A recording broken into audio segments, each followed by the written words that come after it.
Well, I would assume that we're live at Newport High School. David Black with Superintendent of Newport High School. John Bradley joins us in the Hound Pound.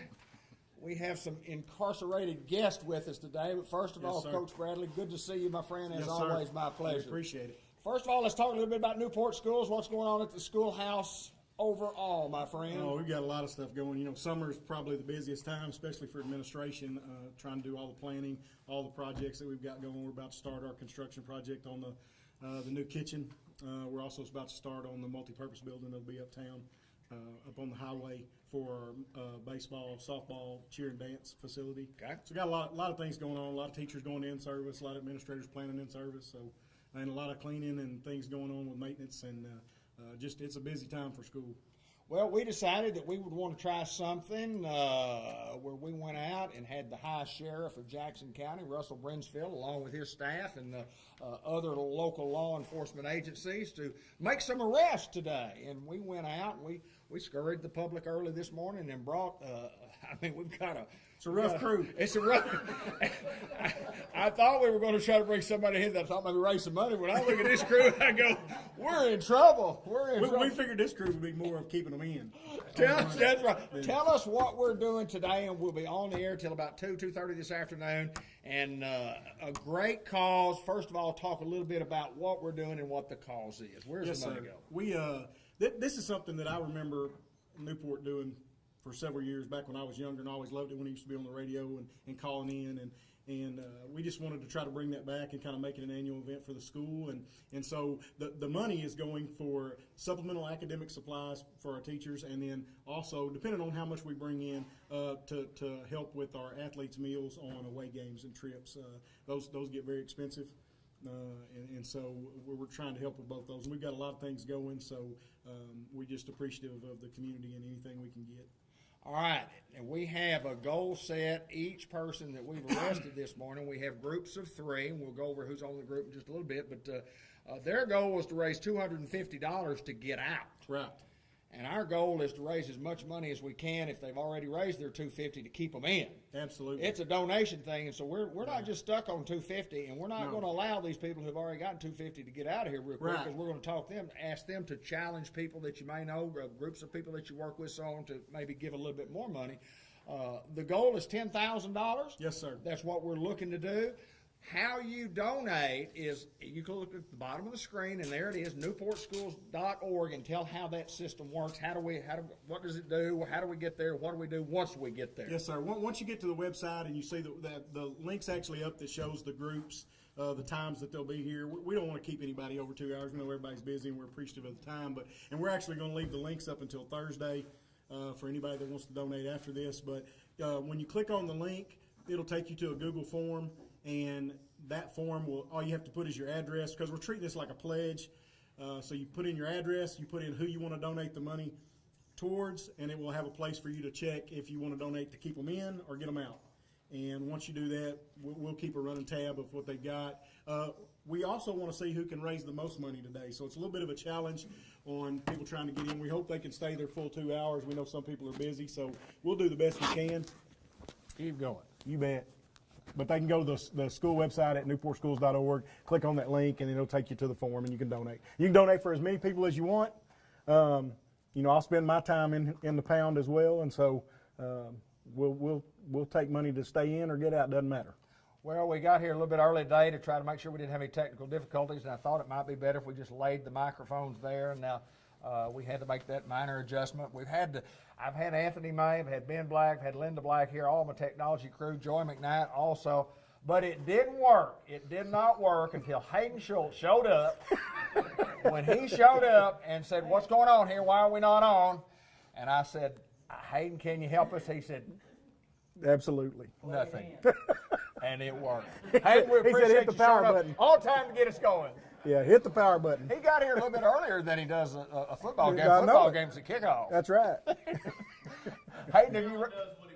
And you're right. All right. Talent always shows up late. That's Isn't that exactly right. Have you raised your money yet? He's working. Yeah, you may be getting some calls. Folks may be calling you, asking you to donate. We're going, like you said, we're going to challenge people, challenge your friends, family, whatever, to donate money, and we're going to try to raise as much as we possibly can today. Well, just stay with me right here. We'll go over the list that I have in front of me. If I miss somebody, y'all holler at me. We mentioned Hayden, Jennifer Eddington, Chris Driver, Charlotte Carson. I don't believe is here, but is already. Yeah, she's here. Charlotte has made. Hi, Charlotte. How are you doing? Has raised your money to get out, but we're not letting you out right now. We didn't just tell to her let you that. know, so. Brian Reardon will be here momentarily. He's got a little practice going on this morning. Samantha Jimerson, John Pennington, Dr. Johnny Moore, ASU Newport, Elliott Sides, Johnny Long, Steve Davis, and John G. Pennington. Well, I was going to say will be on to talk with us. We'll be on the air to talk with us momentarily. So that means, well, I named you twice, John. You know what that means? I owe you twice. You owe us That's twice. right. That's right. You owe us twice. John, a lot of fun. Yes. Athletically, I just saw the numbers where looks like we're going to 4A on the next cycle, which doesn't mean this coming school Right. year, but the school year after that. Yeah, it'll be the 2024 season. And that's still all got to be voted on by the superintendents in July. But we have a feeling, with the way things are, that we'll probably do that. Now, that's for the football playing schools. So in basketball, we will still be 3A. Okay, right. Based on the number of schools that have basketball. But our numbers, we have grown. We've grown in student population. So we're excited about that. And we're looking forward to going to 4A. Wouldn't have minded one more cycle. It would have been okay. Right. But we're going to be very competitive. And 4A is an extremely competitive division. It may be the most competitive in the state. And so we're looking forward to getting back in it. Well, we want to thank George Cal Motor Company and Unity Health for helping you bring this. It's a part of Sports Unleashed, and it's a part of the greatest Newport Greyhounds, a couple of things that we're doing and they're supporting. And it's awesome when you can give back. And, I look around the room and how much these people mean to Newport, Arkansas, and it's all about us. Once a hound, always a hound. But it's all about us, and what I mean by that is that Newport, Arkansas is a special place to live. It's a special place to go to school. It's a good place to get an education. We have great staff. We have great teachers. We have great coaches. We have great administrators. It's just a good place, or you wouldn't be here. No, it's home. It's home to me. And, that's one of the things that we sell to people that when we're interviewing for jobs for teaching that are coming from outside the areas. You don't understand how great a place this is, and just seeing the community support. You know, it's like last year. You know, we had a big deal when we had our book blast at the elementary school and raised $40,000, and this year they raised $30,000. I mean, it's unreal how much the community supports the school. Anytime we ask for things, and we understand that it can get to a point where you feel like you're asking all the time, and we don't want to do that. But our community's always stepped up and been really good about helping the school in any way possible. John G. Pennington, you're up, my friend. Come visit with me. John G. Pennington from Switch George out. Cal Motor Company, number 64 in your program and number 1 in your heart. We'll go through some totals when Joey tells me we need to go through some totals here in a little bit. Hey, I got to ask you a question. You talked about raising funds for the meals, like for when the football team travels. I don't think we spent very much money on meals when I went. I remember we got a dog meat sandwich, a pimento cheese sandwich, and a Coke. Yes. Y'all didn't get apples? And it was in a paper sack. We had to give the paper sack back. Hey, I need somebody to call in here, get on the website, and get me out of here. I got stuff to do, you know. And you know, my boss is in here with me, and he's telling me to hurry up and get your stuff done because you got to go sell a car. So get on the website, whatever you have to do, however they do it. Let's get some money raised here for these greyhounds and all the things that are going on in Newport. You know, you and I do this stuff all the time. Newport is indeed the center of the universe. It's the center. I've been to 33 countries, and everybody in every country, or somebody in every country, knew somebody from Newport. It's unbelievable. So get on there, get some money. Let's get this thing going. $10,000 is doable. Let's shoot for 12 or 14. What do you think? I think we're all right with that. I think it's okay. So, Lovey, my wife, Lovey, send some money. I want to go home. Everybody have a good time. Let's get this thing going. Before you go, I want to ask you this. Looking back, and we talk about the greatest Newport Greyhounds, you played on one of the greatest teams that's ever played here. And I've talked about it 1,000 times. We did a great 50-year reunion for you guys several years ago.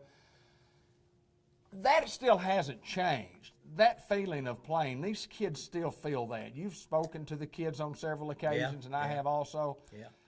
Talk about how special. Well, it's just, boy, when you look back now, and I'm almost 73 years old, and I can still remember the plays.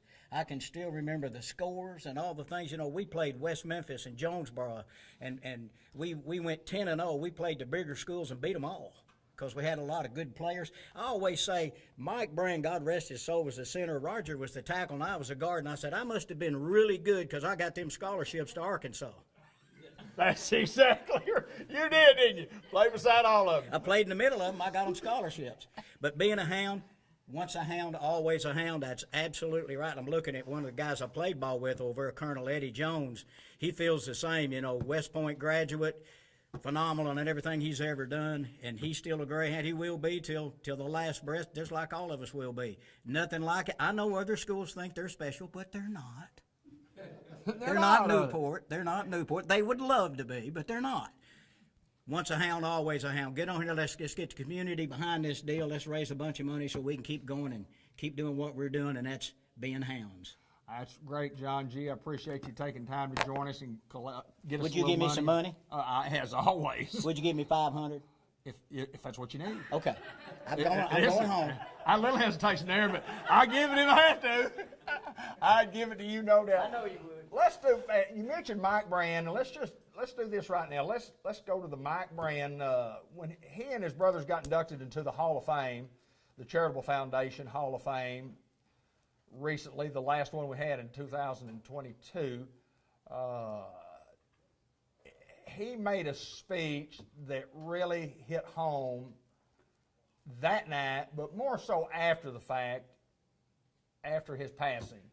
And I made that clip, played it on Facebook. We played it at the funeral home when we had the visitation for Mike. But what a great Newport Greyhound, one of the greatest ever, one of the Brand boys. But let's play that video right now. That's a pretty good story, brother. I got something better than that. First, I want to thank all the people on the committee that nominated me and my two brothers for this great honor. It's really something to be put in that group of people that Newport thinks that much of us. It's been long trip for me to get here, but I'm glad I made it. I got a lot of people to thank about that too. A special thank you to John Pennington for that great introduction he had. Thank you, John.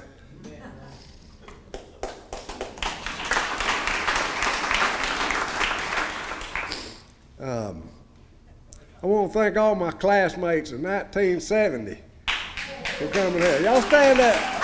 Stand up. All you from 1970 from Newport High School.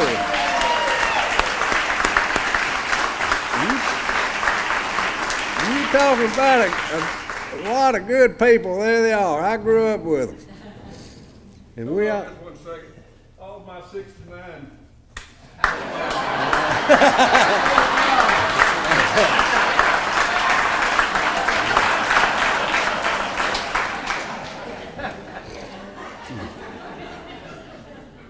Rodney's are all probably dead. We probably are.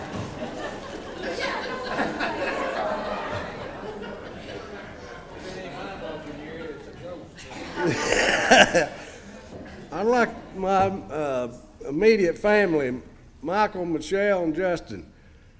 You guys have my heart. It's been a pleasure to watch you grow up and be great adults. Justin Fochie. Michelle brought Justin home, and I didn't know what we were going to do with this guy. I didn't know what we had. But I found out he's the smartest one of all of us. If it wasn't for Justin, I couldn't work my TV, my cell phone, or my computer. He's really been a great addition to our family. And I love you, man. Kay, you've been the backbone of our family. You've kept the family together all these years. I couldn't have made it without you. You nursed me back through all the chemotherapy I had. I love you, baby.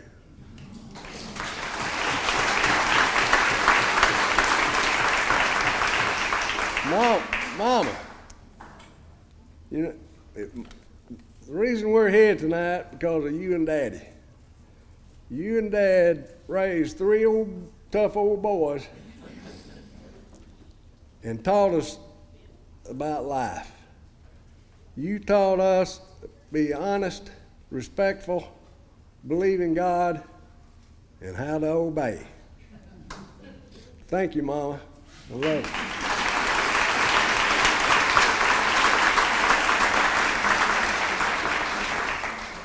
My sister-in-law, my nephews, my nieces, and my cousins, thank you for coming tonight and sharing this celebration with us. You make our family whole. Now, my 2 big brothers. They used to beat me up, tie me up, lock me in the closet, make me run down the road. But they made me into a man that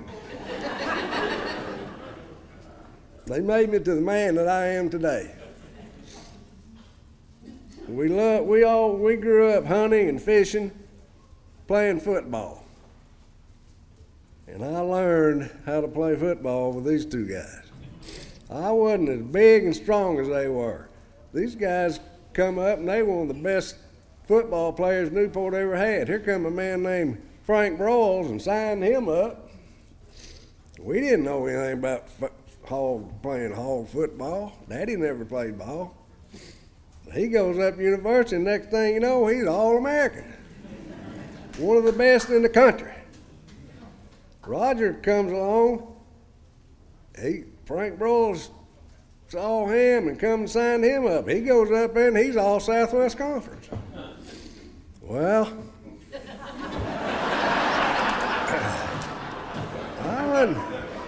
I had my wagon loaded because I wasn't near as big as these guys. And I didn't know how I was going to do it, but Daddy said, Yeah, I would. Well, yeah. And then you'll have to go back to camera.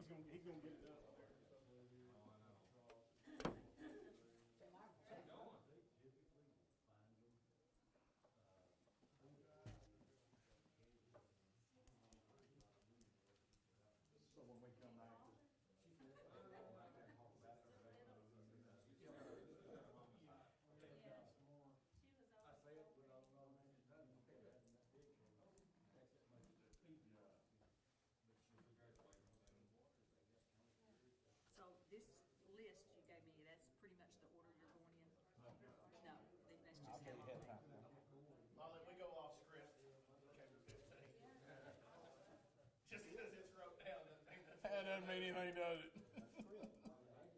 What's the script? We play it by ear. I want David to show the people how to. So are you gonna bring each one of these people in? You want me to step them through? I think they would really understand.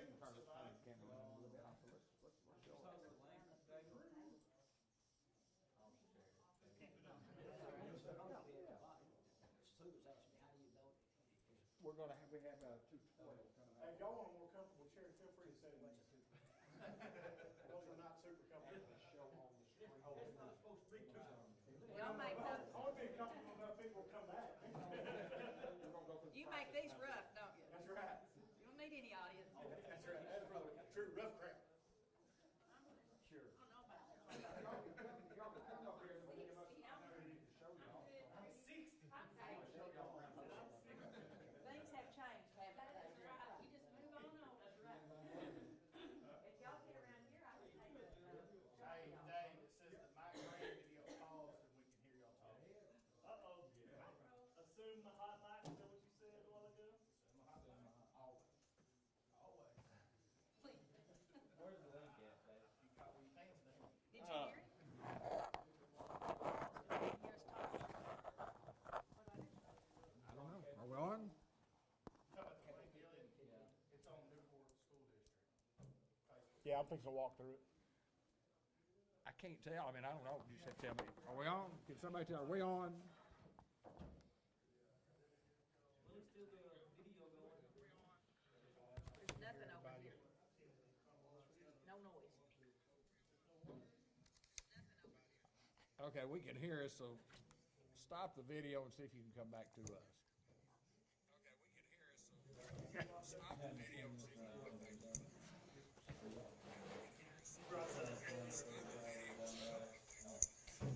Okay, and we apologize for being on the air and not really knowing that we were on the air, but we'll work on a little volume here. And Linda Black, John Bradley joins us again. What I want you to do, if you could, is there's some questions about on the newportschools.org website how to get to the link, and we're going to explain that. You can go ahead and go up. Well, Yeah, he's got it pulled. He's got the website pulled up. just go ahead and go to the link if we could, or go to the website. You'll see the when you go to the website, you have to scroll down. It's the first tab under the news section. It says Rescue a Hound donation links. Right there. You click on it, and it will take you to the groups, 8:30 to 10:30, 10:30 to 12:30, 12:30 to 2:30. You can click on the time. Just click on the time of whichever group you want to donate with, and it will take you to the form. And then you fill out your information. At the bottom it says there's a drop box for choose a hound, and you pick your person, and then you click the box for if you want to keep them in or rescue them, and then you put your donation amount at the bottom and submit it. And then we will get that. That goes directly to Mr. McKnight, and he's keeping track of what everybody has, and then we will send a form for you to send your money. It's like a pledge. We may have to do this a couple of times during the day Sure. to explain to people how to get to the link. And when you take guys like me and John Pennington and we talk about links, we're thinking about sausage. That's all we know. I mean, it's a chain link. What about your link? Your link's not, Fenced in breakfast. link's not working. I'll tell you what I'm going to do, John. I'm going to go over here and I'm going to check some of the Okay. results real quick. Well, I know Elliot had $250 donated immediately to keep him in. Sorry, E. I think that was a pretty close family member. Johnny Long has $25. Elliot Sides to be rescued, and Elliot Sides has $250 to stay in jail. Johnny Long also has an additional $20. Oh, it's total. That's a total $25. And then Charlotte Carson has $325 total amount of money. Free to go. We might have to talk to Charlotte here in just a minute just to see maybe if she could get some more donated. $325 is a good amount. You're almost in the lead. Chris Driver has $425 already donated. And how in the world Chris Driver would have that much money donated? You don't have that many friends, my friend. Well, he donated most of it. Jan needs you. Yeah, Jan needs you for sure. And and Elliot Sides gets another $100 to stay. So E, you're $350 in.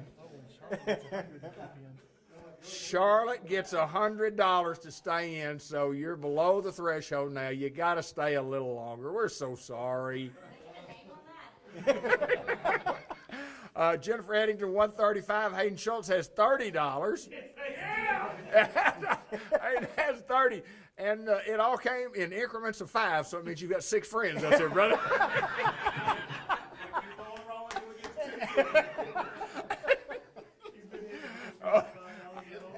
That's a lot of friends. I don't know what. That's exactly right. That's exactly right.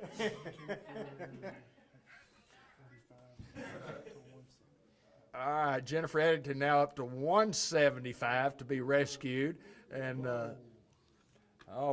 and Joey says, "Whoa!" I don't know what "whoa" means. Elliot Sides, $1,000 to rescue. $1,000 donation for Elliot Sides to be rescued. He's been heavily working on that phone over there. And Elliot, you can't do that. Yes, you can too. You can donate all you want. That is awesome. And I tell you what, we challenge anybody. We challenge anybody. Charlotte has another 100 to stay. Okay, so she's yes, that's another 100 to stay. So you're down to 125. So you got to get another 125 to get out. You better get on the phone, girl. I gotta tell you. And but we challenge any Newport Greyhound.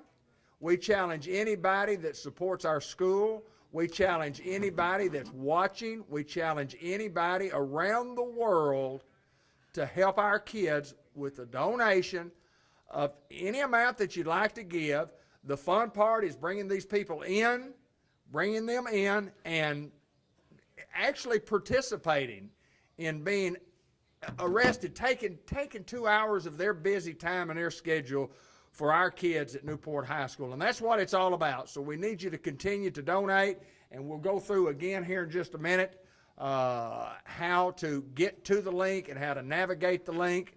And the technology to me is so amazing. I'm sitting here and Joey's working a laptop. He's working 2 different computer screens. He's constantly doing the money. He's updating money. Chris Driver now up to $465. Jennifer Eddington, $175. Hayden Schultz, $30. Elliot Sides, $1,000 to be rescued. $350 to stay in. Wow, that is absolutely awesome. Johnny Long has $25 to be rescued. Johnny Long, where's Johnny Long? Johnny.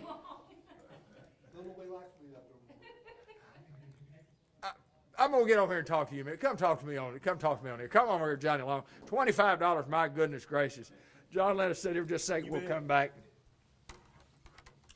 Johnny Long has been the parks director here in Newport. Just grab that microphone and hold it right there. First of all, thank you for what you do for our kids in the city of Newport, in our summer baseball programs, and you do a lot more. What does the Parks and Recreation Director do? Everybody thinks, well, Johnny works, 2.5 months in the summer baseball, and he doesn't work a lot there. Tell us what all you do all year long. Well, Dave, like I said, we do the ball fields. Also, people don't understand we have 8 other parks around town we have to take care of, plus the depot. And when all that's over with, it's time for Christmas. And that's when That's work. busy. Busy work. That's busy. We do more work wintertime we do during summertime. Right. With Patty Mullins Right. being in charge of the lights and stuff, yeah. She keeps us busy. I mean, we start about the end of September, start getting them ready. By the 1st of December, we're through. And for the first week in January, we take them down.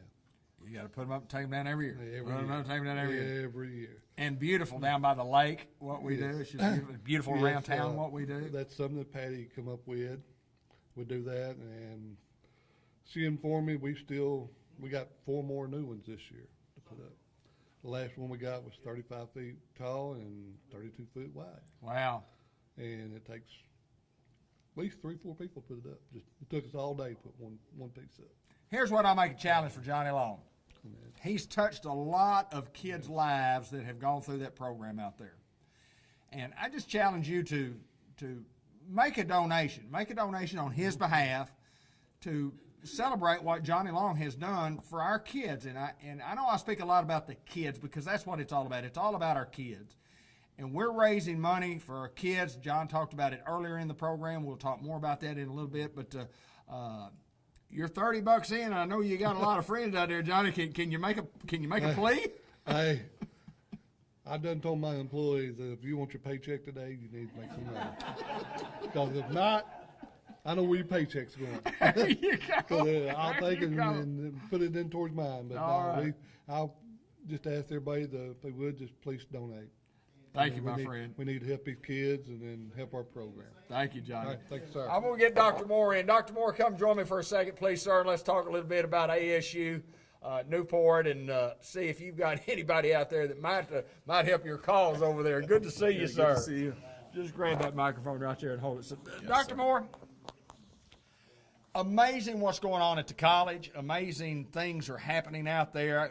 And we're talking about kids, and you know, it's all about education. But now we can talk a little bit about athletics at ASU Newport. I want you to talk a little bit about that.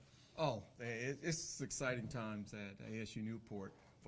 As you know, for the first time in the history of the institution, we plan on starting athletics in the fall. We'll be fielding a team in men's basketball, Right.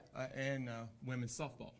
I tell you, it's exciting. We're going to be playing our games here Right. at Newport High School for the basketball, and we'll be playing. You just had Johnny on.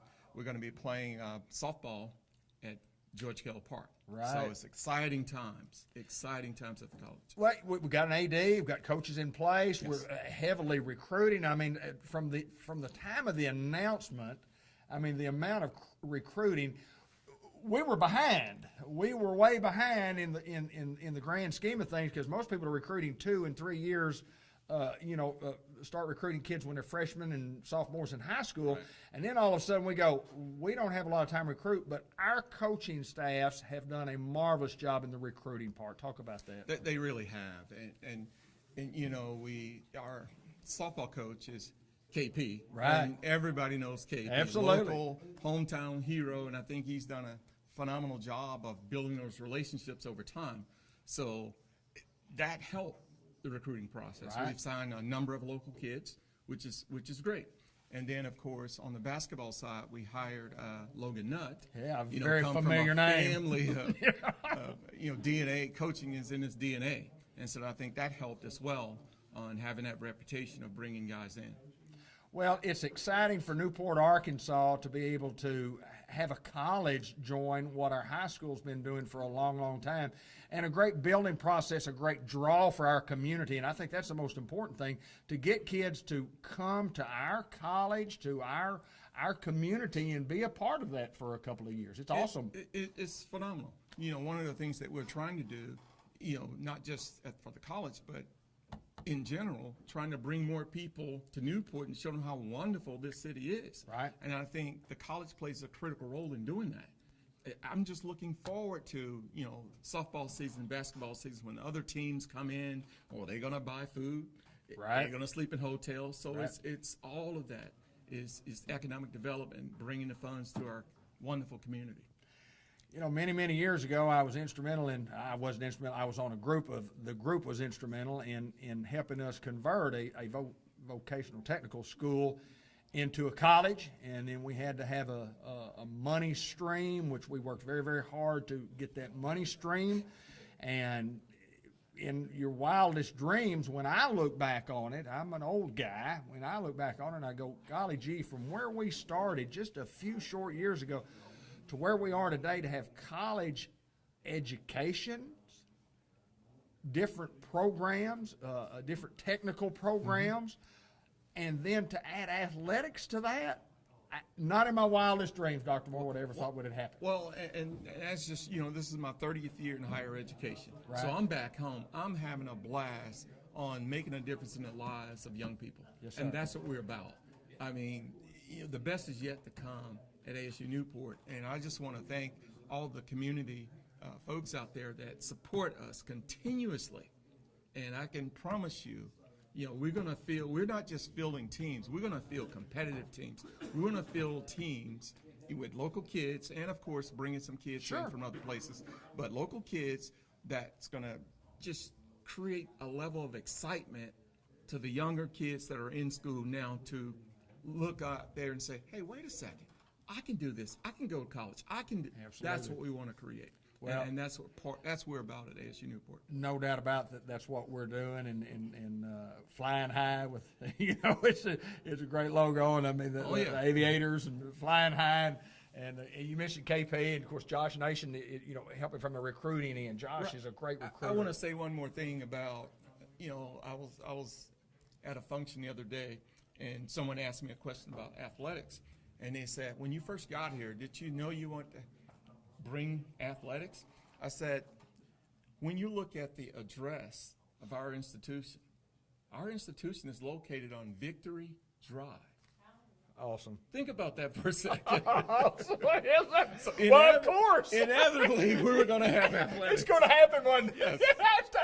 I've never thought about it that way. That is pretty cool. That's pretty cool. Dr. Johnny Moore, ASU Newport Chancellor, we appreciate it. Well, you got to raise some money. That's what you're here for. What are you going to have to do here? I put in a couple calls, and I'm shocked that my attorney has not arrived yet. My attorney is going to come and bail me out. Yeah, good luck. Yes, sir. Hey, I appreciate you, my friend. Appreciate you being part of something special here at Newport High School. Thank you, sir. Dr. Appreciate Johnny it. Moore, thank you, my friend. All right, we're going to go over and check the tabs. Is it time to check the tabs again, Joey?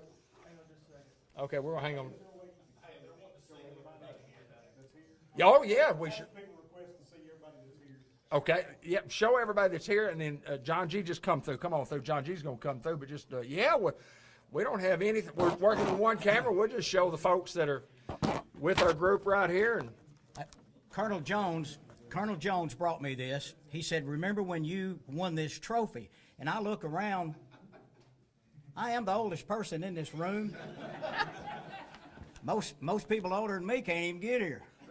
Anyway, he said, remember when you won this trophy? And I said, I do remember. It was April the 20th, 1922. we'll come back and get the picture of it in a little bit. So, I remember that. I think it was a spelling bee. No, that couldn't be it.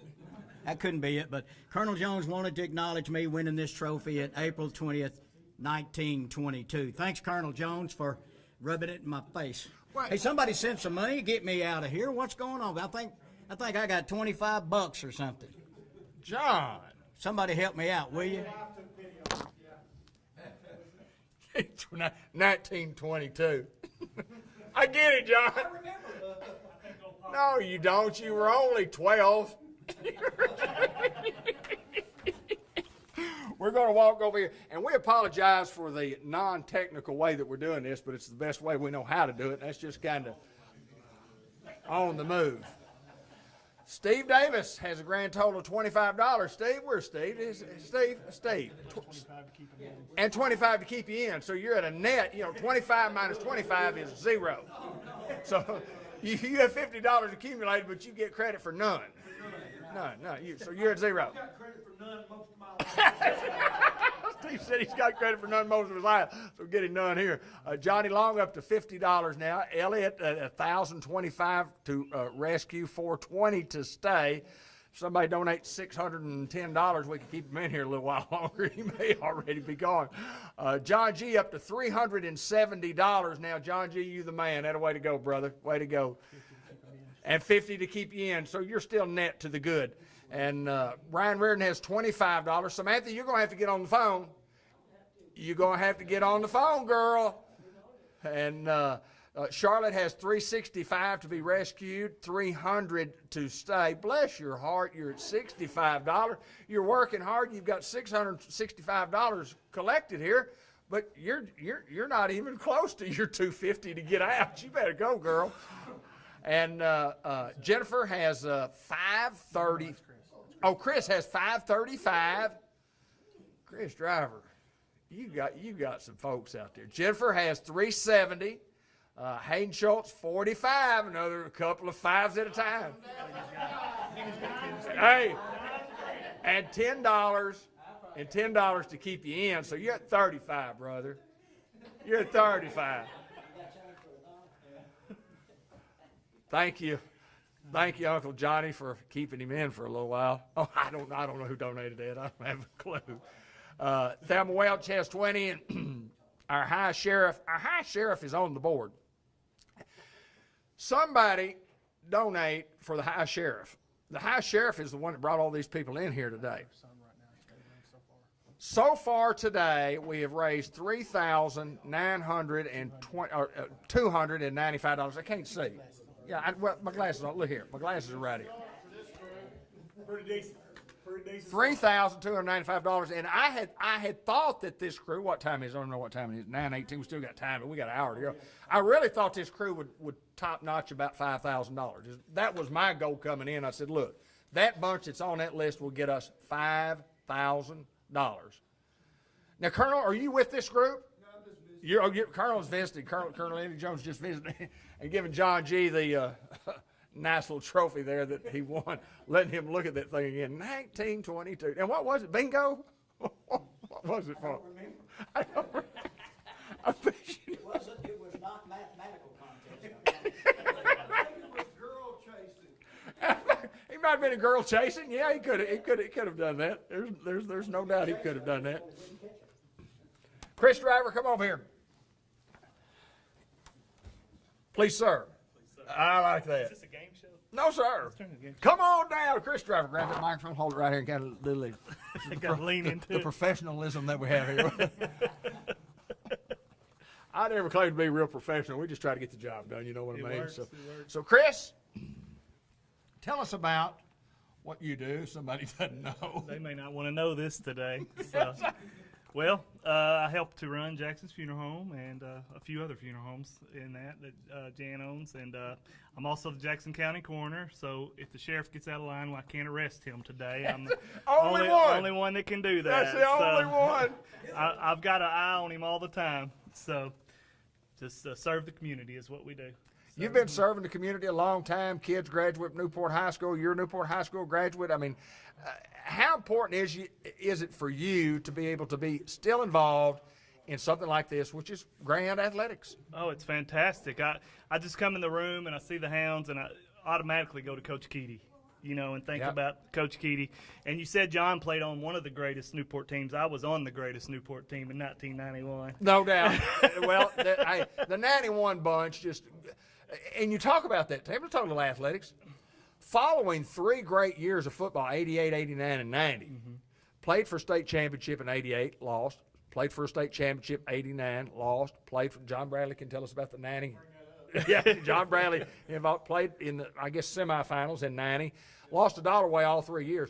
And so we go into a rebuilding year in 91. We go into – we just hope that we could win the conference, have an opportunity to win the conference. Well, we got to rocking along there and won a few ball games, won a few close games. I think Mariana gave us a little trouble there at the end when they wasn't supposed to, Right. but got into the playoffs, got on, and won 14 in a row, the only team in our history to win 14 football games. It was an awesome year, no doubt. It was. I'll tell you what happened. I think 9th grade, Paul Miller moved to town. Yeah. And he was a heck of a quarterback. Yes, he and, was. And we had a defense that year that was just lights out, that would just knock your head off. I guarantee They you. sure would. We had a great defense. And I remember, I didn't play a lot, but I remember watching Bubba Phillips break that 73-yard run or Yes, whatever sir. it was to the end zone at War Memorial. It was sir. a great time. Great time. Got a block and running north and didn't really have to break a tackle and it was over after that. The defense took over. Yeah, I think at halftime, Coach Mathis decided he had lost too many close games, and he went off in the locker room, and it fired everybody up enough to get that touchdown. It was a good time.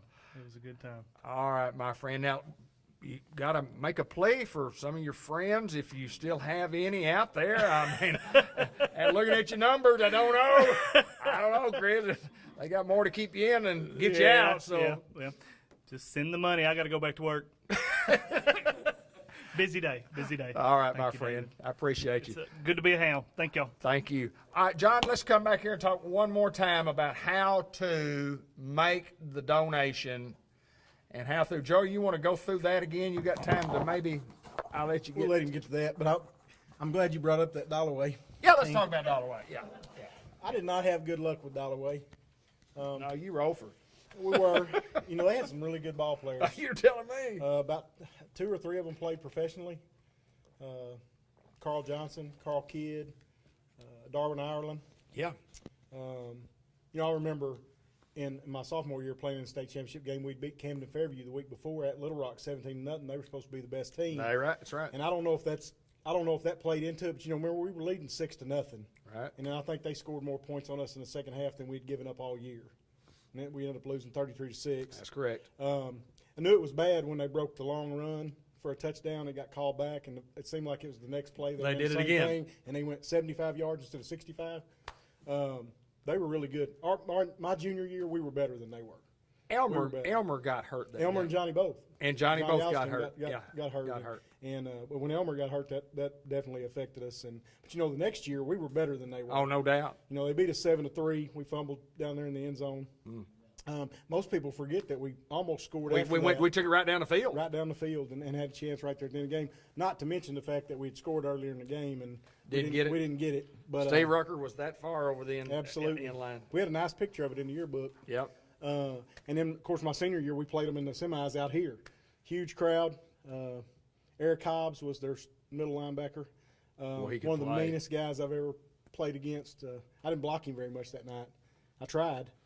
But he's the only high school player that I've ever seen take his helmet off in a game and cuss his whole team out on the field, and nobody said a word to him. Is that not right? Not the officials, not the coaches, not another player. It was unreal. We were up 9-0.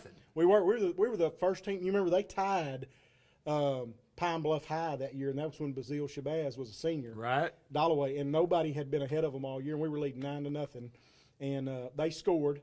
Carl Johnson caught a pass in the end zone, broke his wrist. Ended up going to play in Arkansas.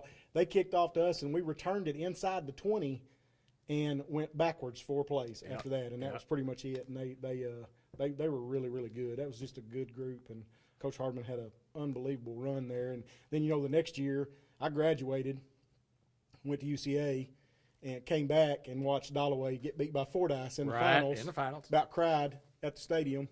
And of course, my cousin, Bill Hinkle, was on the team that won the state championship, and he likes to rub that in a lot, that he actually got a ring. And I tell him I got a national championship ring at UCA. That's exactly right. But he points out that he actually played. So, I'll tell you how bad it was. And I coached for a long time, and the kids would always, and I've got that championship ring, and they would always see it, and I would talk about it. And then we would have kids go on trips to UCA, and you go to the football offices there, and they used to have a gigantic picture of the national championship team, and they would come back and go, "Coach, you're not in that picture." And I say, "Yeah, they didn't tell the red shirts they were taking that picture that day." So there's 11 of us that are not in that photo. So it's hard to make people believe we actually played on that team. But that was a great experience too. That was Coach Horton had just retired. Coach Isom's first year. Okay, yeah. And that was like playing. A lot of those guys had transferred from big Division I schools, Arkansas. The first guy I ever went against in college in 3-a-days was a guy that got drafted by the Cardinals that year. Is that right? Oh my gosh, he was the strongest player in Arkansas. He almost killed me the first play. And, you got to go against the best, Absolutely. You're a red shirt freshman. We laugh because Coach Reynolds he tells me to tell that story all the time because the very first morning, there were 4 of us that went to UCA that year, and we were all on the scout offense. And the very first morning, full pads, first play, the guy's name was David Henson, and he slapped me across the ear hole the first play, and I probably rolled 5 or 10 yards. I don't know. Did you get up and slap him back? No, but I'm going to tell you, this is the part that's funny. I got up, and I remember thinking, I'm going to earn some respect today. That's not going to happen again. and so the next play I cut his legs. And you don't do that to guys that are going pro, and you sure don't do it to your own teammates. So he got up wanting to fight. I got up running. The problem was he was faster than I was. And then I got talked to really ugly for about 10 minutes by the coaches from words that I still don't know that they're actual words. But it's one of the worst cussings I've ever taken in my life. But we ended up being really good friends, luckily, because he could have really done some damage if he'd have caught me. But it was great. I had a great time at UCA, and we've had a lot of guys go through that program. So. And back to Newport, Arkansas. Absolutely. Love it. All right. Okay. We want people to donate. You've got to donate via what we're fixing to explain Yes. right here. It's got to be on the internet. It's got to be on the website. And we're showing that. Got that on the screen, Linda Black? Yeah, just go to newportschools.org. Scroll down. It's the first tab under News. And there it is. It says the donation links for Rescue a Hound. When you click on that, it will take you and show you the groups of people that will be in at each individual time, 8:30 to 10:30, 10:30 to 12:30, 12:30 to 2:30. All you do is click on the time. And when you click on that, it will take you to the Google form, and you fill out your information. It's like a pledge. So when you fill out your information, you'll pick the hound, the amount of money you're donating, and whether it's to keep them in or get them out. And then when you submit it, it prints a thing for us, and we will send it to you to donate to send your money. So it's just like a pledge. I'm going to bring Hayden Schultz in, the voice of the Cable 15 TV Newport Greyhounds, because do I need to do an update real quick, Joey, on the – let me get Hayden in here real quick, then we'll come right over, because I know – listen, if I don't get to some people now, boy, Hayden's in trouble. I'm just telling you. Can you update me Hayden's numbers? What are Hayden's numbers? Still sitting at 45 to rescue and 10 to keep in. I'm gonna find out who was it. You? I didn't. Got 10 against me. I didn't do it. This is unbelievable. Well, Hayden, $45. Yep. And you represent M&P Insurance Services. Do You represent Cable 15 TV. sometimes, And you represent your family. all the time, And you represent some friends. most of the time, Greyhound football players that have played with you. all the time. You're in trouble. I mean, you've got people everywhere. Did you do any pre-calling? No. Or you didn't do any pre-calling? You just thought you played. Well, that's okay. Well, I really thought I'd already be out of here. To be honest with you. Write a check. Well, I text. You said ask all your friends. I text you. You never responded. I didn't see the text. I just text you. I didn't see it. My text doesn't work. It's a long list of friends. It's a long list. It doesn't go very far. That's exactly right. John just said. So I would think, oh, there it is again. There ain't no way it just came in. Donate from, no, it came in 2 minutes ago. Donate for me. It just says donate for me, exclamation point. Yep. Not donate for me, question mark. There's a difference. No, it's like donate for me. Or donate for me, please. No, I didn't put a question mark. Huh. You don't get no money. I'll donate. How much you need me to donate? I don't know what it takes to get me out of here. No, I won't donate. I'll donate some. Okay. I'll get on to donate for you. Good. Thank you. I'll do that. Put it on there. $10. Hey, Schultz, tell us about the joy of playing high school football in Newport, Arkansas, growing up in Newport, Arkansas, and then doing what you do part-time, not away from your job, which is full-time when we represent the Newport Greyhounds on Friday nights and Tuesdays and Fridays during basketball. Yeah, I had a great time, especially going in from the transition from junior high to high school was a big difference, and you didn't really understand it. You know, ninth grade, you're the dog. In junior high, you're kind of walking around, you're a big guy. Then you go over here, which we moved up as ninth graders the last week of the season, and I remember Coach Hines was the O-line, D-line coach, and he let the seniors call out the freshmen. Right. That wanted.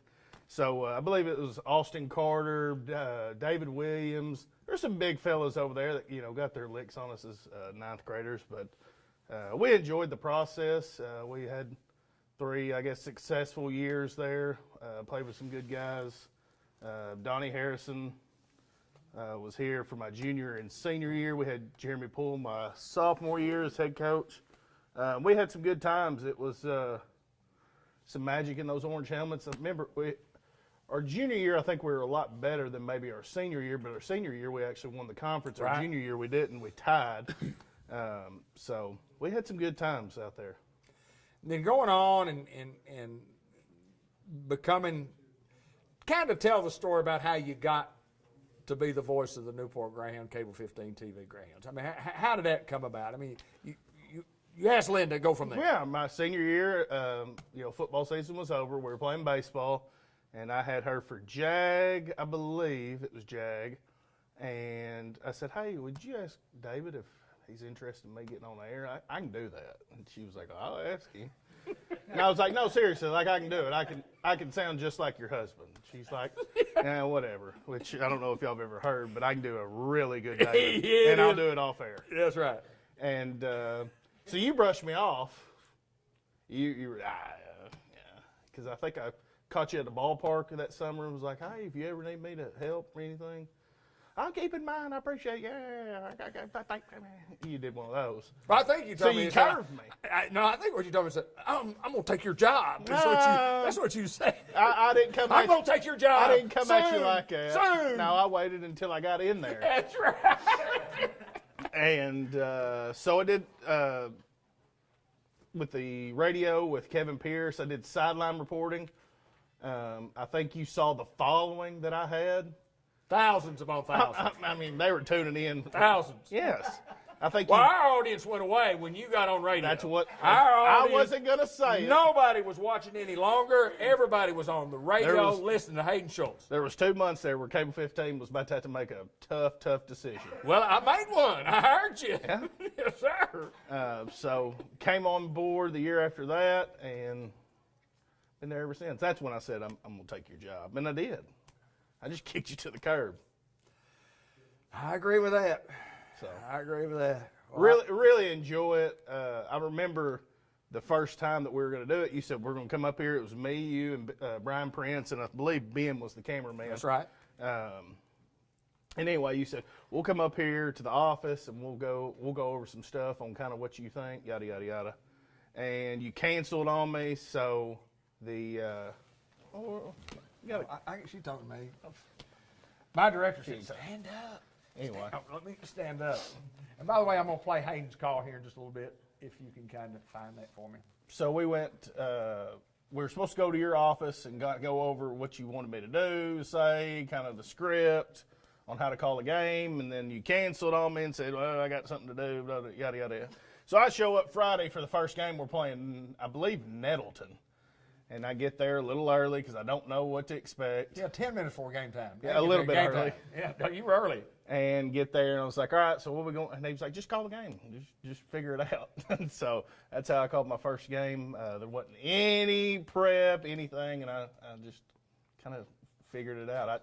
I watched enough David on Saturday mornings when you would play him back, you and Bud, that I could kind of pick up some things that you would say. So that's what led me through the first game.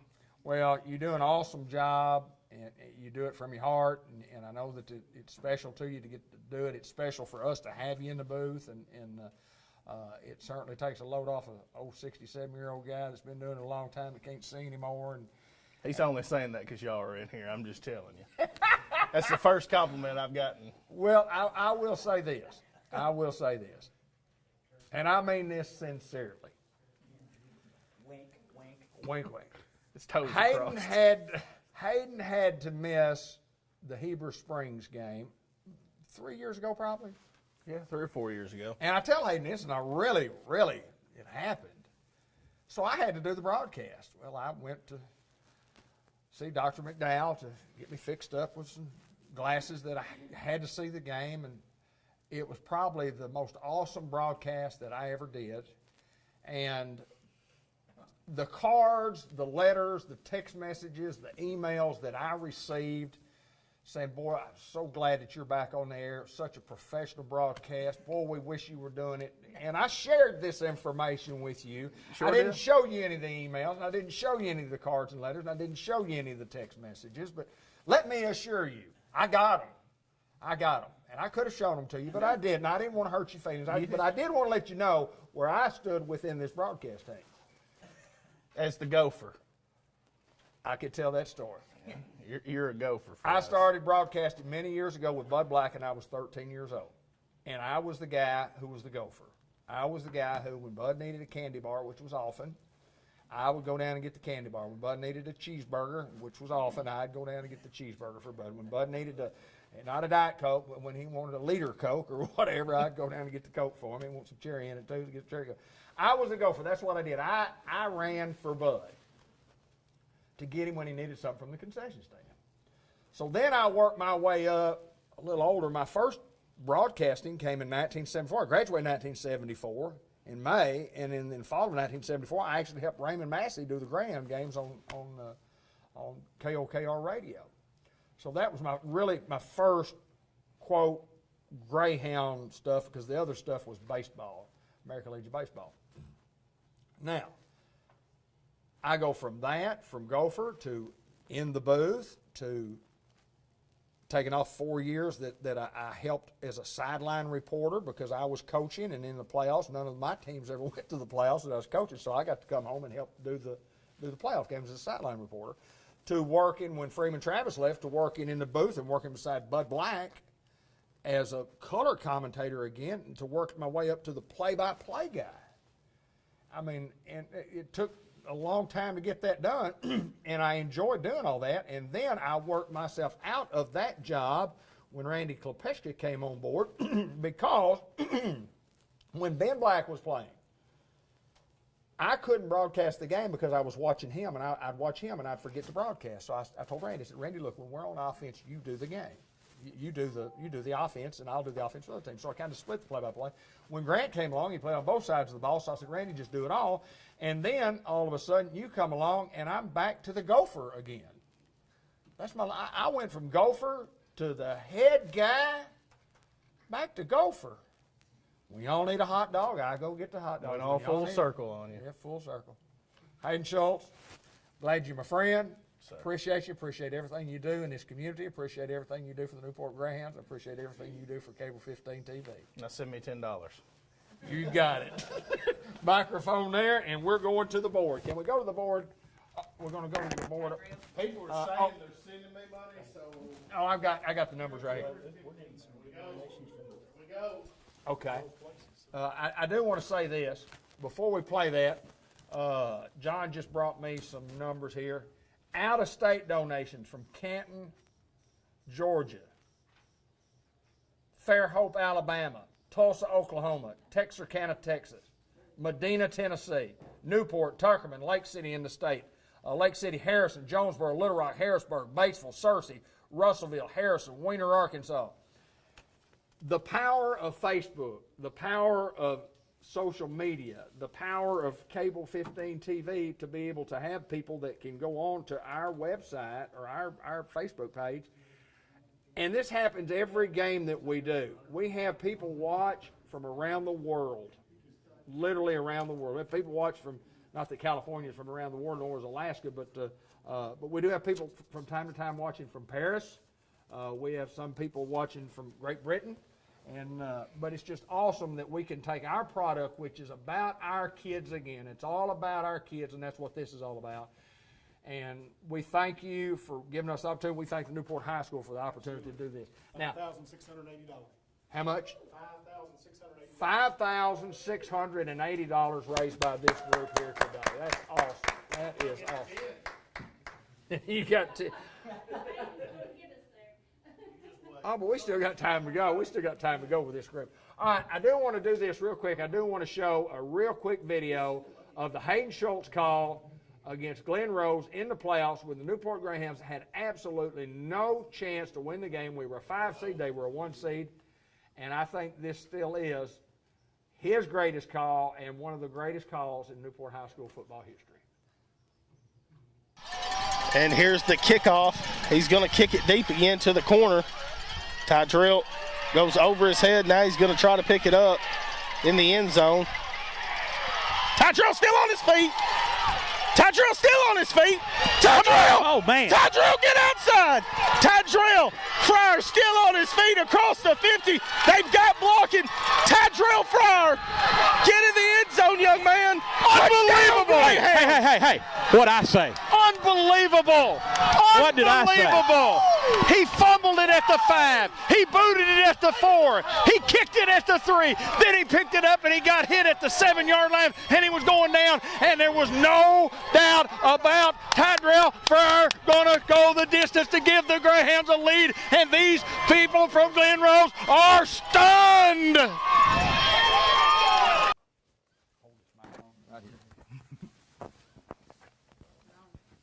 Oh, we're on. What a great call. Oh, we're on. Hey, thanks. We're just playing it by ear here today, and we thought we might have some technical difficulties. This is not ABC. It's not ESPN Sports. It's not Wide World of Sports, who only John Pennington and I would remember that. You younger folks would. Johnny would probably remember Wide World of Sports. Samantha Jefferson joins us. And Samantha, we need some help, please, ma'am. But before we ask about all this help, what a marvelous job you do in making things that we can wear, like jackets, hats, T-shirts. Tell us what you do in that part of your life. Talk a little bit about that. Well, I always stay Talk to the busy microphone up 24/7, but I do a lot of designing. I do a lot of uniforms for different schools and different programs, and I work with banks and stuff like that. And I do a lot of volunteer with the community, and I coach baseball. I help coach Pee Wee basketball, and I do a lot of more volunteering and helping with the community. It's all about the kids. It's all about the kids. You've got kids in school here, and how important is it for us to be able to give back like you give back? How important is that to you? It's really important. Yeah. So in giving back, when you do uniforms, I look at these uniforms and I go, her heart was in that. When I look at that jacket, I go, her heart was in that. You got to have an artistic touch, but then again, you got to have a heart to not only do it for just Newport, but the stuff you do for every school is good. But this stuff is awesome. Tell me how you came up with this design. It's just awesome. Well, I got a couple of ideas from Google and different designs, and I just kind of mixed them together with some fades. And Hold some that microphone up just a little. crackles. Hold that microphone. Oh, I'm sorry. That's all right. That's all right. And I just sit and create until I feel like it's okay to make a sale. All right, now here. For the most important thing, we're trying to raise some money. Yeah. Have you got any friends out there? Do I got any friends? I hope so. I think I do. Where are they? Are they Y'all donating? donate some money to the kids. It's not to Samantha. It's just, not for me. It's for the kids. It's for the kids. And John talked about that earlier, about what it's going to go for. And we talked about feeding kids. And sometimes our kids on the road, not every time our kids need the food on the road, but when it's for the kids, we need people to jump on board. Give what you can give. I challenge you, if you've ever worn a piece of merchandise that she has made, which is every person that's played in the Jackson County Youth Activities Association, probably everybody that's ever bought a T-shirt here around the school, I challenge y'all to donate some money. Donate. On Samantha's behalf. We need the money. We want you to donate.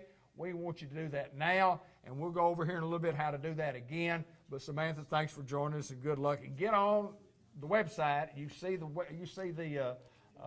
it says go to newportschools.org, and then you have to go to the little tab that you find under news, and it's Rescue a Hound, and it'll kind of lead you through on how you donate. Thank you, Samantha. You're welcome. Yeah, click on the link and donate.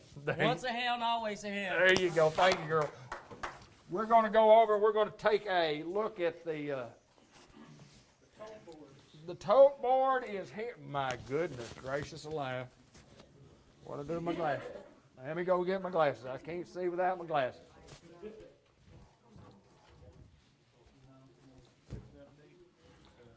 Okay. John, did you notice I have this orange cord?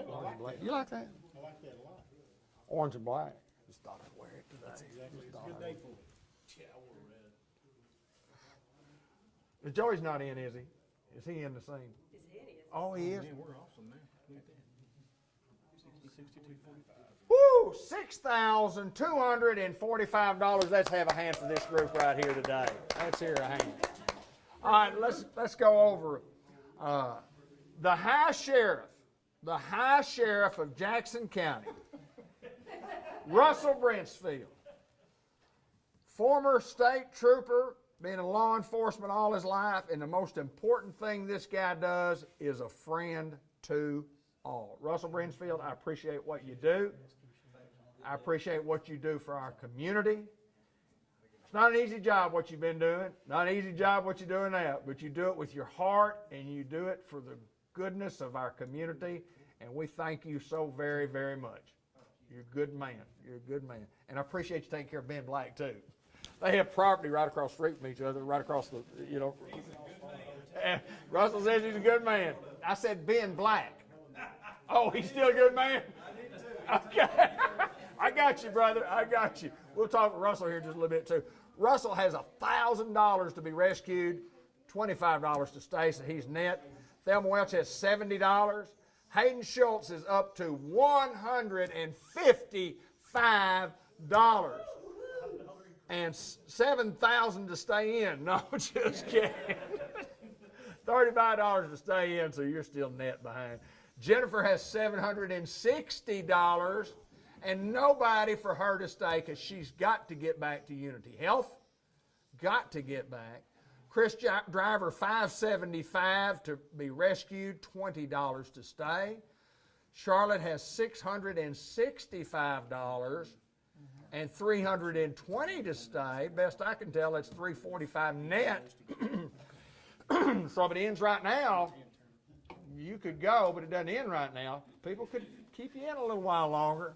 That's right at $1,000. Brian Reardon, $25. Samantha has $25 now. $25 donated. John G. Pennington, $45, $50 to stay. Johnny G, 64 in your program, number 1 in your heart. Dr. Moore, $275 net. Elliott Sides, $420 to stay, $1175 to rescue. Johnny Long, $155. Johnny, nobody has donated to stay, so you need to get you another $100 right here, close to another $100 to get out of there. Steve Davis, $25 and $25. Steve, you better get on the phone. Now listen, I know a lot of the Davis family. I know if you just took every relative that you have and each one of them donate $5, you could get us $1,000 because there's Davises everywhere. All out here east of town. Everybody east of Newport, Arkansas is a Davis. I know that. They got to donate. I'm telling you, there are Davises everywhere. Brothers. Yeah.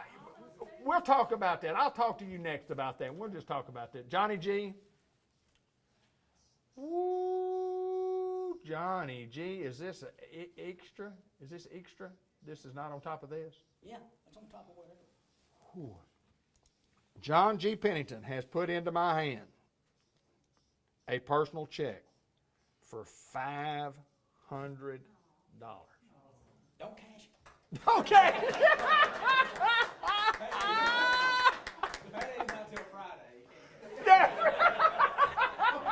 Elliot said you got to wait till Friday.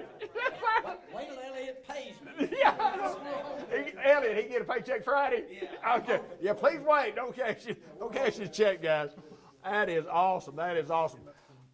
So what's our total probably? You totaled it up here. $68.85, almost $7,000. An absolute incredible amount. Again, a big hand. Hi, Sheriff, come join me, my friend.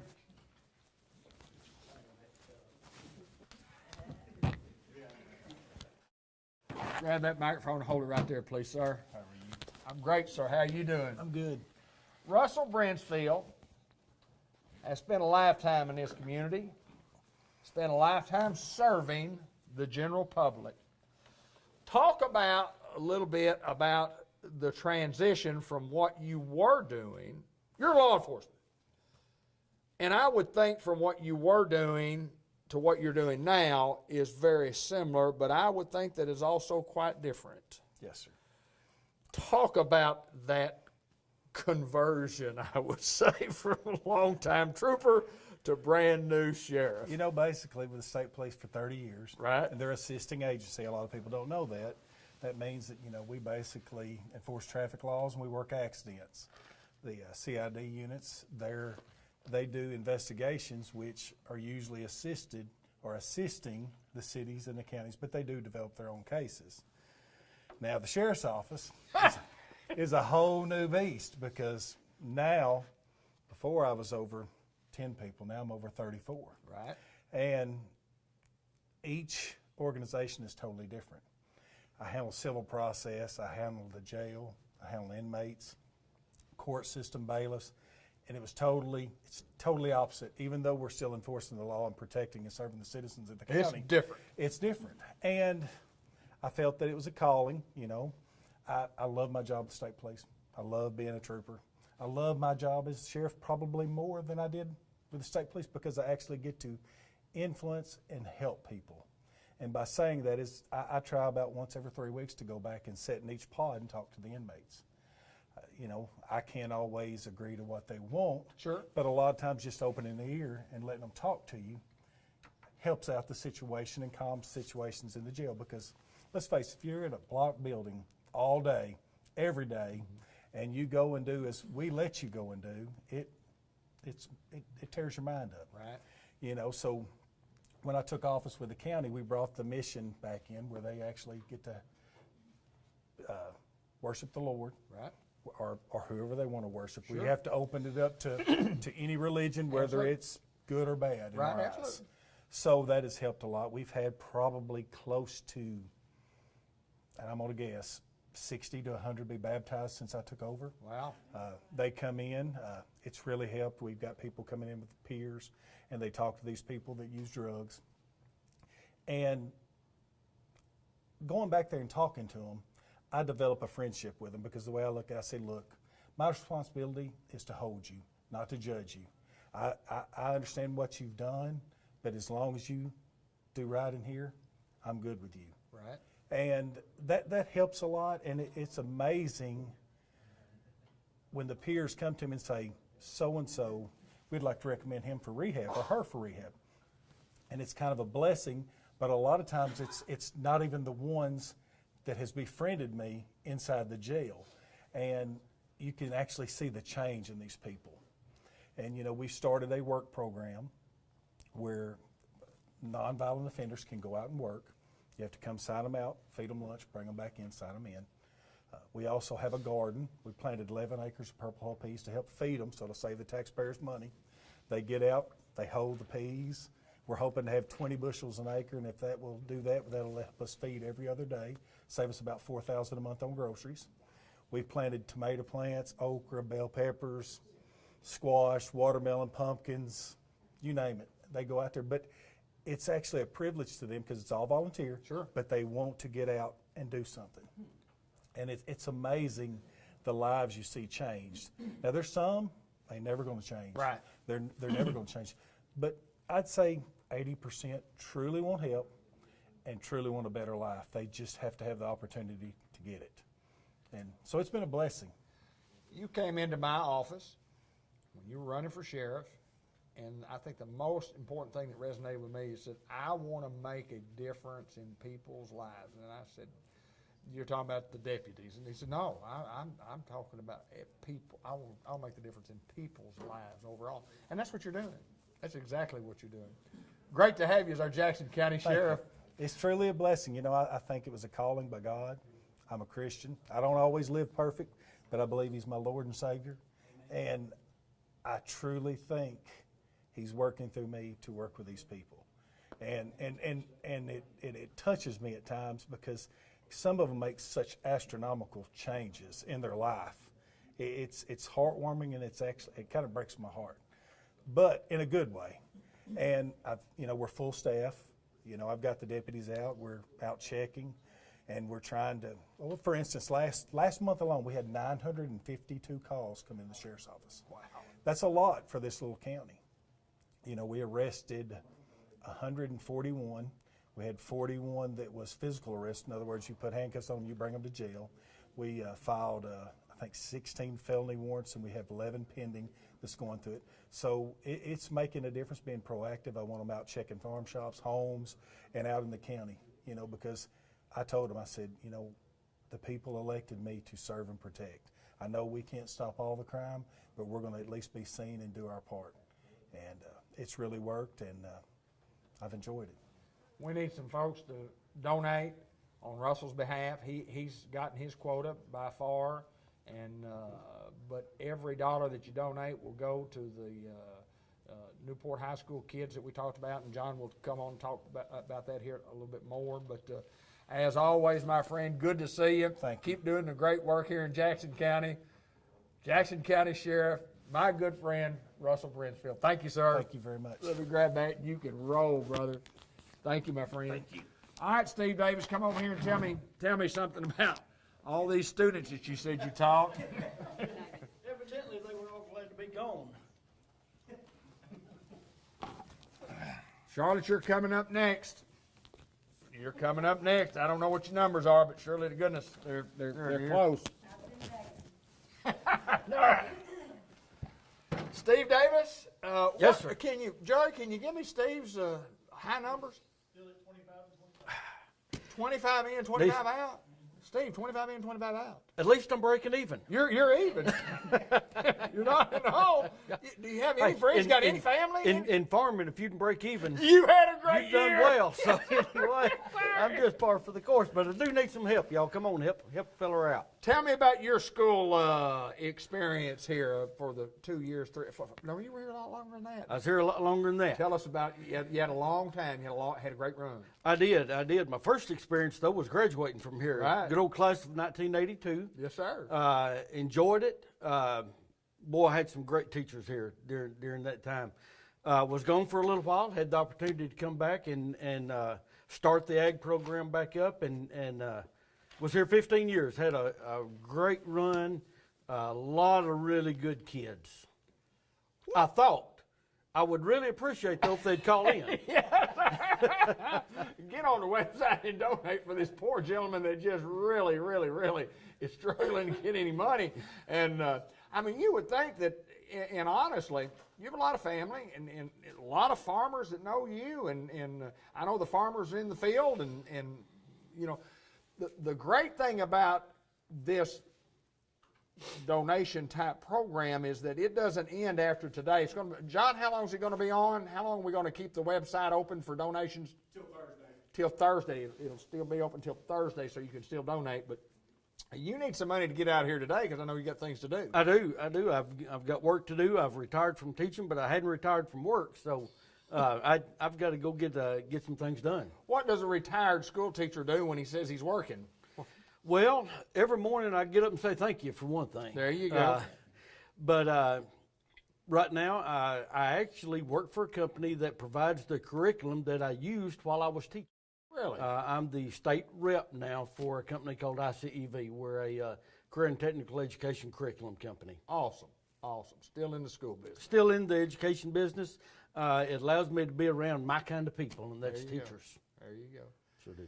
You're a good fella, regardless Appreciate of what it. I know about you. Steve Davis, good to see Appreciate you, it. sir. Hey, y'all get on the website and I will donate. grab that right there. There you go. You're a good man. Please donate for his cause. And I want to speak with Charlotte. Charlotte, come join me for just a minute or two. Now, Charlotte, what are Charlotte's numbers? Positive? Absolutely. Yes. 860. All right. Charlotte Carson, who happens to be from Postmaster Spirits. Now, it's on the shirt. Tell us what Postmaster Spirits is. Tell us what you do. As a unique business in Newport, Arkansas, for sure. What is Postmaster Spirits? Postmaster Spirits is, we're actually in the old post office. Ross and Lewitt Jones has turned it into it's a distillery. We make flavored vodka. So it's shrimp tonic. It is it's flavored vodka that is I'm going blank. But we also have a restaurant in the front. Yeah, so talk you about can the come. restaurant, yes. Yeah, yummy food, homemade, from scratch. Open Wednesday, Thursday, Friday, Saturday, 4 p.m. Wednesday, Thursdays until 9. Friday, Saturday is until 11 or until everyone leaves. We change up the menu every weekend. So every weekend you're going to have something different to try. We do like to do Asian food, Cajun food, and Wednesday's always our pasta or noodle night. And it's just always something, unique that you're not going to find anywhere else in town. I am the server / bartender, so for all you haters that, kept me in, I'll remember that when I make your drink. And then for everyone who, got me out, I'll hook you up. Here's what I talk about the uniqueness of the building. Taking that post office and turning it into a restaurant. So it began as, the distillery, Right. and then it became, it was supposed to be a tasting room. So we're not classified as a restaurant, but it was It's a good place to eat. Right. Yeah. But it was a tasting room for people to come in, try our product, purchase it, and then we came up with some cool cocktails. And then it was, hey, do you have any crackers? Do you have, something to snack on? So then Lua added appetizers, and then the appetizers progressed to food, and then it's just kind of, kicked off from there. It's just grown. Occasionally steak dinners, and it's So- a call in, so you know how many steaks to have. And Yes, typically we do not do reservations. It is a first serve. It is a small building. First Saturday of every month is steak night, unless like this last one we had the arts festival, so we did move it back a week. We try to post the menu as quickly as we can for the week. Again, it changes every week. We do have this week's posted, so we'll have crawfish macaroni on Wednesday, and then we'll add meatloaf for Thursday, and then Friday, Saturday, my dad is going to make Vietnamese pho. All right, you got to help us there. So, What is that? so Vietnamese pho is it's a beef noodle dish, Oh, yeah. and it's a Vietnamese staple, and it's very popular. We've had a lot of people request it. My parents are here now, so we've talked my parents into coming and making that. We do also always have authentic Vietnamese egg rolls, so that is a #1 hit. But yeah, so this weekend will be a really good weekend for great food. Another business in Newport, Arkansas, doing well, and you have done a marvelous job of raising money. It's amazing what people can do, and when they're asked to help and contribute, and this money again goes to all of our kids. We thank you so much for being able to not only participate, but to participate at a high level. Thank you so much. Thank you. And y'all continue to do great work at Postmaster Spirits. Thank you. Okay, I'm gonna grab that microphone. Come see us. All right, Jennifer, you want to talk? Would you like to talk, please, ma'am? I know you do. How's Hayden doing over there, Joey? Could you tell me?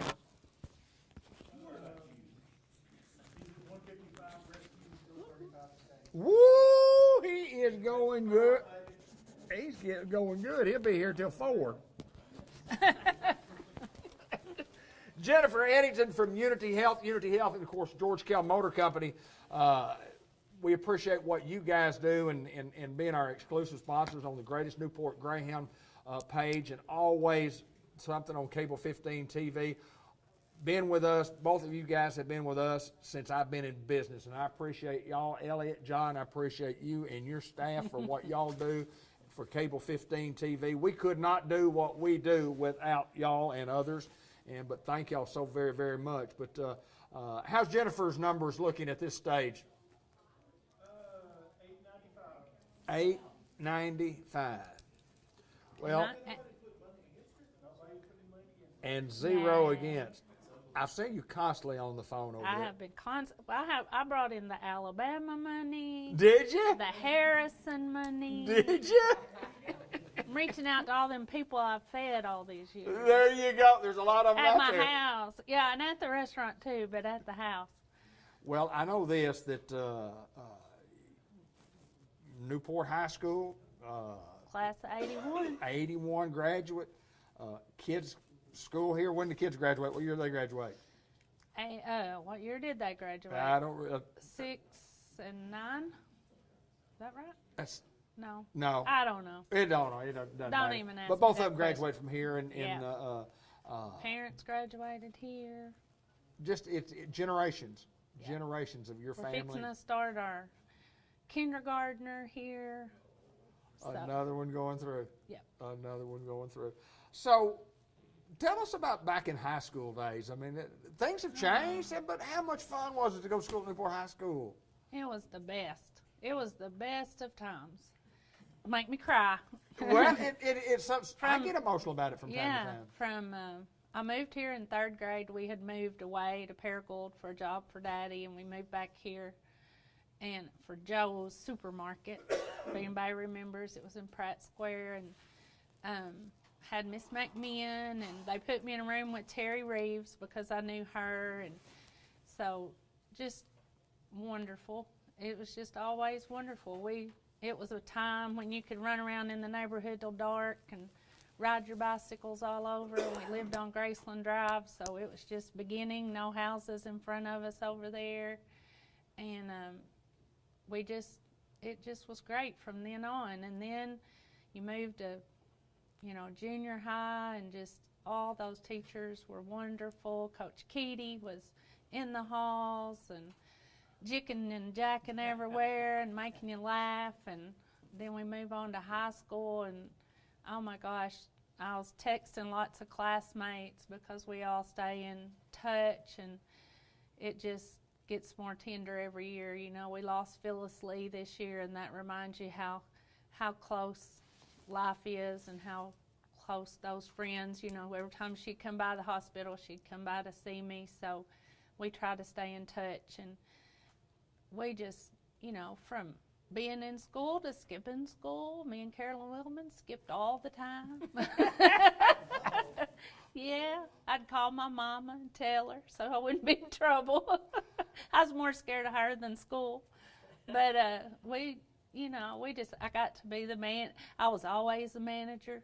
I was a manager of basketball, so me and old Coach Brown would sit there and have big time at the table, and it was just fun. It's just fun. I got a real quick story about skipping school. I skipped school one time, one period. Oh, no, we were brave. And I got caught. And here's my story. I decided that I wanted to miss 7th period. I think it was my senior year. I know it was, because I really didn't have anything to do, but I had to be here on campus because we weren't working out because we were has-beens, as Coach Couch used to say. Football season's over, right, John? Once it's over, you're has-been. So anyway, I was a has-been. I decided I wanted to go fishing, so I had my pole and I went over by the lake. I'm fishing. I'm smart enough to really get real far away from school. Real far away, yeah. Far away. Yeah. And then I'm fishing along there, and I kind of look, and I look. Here comes Mr. Wiggins pulling up in his truck. David, come on in. You supposed to be out here? No, sir. I mean, you're truant. I said, well, what does that mean? He said, that means you're breaking the rules and regulations. Truant. I said, I'm going to have to take you back to school. And it was a Friday. I remember it being Friday because he says, you get on back where you're supposed to be. I'm going to talk to you about this Monday. We'll sit down, I'll call you in Monday. You're going to get punished. So I get to go home, and I've got all Friday to think about it. I've got all Saturday to think about it. I got all Sunday to think about it. I finally tell my mom and dad on Sunday night, I said, well, let me tell you what, I'm in trouble tomorrow because I skipped school. What'd you skip? I skipped 7th period. Dad said, well, you just go up there and take what you gonna get. So I come to school that Monday. I sweating, boy, I sweating. Finally, that 3:30 bell rang, and I left and nothing. And I thought, well, he gonna get me tomorrow. He gonna get me tomorrow. He never said another word to me. He never said another word to me.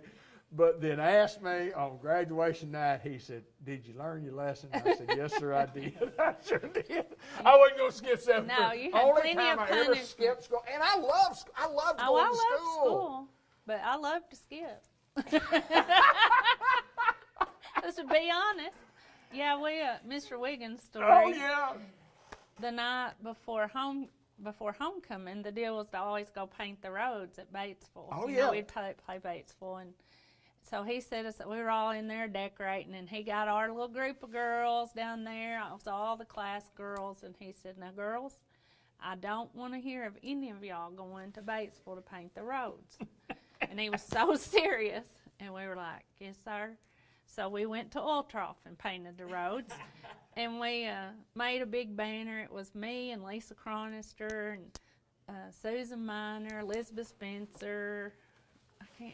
If there was anybody else, I can't remember. In John Miner's truck, and we made this big banner, and we were going to run out in front of the Batesville bus, and we were about max. We had been on down to the Oil Trough, and we were back up at max, and we're watching for this bus.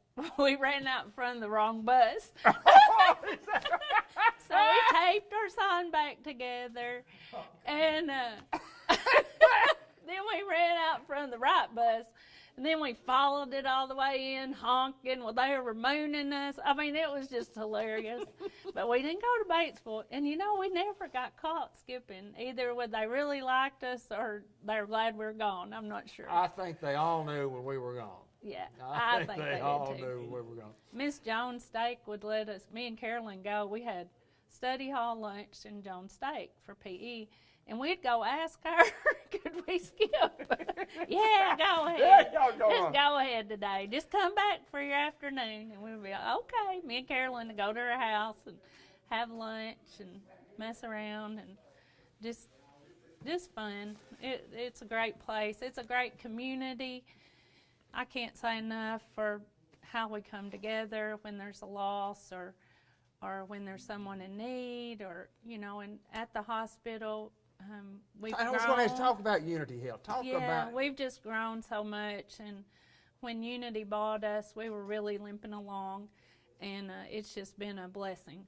It's just a blessing. They take good care of us, local leadership. Our psych program's grown, and that's such a need. Unity actually has the most psych beds in Arkansas now. Really? With the addition of Jacksonville. So that's just a blessing to a lot of Great people. growth. You know, you see them come through, and it just kind of breaks your heart because it's just something that happens, and it's hard. We have the New Vision program that's a 3-day detox for addiction, and that's going strong. You know, recruiting is never easy to a small town, but if you can get them here and meet the people, They generally like it. Yeah. I mean, Dr. Fuentes is a prime example of that, how she's just fit in and, you know, graduating a son from Newport High School. We have Allison Greenback and Paul, who are wonderful. Of course, she was thinking I might need to be in jail when I text her. All my classmates were, yeah, we knew you'd be the one to be in jail. But anyway, the hospital's just a blessing to us all. You know, I hope John Chadwell told us that this was the first year that healthcare on their survey wasn't in the bad, you know, that we needed better healthcare in the community. So that was a big deal to us to hear that. Jennifer Eddington, who's been at Unity Health for how long? 25 years. 25 years. With about 25 bosses. Honestly, because we'd have interims. How did you get to work at 7 years old? Yeah, it was hard. I didn't know much. You were in I was second skipping grade. school and You had lots of time. I can You like thank. that. I had Bethany Davis to thank for my job. She called me and wanted to know if I wanted to apply when she was leaving. So that's awesome. been a blessing ever since. Well, Unity Health appreciates what you do. We appreciate what you do in this community. Appreciate your friendship. Me Appreciate too. all your family. And I promise Jared I'll never ask him to bun again. He was the ultimate bunner. He could bun. Thank He you, girl. could I'm gonna bun. grab that. I'm All gonna right. grab it. Jennifer Eddington from Unity Health. Linda, I want to do this. I want to play. Do we need to make an upgrade on or an update, John, on the numbers, or do you want to wait? What's the $77.25? $7,725. Linda Black, let's go to the interview that I got to do, let's do the Billy Warren, Stacy Boys, and John Hobbs interview if you can find it. Can you find it? Is it a look back? No, it's just under, I think it's under Billy. Just under Billy. You see it? Billy Warren. Okay, hold on just a second. Let me explain what this is. We were playing box out a couple of years ago, and Matt Stacy, former Newport Greyhound great, and had told me that he was coming, his son played, and he said, Billy Warren may be coming to town. Billy Warren, if you know anything about Greyhound football, was, is the only All-American, really, that we've ever had at Newport High School. And Billy was going to be in town, and I said, well, I'd like to just say hello to Billy, and Matt said okay. And so anyway, long story short, he comes to the game, and I end up getting to interview Billy. And actually, I interviewed Billy, Matt Stacy, Phil Stacy, and John Hobbs, all sitting in the box-side section of Greyhound Field, which was the visitor side, which was very uncomfortable for all four of them, they told me. First time they had done that in their life, and it was the first time Billy Warren had been back since he played on that field. And we got an opportunity to interview those guys at half, and here's that interview coming right up. Well, I'm going to tell you what, it is a great honor that I went through the Bauxite Minor stands, and I just picked out 4 Bauxite Minor fans tonight. And I come up with Phil Stacy, I come up with John Hobbs, I come up with Matt Stacy, and I come up with Billy Warren. And let me tell you what, I'm honored beyond measure to be down here on the field, on Greyhound Field, with these 4 Newport Greyhounds. I know you pulling for Bauxite, but I know your heart's always, listen, I know your heart's always on this field. Matt, thanks for setting this up. Hey, it's an honor, David, just to be mentioned with a lot of these guys that we see on your show is just a complete honor. We all bleed orange and black. We might be cheering for a different version of black this week, but we bleed orange and black, and we're right here. John Hobbs, 12, tell me about it. What was it feel to be out here on this field again? I know it's a little different than what it was when all of us played on, but what does it feel to be out here? It's still hot, and I'm still sweating, so put me in, Coach. Put me in. Put us in, Coach. Phil, you and I go back a little older than these guys. We played a long time ago, and, my kids tell me all the time, said, I know when you played it, you had to take your helmet off, and you had to fold it up and put it in your back pocket when you played. We're not that old, are we? We're not quite that old yet. We only have the one bar on it, but they weren't leather. All right, I want to talk with Billy Warren for just a second. In our Sports Unleashed program, we named the 100 greatest players in Greyhound football history, and our guys wanted to name 11. And I said, guys, you can't name 11. You can't. I said, you might get 30, 40. So I just started naming players. I've been doing this for 39 years, been a broadcaster for 39 years. I started naming players, and I just kept naming players. And I said, guys, we can name 250. We can name 250. But I will say this. Great player. Phil, me and you we were Greyhounds at heart. Yep. But what has been considered the greatest football player of all time to ever play on this field right here, Billy Warren. Welcome back, sir. Thank you. Glad to be here. Tell me about what's going on in Billy Warren's life. Tell us a little bit about you. What's going on? Where are you, and what are you doing? Actually, I'm in Atlanta, Georgia. I'm with the City of Morrow, the Public Works Director. Okay. My beautiful wife, Linda, is here with me tonight, and we're just living the dream. When's the last time you've been to this field to watch a football game? This is the first since I've left high school. Yeah. So Matt called me and said, hey, look, we're getting together. I said, where's the band going to be? And we drove in late this afternoon and just glad to be here. Well, I do want to mention this, and we talked with Billy, and you played with Drew Stacy. You played with Drew Stacy. Drew Stacy, bless your heart, and love you and miss you. And you guys were like brothers, and the Stacy family was like your family. Absolutely. Still are, till death do us part. Till death do you part. John Hobbs, could you give us, I asked Billy, he said he could give 8 or 9 plays. How many plays could you give us tonight if we needed you? You know, for the Greyhounds. Send me long. Let Matt block for me, and then We'll run a fake with Billy, and you two guys just get in the way. We'll be all right. Phil, how awesome is it to be back? I mean, just stay and be at Newport, Arkansas. A long time ago, we played in the 70s. I mean, how good is it to be back? Oh, it's incredible, man, and it's good to see the tradition still going on. You know, I can just talk from mine, from '79 for the next 10 years till Matt got into the game.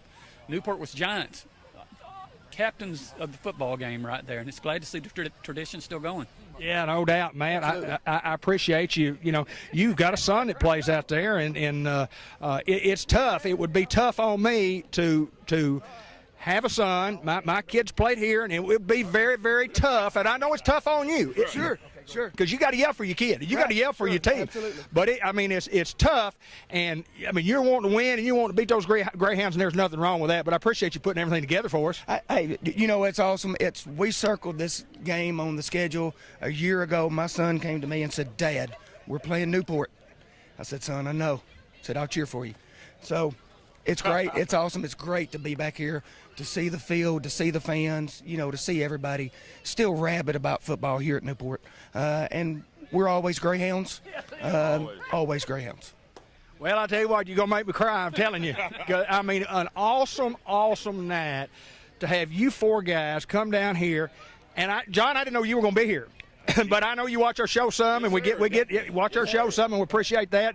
And you guys, whether you're on Facebook or not, get on Facebook sometime and watch on Monday nights at 6 o'clock, because we talk about the Newport Greyhounds. And I'll promise you we'll talk about the Bauxite Miners, too, this coming week. I am honored that you guys could spend a few minutes with me personally. You know, the great Bud Black called the greatest call he ever called was a run that Billy Warren ran, I believe maybe in 1980 against Nettleton when you broke, I don't remember whether it was 9 or 11 tackles, but it was the 11 tackles. Billy, remember the shoot. It was, there you go. It was the greatest run in Newport high school football history. And this happened in 1980. Never had a better run since then. The greatest run ever, and the greatest Greyhounds. And let me tell you what, I'll put me in this bunch with 4 other pretty good ones right here, too. So thanks, Phil. David, thank you, sir. Billy Warren, thank you, my friend. My pleasure.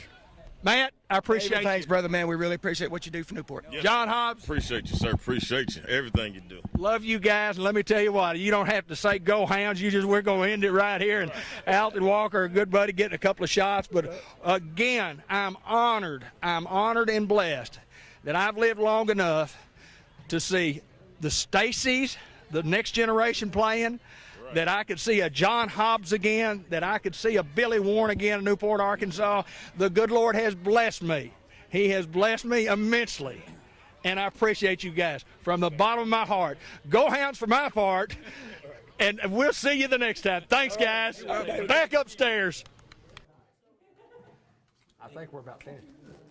Oh, we're not only about finished, we're on. Oh, we're on. Okay. Here we go. Elliott Sides, Georgia Cal Motor Company. We're about finished this first session and got some of the next group coming in. But Georgia Cal Motor Company, one of the staples in Jackson County for many, many years, and as good a corporate sponsor for our school, the public, our kids, as there is anywhere here. And thank you for what you guys do. And Georgia Cal Motor Company's been doing it for a long, long time. Welcome, and you've raised money for us. Well, thank you, today. D. Black. Yeah, we love the community. We love the school. We just, anything we can do to raise money or donate for the kids, whether it's volleyball or cheer or football, basketball, band, just anything. We passed our goal, but I still think we need $100 and something to get to $8,000 on this round. So let's get on there. Let's donate some money. These kids need it. We need, whether they need uniforms or equipment or travel or food or whatever it is, it means the world to these kids to be able to go and do and to play and to experience a team, or just to go out and just do something and get out instead of just being on the streets. Absolutely, and that kind of stuff. Absolutely. Well, and kids are involved. If they're involved in extracurricular activities, it's not only the participation in the games, but they have practice schedules and a regimen of things to do along with their schoolwork. So that's why we get so excited when people participate in extracurricular activities. And we have some good ones here at Newport Schools. Yeah, we got great things going. I know they're building volleyball up huge, or cheers. We got 20-something girls on the junior high cheer squad, so that's the most we've had in a while. As far as football, you got Brian, you got Tanya here doing a great job. So anything we can do to raise money for the community, for the kids, we're all about it. So. George Kell Motor Company. We go through a pandemic. We couldn't get any inventory. It changed the way we do business, but we made it. Yeah, we made it. It changed it in a lot of ways. It's actually going back to the old way now. Yeah. But we got to go back to work. But yeah, it was an interesting time. It was with no inventory, just dealing and trying to sell and call and still be active, and it was a difficult time, but we made it through it and it was good. So we got a lot of things coming. So looking forward to continue to do stuff in the community and grow it and just really grow the town. So he's Elliott Sides and just from the Sides family who own and operate George Kell Motor Company. John Pennington joined us also today, and it's amazing what you guys do in Newport, Arkansas, as John says, the center of the universe right here. It's Newport, amazing Arkansas. where you go and meet people from Newport. It's just about everywhere. So. And people that have watched today from several different states, 5 or 6 different states, maybe more now. People that have donated, you donate it by the link, and when we get this next group of people in, we'll go over all that again. But always my pleasure. Good to see you. Elliott Sides, I'm going to grab that microphone from George Kell Motor Company. And owner, operator, tech guy, sales manager, what else you do out there? Parts manager. Everything. Cleanup department man. No, we got a lot of good employees. We do indeed. We do indeed. All right, let's see. Where are we, guys? I'm going to go look at the board. Thanks, E. Appreciate it. Great group right there. Let me look right here. Let's just. 8150. $8,150 raised from this group. And awesome once again, $8,150. That group is timed out. Okay, group, thank y'all so very much. We appreciate y'all so very much. Thank you, thank you, thank you.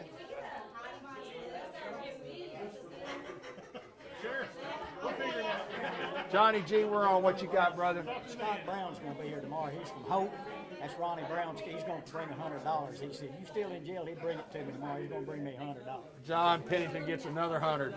I got you covered. You wind up with 75. 75.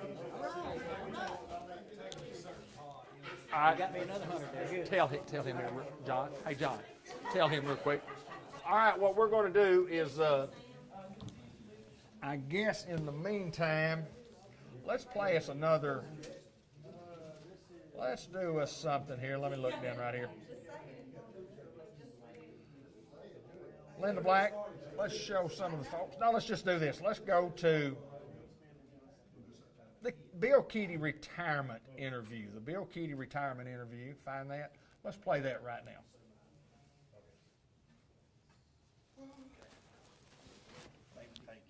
Get your tissues out, folks, because I'm going to show you a couple of other clips before we wrap up this segment with Coach Keaty. And one is Coach Keaty at the All Sports Banquet.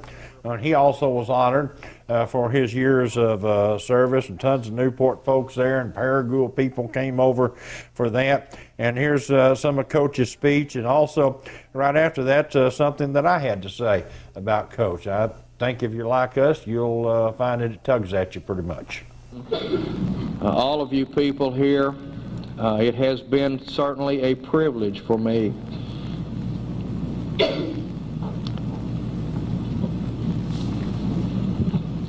But no, I'm going to make it. It's been such a privilege for me to have been your coach. It's been fun. I think I'm the person, who has been rewarded by having all of you young ladies and young men out here with me throughout the years, the great coaches. Coach Keppel will not be able to be here. He called in. He wanted to be here very badly. He is inheriting a wonderful staff, and he's going to be blessed with having all of you people here to support him. And how special you have been to me, my family. And speaking of my family, thank you so much for all of your help putting up with me throughout the years. You have meant so very much to me, and will always. And in the tough times, you were always there. And Jennifer,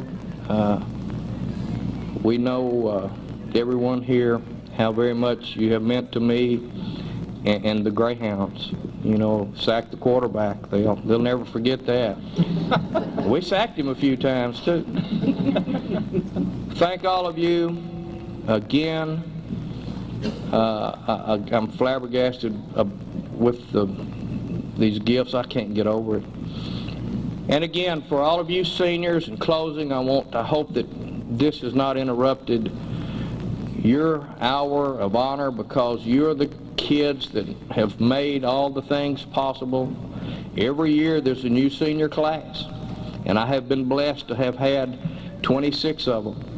And every year it's a special class of young men and young women. And so remember what you've heard here. Never forget your friends. In time of need, pick up the phone and call them. If you ever need me for any reason whatsoever, pick up the phone and holler at me. That's what we're here for. That's why we do this. That's why coaches are coaches. We want to be there for you. And in return, you have always been there for us. And bless your hearts. It has given me a wonderful, wonderful coaching career, one that I will never, ever forget. The memories I will cherish forever and ever. Go Hounds, beat Batesville.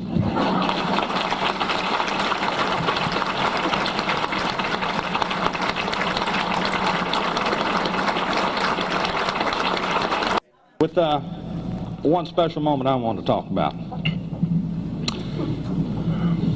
And give me just a second to do this. The lowest moment I ever experienced as a Newport Greyhound football fan was in 1989 in War Memorial Stadium and dressing room after a football game that we lost to Dollarway 7-3. We had a better football team. We outstatted them. We outplayed them. They got the biggest break ever in a high school football game and won the game closing second 7-3. It was in that dressing room Coach Kenny Black and Coach Keaty and I said, after everybody got on the bus, and we were all crying, and Coach Keaty said, I have let everybody down. I've let my team down. I've let my community down. Bill, I hope every coach lets us down the way you have. Thank you, my friend.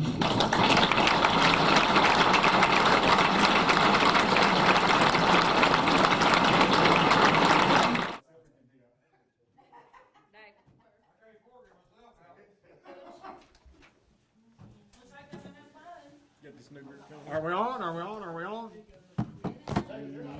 Oh, we're on. We're on, John. Well, what it? Well, it's just, you know, we got a house full of criminals. New group of criminals We coming had to in. clean house and Yes, sir. make room.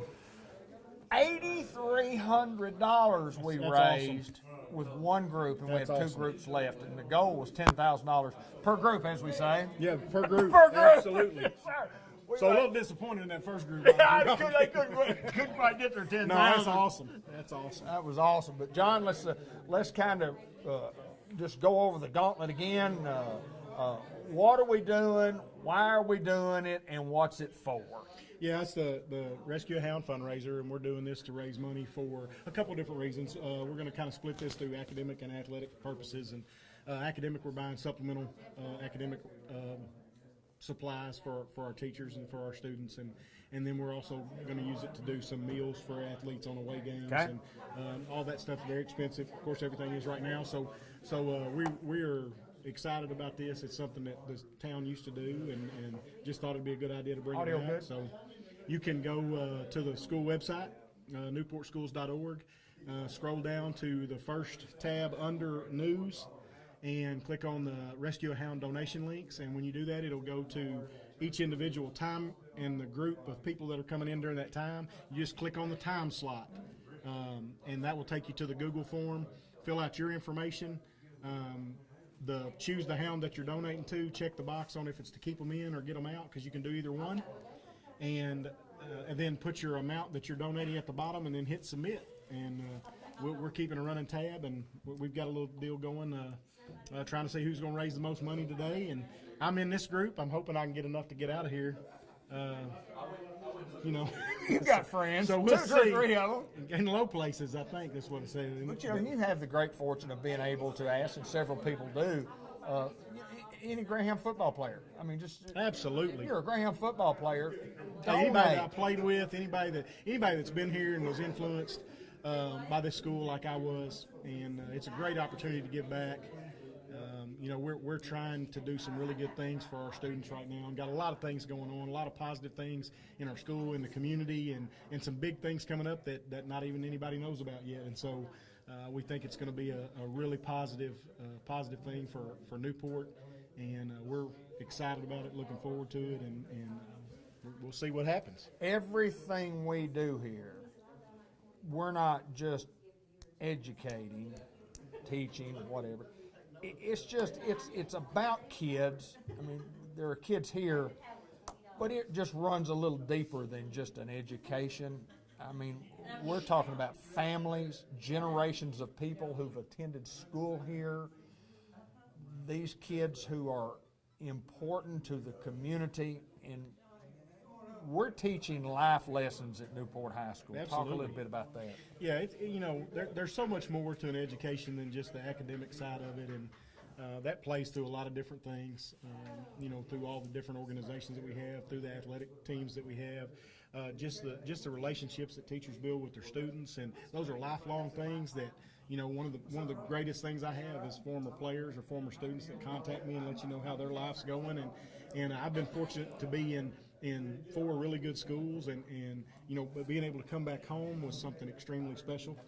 And I know that everybody feels that way about this school and about our community, and there is something special about it. It means a little more when it's where you're from, and we want for not just our school, but we want our kids to be extremely successful. So we're trying to do everything we can to give them the best opportunities.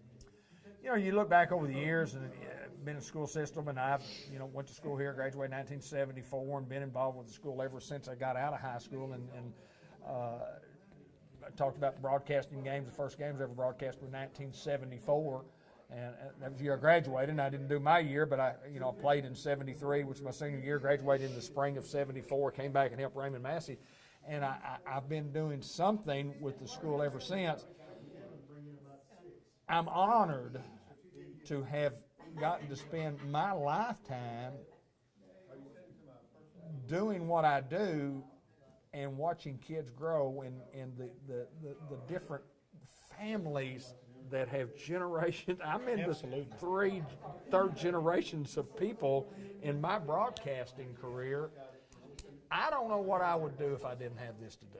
I mean, I really don't. It's just, I look forward to like this today. I mean, what an honor to be here and to help raise money. I've raised thousands and thousands of dollars helping Bud Black at the radio station. And when you asked me, would I be interested in helping, I said, you bet, I'm on board. I'm on board. I mean, it's just what we do because it's for the kids. Yes. And it's important. It is, and you know, anybody that's ever gone to school here or been a part of this or graduated from here, it's special. You know, and for me to be able to come back, you know, both my kids have graduated from here now, which is something that I've cherished more than anybody would probably realize. It's one of the reasons that I wanted to come back and be around back by my family again, and to try to give opportunities to kids that I got when I was here. You know, my goal and my dream was to always come back here and be head football coach. And that, of course, that didn't happen. It's worked out a little different for me, and I'm perfectly fine with that. I'm loving where I'm in right now, and in the position that I'm in, and it's coaching. It's just coaching a different team. So, yes, exactly right. But it's and to be able to have, you know, some influence on the direction the school takes, and I've been very fortunate. I've got great people around me. You know, anybody that's in a position like I am, you're only as good as the people that you work with, and I say work with, because they carry a lot of the load, and I'm very fortunate to have the people that we have, and they all want the same thing. Our vision for the school is the same thing, and we want it to grow and give our kids great opportunities, and we know that's what we're doing. I think our Newport School Board is as strong as it's ever been. Absolutely. Talk a little bit about that group. Yeah, you know, and it's a group where I think the longest tenured members, probably 4 years now, but they're very energetic and want to be involved in the school, and they want to. But they also know, they don't overstep on things. They know exactly what their job is, but they want to be very informed, and I think that's a great thing for them to be involved and to want to be in those decisions. And they absolutely want what's best for our district and for our kids, and that is the thing that they put at the top of every list is how is it going to impact our kids and the students in this district. And so, and all of them have kids in the district, so that's a very, very important thing, and it makes it very, very personal. Right. And so it's good. We have a great relationship, and I really enjoy working with that group. John Bradley, he's the head Greyhound, not the head football coach. He's the head Greyhound of the whole team, and the whole team includes Newport High School, elementary school, and a couple of different campuses, and what a job you do. Glad you're here, glad you're in the position that you are, and we keep building and growing and getting better each and every day, and that's kind of the idea in life. Try to do a little bit better today than we did yesterday, and Yes, that's sir. what I think we're doing at Newport. We're better today than we were yesterday, and we'll be better tomorrow than what we are today. Absolutely, and you get a chance to talk to the folks in this group that have donated their time, and you probably talk to John a little bit about the daycare that we've got coming, and, Right. and that's something the school's worked with the NEDC, and really tried to make something that's a great option for not only our faculty, our students, but also for members of the community. It's something that was very much needed, and so we're looking forward to that, and I know he'll tell you more about that. Sounds good, my friend. Thanks, John. Yes, We'll sir. see you in a little bit. You bet. It's Julie Allen, Andy May, Billy Keaty, Kevin Pierce, Judge Jeff Phillips, Libby McGee, Philip Brown, Jalen Corley, John Bradley, Derek Ratliff, Benny Smith, John Chadwell in the group today. And did I miss anybody? Did I? Julie Allen, Andy May, Billy Keaty, Kevin Pierce, Judge Jeff Phillips, Libby McGee, Philip Brown, Jalen Corley, John Bradley, Derek Ratliff, Benny Smith, John Chadwell. And the goal is $250 per person. Our goal coming into today was $10,000. Our first group of people raised $8,500. So I say this to the group as a whole.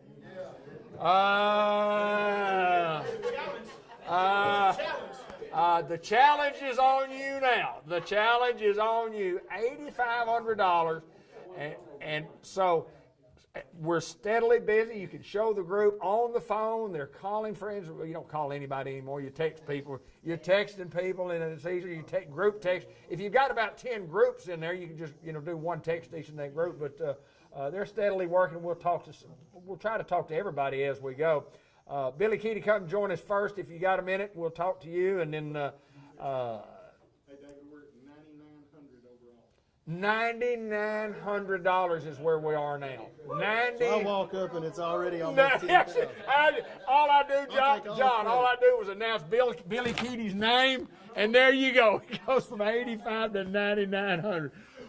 Billy Keaty, Newport High School graduate. I know you're coming back to us, and that's good. And 1995. 1995 graduate, played on some great football teams here, and what a name, synonymous with Greyhound football. And First Community Bank, right here in Newport. Yes, sir. Community Bank.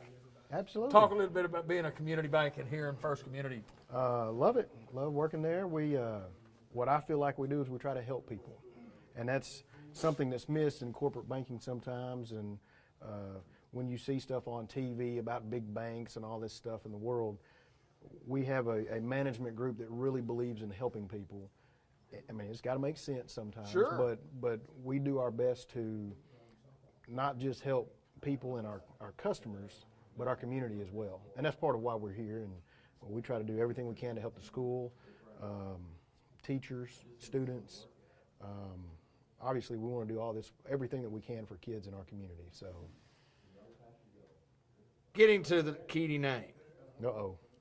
And I mean, obviously, not a lot of pressure, but I mean, it as a kid growing up and playing football for your dad, but you go back to your grandfather and your dad, and then your mom's not a Newport High School graduate, but if there were ever a Newport Greyhound, historical person, it's Jennifer Keaty.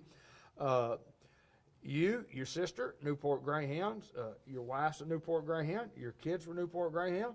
One of them still is. And still is, yeah. Jake's still a Newport Greyhound. How important is it for people to be here and to be in this school? How long do I have? I know that they as probably all long wanna- as you need. Okay, I'm going to tell you a story. Oh, here we go. This has happened in the last 2 or 3 weeks. You know Gary McDonald? Yes, very well. His son and I are good friends. Yes. His son works for our bank in Batesville. Our home office is in Batesville for First Community Bank. So I have the luxury of getting to play in a few golf tournaments over there because we sponsor golf tournaments sometimes. So I get an interesting phone call a couple of weeks ago, and they're like, "Hey, do you want to come over here and play in this golf tournament?" And I'm like, "Sure, man, always. If I can, let me check my calendar." And they said, "Okay, well." The guy starts giggling a little bit, and I'm like, "Okay, what's going on?" He says, well, Matt wanted me to call you and ask you if you and your son would come over here and play in this golf tournament with his son and me, and Right. it'll be a blast." I'm like, "Okay, what's the deal?" I know, but I don't know. I don't know, but I could guess. Okay, so the golf tournament was for the benefit of Friends of the Pioneers. I got you. And he told me when Matt was telling him to invite me that he couldn't get the sentence out. He was laughing so hard. And I said, "No, okay, let me think about it." I literally had to think about this. You asked me, what does it mean to be a Greyhound?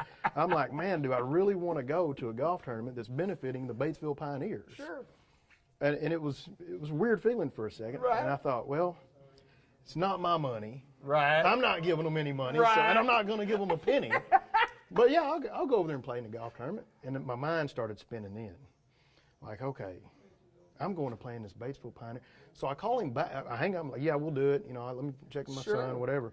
So I call him back, and I was like, "Now, do you understand why he was laughing so hard?" And he said, "Man, I think I do." Now, this guy's from Florida. Okay. Now, he played Division I football. Great guy. He was a defensive tackle at the University of Central Florida several years Right. ago. So he's a big, strong dude. So he understands rivalries and stuff. And I was like, "So you understand?" He was like, "I think I do."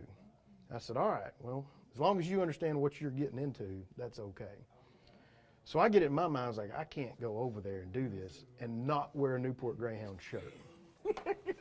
So my wife was like, "Are you really going to do it?" My mother's, "Are you really going to do it?" I was like, "Absolutely." Well, I figured out I don't have a Newport Greyhound golf shirt. Okay. I was looking through my closet. Unfortunately, I went over to see Miss Kay Brand and her family after Mr. Mike passed. And she had already heard from my mother that was my plan, and she said, "Are you really going to do that?" And I was like, "Miss Kay, I really was going to do it, but I don't have a shirt." So now this was the day before, and I was like, I don't have a shirt, so I don't know. I may wear a hat or something. I don't know what I'm going to do." She said, "Hold on." She walks back into a different room in her house, and she said, "Mike would want you to wear this." And I was like, "Deal." So I wore Mike Brand's Newport Greyhound golf shirt to the Batesville Pioneer golf tournament a couple of days after he passed. So and that was What a awesome. great honor. I can't tell you how many comments I got, some lovingly and some not so much. I had people tell me, "I can't believe you would do that, but I can believe you would do that." It's what a rivalry's all about. I mean, honestly, The superintendent, I think it's Dr. Hester, great guy, very nice guy. He comes up and is like, "Wow." That's now, you know that I was at the announcement several months ago when they announced that we're going to play them again. And I met him, talked to him, and he was like, "Okay, so you," and somebody, I think Coach Bradley told him, you know, his dad was a coach back in the day, blah, blah, blah. And he was like, "Okay, so you have some feelings there about this." I was like, "Oh, no, it's hatred." And he looked at me like, "Are you serious?" I was like, "Yeah, no, I'm being serious. You know, it's I don't pull for the Pioneers for anything." And I said, "The only reason y'all won any football games last year is because your quarterback, his grandfather was a Newport Greyhound. I mean, so he had Newport Greyhound blood in him, you know." And that was Matt McDonald's son. Right, yeah. So anyway, I thought that was a pretty funny story. Well, it's a great story. I took a picture with the mascot. Did you? Yeah, pointing to Newport? my Newport Greyhound Well, the logo. thing about it, you honor Mike Brand, too. Absolutely. Oh, and I couldn't help but think about him all day long. Well, and a lot of people over there knew him as well, and I was able to, you know, it was just really neat that Miss Kay gave me, you know, it's special. So Being a Greyhound is special to our family. It is really special, is. no doubt about it. It's And I special can't to a lot explain of in us. words how You deep didn't that get goes. to see it, but I just played coming into this segment the Bud Black, Bill Keedy, had them. They did a little interview, and we kind of looked back at his announcement when he announced his retirement over at the cafeteria. I just played that video, and it's pretty good, boy. It's raw to some of us, but I don't know that I would want to watch it. yeah, Not here. no, and not now. But I mean, it's pretty good history. Got a lot of history in what we've done over the years, and I got to look back. I have a couple of hard drives and it's got Newport Greyhounds and it's sports stuff, but it's pretty awesome what we've been able to capture over the years, and got every Greyhound football game on video since 1994. And My senior year. yeah, First year y'all did this. That's exactly right. Exactly. I have- Fraser. We opened up Memphis Fraser. Was that right? Yes. Yeah, that was the first game we we ended did. with Watson Chapel, which was Yeah, heartbreaker. Yeah, it was a tough one. That was a tough. What now? Well, no, that was Hillcrest. That was Hillcrest. Oh, now Memphis Hillcrest, yeah, that was several years earlier. That was and in the that was mid-80s. ugly. That was in the mid-80s. Yeah, that was ugly. Memphis I remember Hillcrest. that. Played them a couple of years, and we tried to get Memphis Fraser to come back. And we had to get him. They said, we got to team them more. Hillcrest will come. Yeah, they're the same size, no big deal. But anyway, so we're trying to raise money for a good cause, and I'll let you get back over on the phone. And I want to tell you this. yes, sir. This is important because we always talk about athletics and football and all that stuff. My oldest son, is a freshman at ASU. Now he's a sophomore at ASU, but he just finished his first year in Jonesboro at ASU. And I say that this school must be doing something right because he went to ASU and made a 4-point his first year in college. So I'm proud of him for doing that, but I also want people to know that our school is doing really good things here. And you can't go to college and make a 4-point. If you haven't learned something, you've got to have a good base. Now he's got a smart mama too, so that doesn't hurt. No, that doesn't hurt at all, does And it? thank y'all for doing what y'all are doing today because this is Bill awesome. Keedy, good to see you, my I just hope they friend. let me out of here in a little while. Well, if you collect enough money right here, we'll see what I'm we trying. do. You got to let me off here so I can go back. My phone's been like really blown up since I've We're been blowing on. up because they're trying to keep you in. Yeah, one person just texted me as a former governor.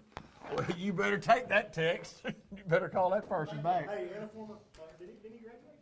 Yeah, Mike Beebe. Yeah, former graduate, Newport High School. Absolutely, absolutely. We're trying to raise a little money here. We've got other people to talk to, but Linda, let's look at something we can do here real quick while the numbers keep coming in. How about let's do the Newport Batesville Revisited video where we went over to Batesville when the announcement was made officially that Newport and Batesville was going to renew their rivalry. Not this coming up year, but it'll be in 2024. But it was a great day to get together and have these two schools come together and say, yeah, we want to play again. Here was that video.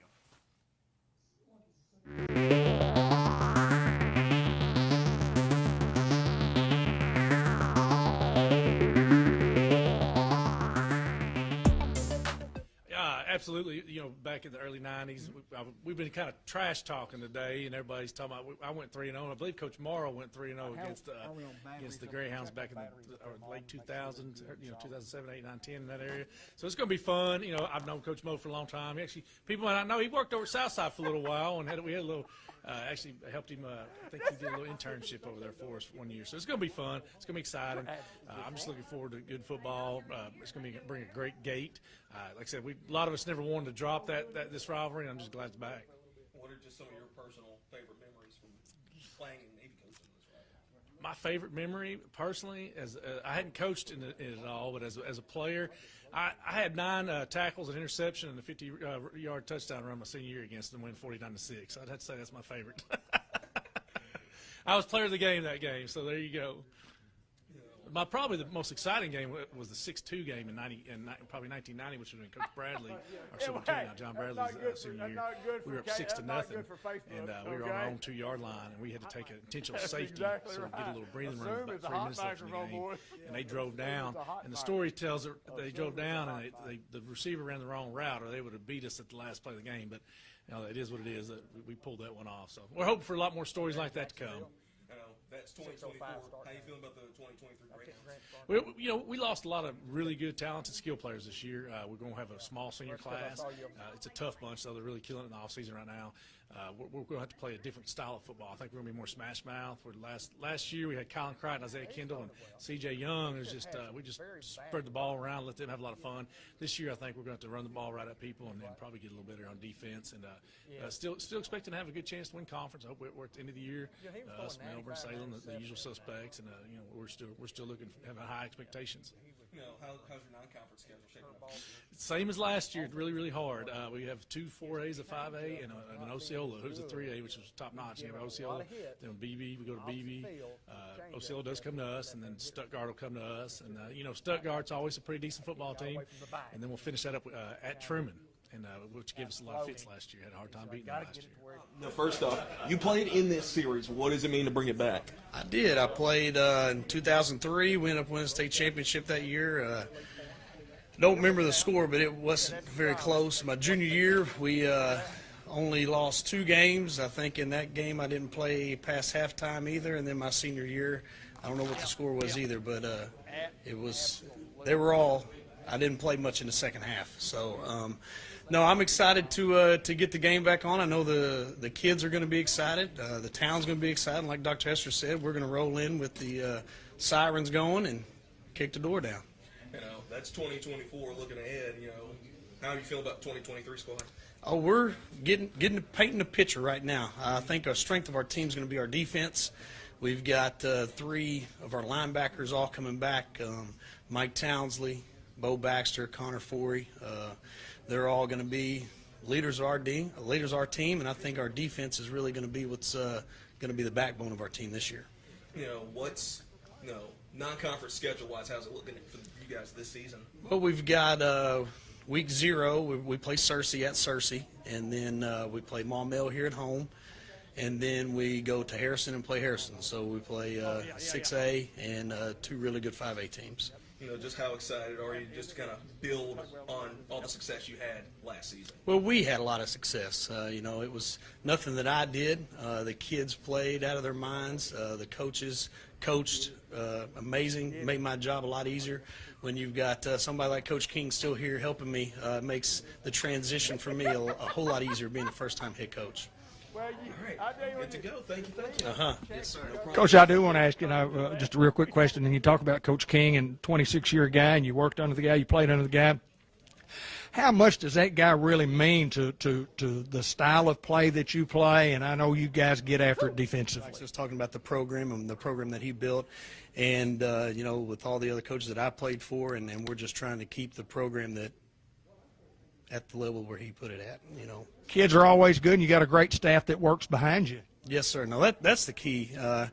Having good people working with you, not for you, and then having kids that are bought in, that know what the standards are, what the expectations are, and our kids. We've got 80 in off season right now, and Coach Holmes is our strength and conditioning coordinator. He actually came over from Newport. He ended up putting on black and orange, and he looks a lot better in that than orange and black.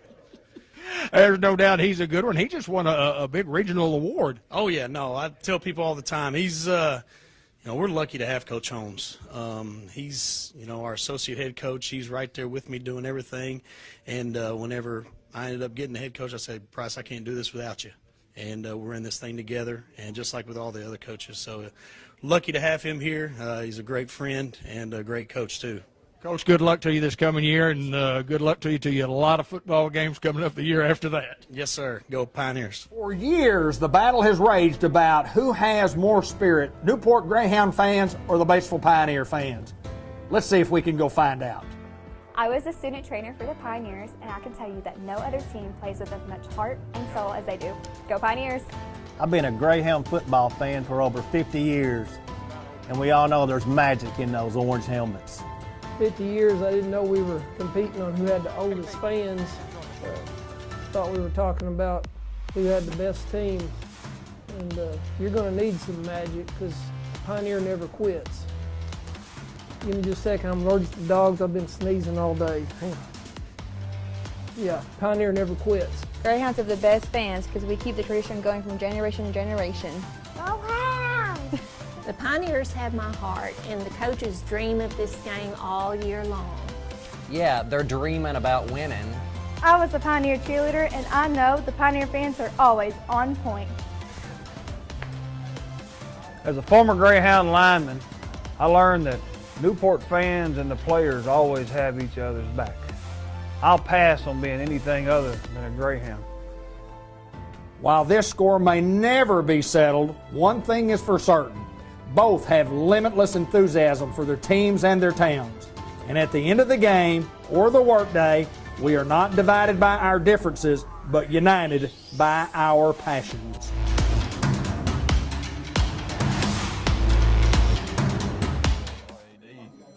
Yeah. Oh, we're ready. Hey. Hey, we're on. Always the same. Talking about hot mics. Talking about hot mics. KP, radio guy, D Black, television guy, hot mics. We got caught, didn't we? Always, yeah, we got it. Always be ready. ASU Newport softball. Yeah. Talked to Dr. Moore earlier. You guys are getting after it. Man, we're working 8 days a week. You have 25 to. hours a day. I'm exhausted, but it's awesome. Well, you were behind on recruiting. When we Correct. got it together, we're 3 years behind on recruiting because Yes. recruiting starts for Right. freshmen, so we're Right. 3 years behind. Talk about that, where we are, and we have done a great job of assembling a group of kids. Still not finished, but talk about where we are in recruiting right now. Yeah, like I said, we were behind, and it's kind of terrifying.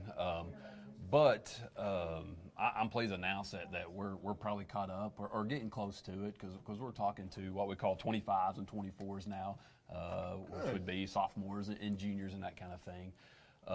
But starting behind was kind of terrifying, but just the excitement that the community has shown for sports coming has brought a lot of talented athletes to us. Yeah. And we've gone out and found some, but we're sitting at about a 15 roster right now for our very first historical season. But we're caught up. We feel like the word's getting out. It's now we're at a time where we've got these student athletes contacting us, and we were not doing that in February. We were searching high and low for them, and I feel like we're in a good place right now. We're excited. Well, you and Josh both have spent a lot of time, and Josh Nation and Josh with travel ball as such, and you've been that circuit and done that, and he's been a tremendous help for you. Yep, excited to have Josh as an assistant. Like I say, he's been a great recruiter. He's sir. been a big part of that. Just like you said, the travel ball, him having all the contacts there, and he's actually been outstanding. I think we're getting ready to officially announce him as assistant coach. I know it's been no secret. But there's no one else I'd rather have by my side than Josh Nation. I know he helps you guys and loves doing what he does for Cable 15, and that's the kind of guy I want, a guy that's going to be dedicated, and he's all in. And we have the vision. We got the dream right now, and this is crazy to say that we want a national-ranked softball team right here in Newport, Arkansas, and we want to win a national championship and bring it here to our communities, and he is 100% on board with that. So. I was telling Dr. Moore earlier, and I was on the groundbreaking of getting us transferred from Votech school to college, and then to a bigger college, and watched it grow. And looking back, and I think about it, I'd always really maybe dreamed that might happen, but I never really thought that. I said, we'll never have athletics, and then all of a sudden, somebody said, we're trying to, and then you talk to Dr. Moore, and I said, Dr. Moore, what's the vision? And he tells me, and I thought, well, that'd be great. I mean, well, you talk 4 or 5 years down the road. I said, no, I'm on board here. I'm trying to get it done. Yeah. And then it's happening. It still feels surreal. I still wake up every morning and I'm heading to the ballpark or heading to high school to recruit or watch a girl play, and I go, this is not real. This does not seem real. It's neat. Of course, Dr. Moore, give him all the credit, former college athlete who came in and had the vision and shared it with everyone, and everyone jumped on board. And I can say for our administration, Dr. Moore and the Board of Trustees there at ASU Newport, they haven't said no much. Everything we've asked for, everything we said we needed to get this started and done the right way. Right. We didn't want to just throw something out there haphazardly. They've given it all to us, the tools, the resources, and they're a big reason why it's happening, and happening, in my opinion, the right way. So. We're here to raise money for the Newport High School athletic program. Extra monies that John had talked about a while ago about what it's going to be used for, and monies that we don't have budgeted, but you always need extra money at any level, and that's what we're doing today. And everybody in the list, if you're part of this list of 10, 12, 15 people that's going to raise $250 today. But I want to talk to you today about you and your family and the history that you guys here at Newport High School and the Newport school system, because you got a pretty good history. Talk a little bit about that. Yeah, of course, both my parents born and raised right here in Newport, Arkansas, and both taught here for close to 40 years apiece. I was raised here on this campus in the old gym, on the in between the track over there, on the football field. It was my second home. And, growing up, you always say, I want to get out of here. I tried that. I went off and lived in Biloxi, Mississippi, Little Rock, Arkansas, and I had a chance to come back home. And we know there's nothing like it. I've been here ever since, and I never want to go anywhere else. But it was because of what my parents did, growing up, seeing them teach, and mold the young kids. My dad giving rides home to these football guys after practice who became bigger brothers. And, at the time, you don't really know what's going on there, but looking back and see the impact that your parents made to these athletes, to these students, to the people of this community, it's just been special to me. Right. And I always said I wanted to give back. And, I didn't want to coach. I know me and Ken, nephew Ken Black, were in the same boat. Right, we were both raised. Wasn't part of the plan. It wasn't with coaching. No. Coach Black, my dad, Coach Keedy, all said, "Don't do it. It'll take years off your life. Go make money." And then here we both are, both back in education and coaching. But it was because of that impact that our parents,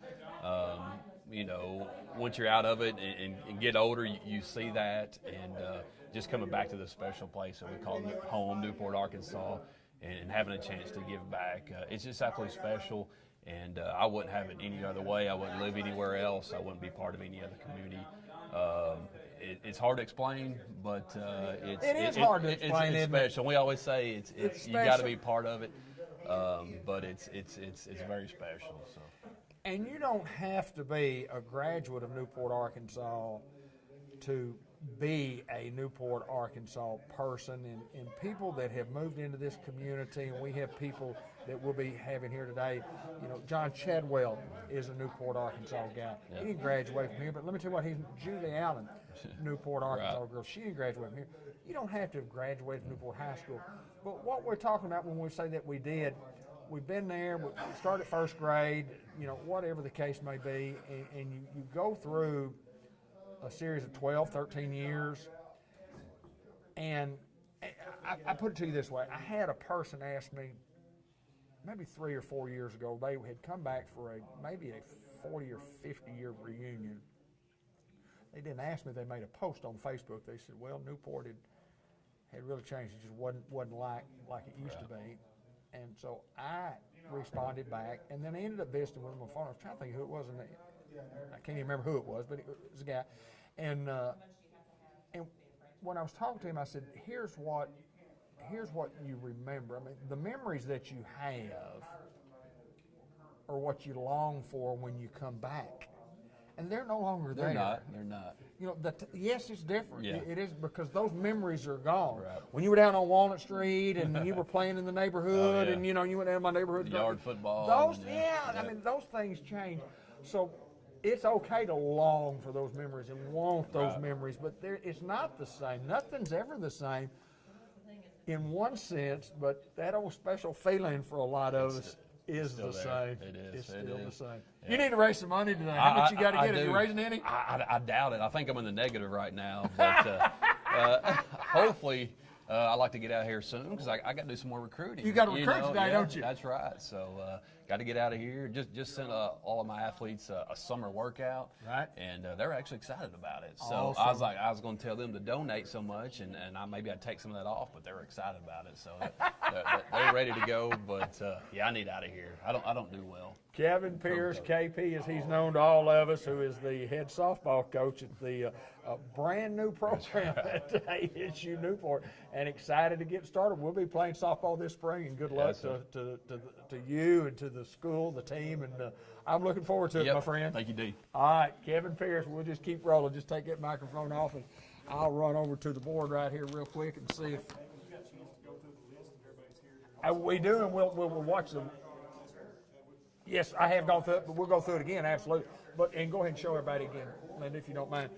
The people in the house, Julie Allen is here, Andy May, Billy Keaty, Kevin Pierce is here, who we just interviewed, Judge Jeff Phillips, Libby McGee, Philip Brown, Jalen Corley, John Bradley, who's the superintendent we've talked to several times. He is in this group to raise money.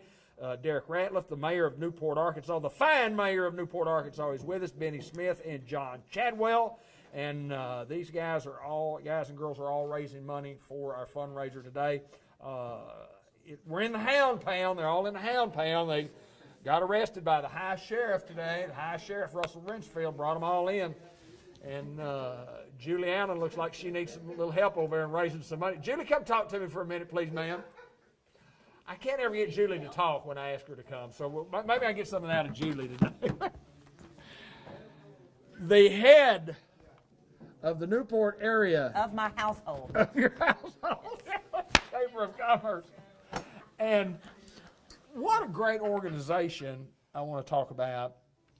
When NEDC and the Newport Chamber kind of got together in the same building and kind of put their forces together, we became a force. Absolutely. We became a force. Talk a little bit about that. Well, so you have Chamber and its mission working on this small bubble over here, and we have the economic development working on this bubble over here. But in community and economic development, there's a giant gray area that is also just as important as those things that we were already working on.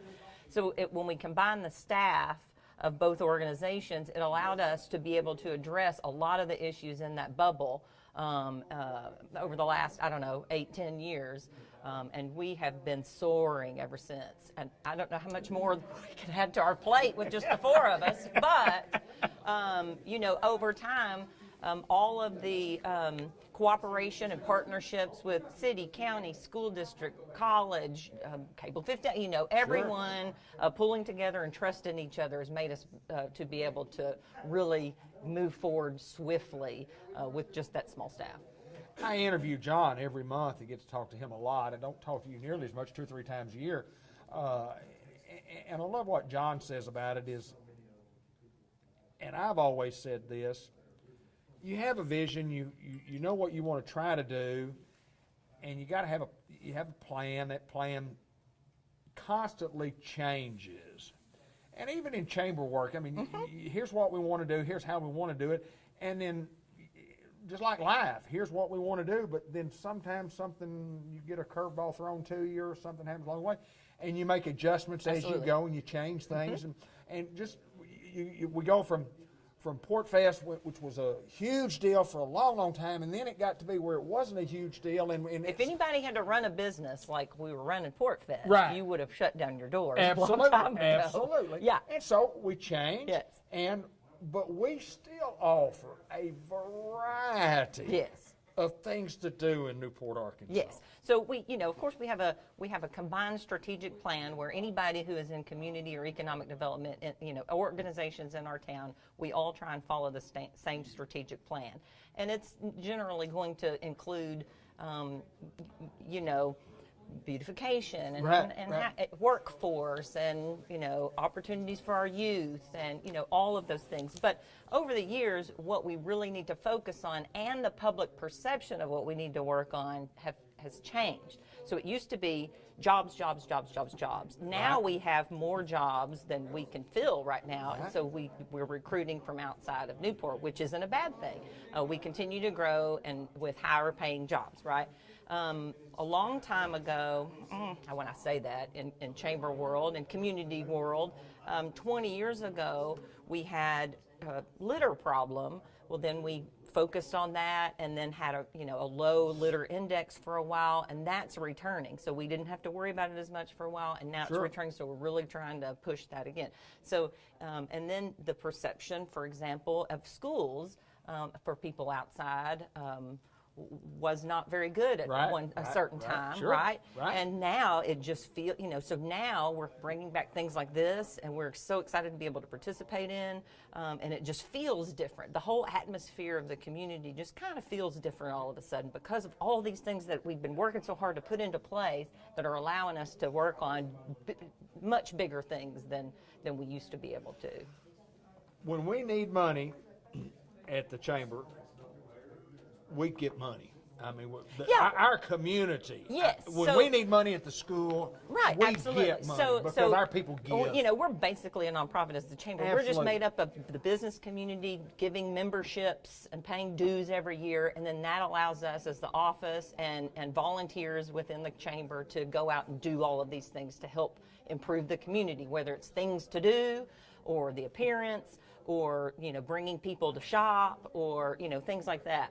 And you're right. When I first moved to town, I had a person, I won't name them, but she looked at me and she said, you will never meet more giving people than in Newport, Arkansas. She said, they'll talk about you all day, but they'll sit up with you all night. That's exactly right. And it is so true. They'll talk about you all day, but they'll sit up with you all night. And it's the truth. There's we had a prospect in from the Northeast United States, and they had to bring more people in because he could not form into words the feeling that he got while he was here visiting and getting to know the community. And he had to make his higher ups in his company come and just experience it for themselves because there was no way to verbalize the feeling you get when you're around the people here in Newport and Jackson County.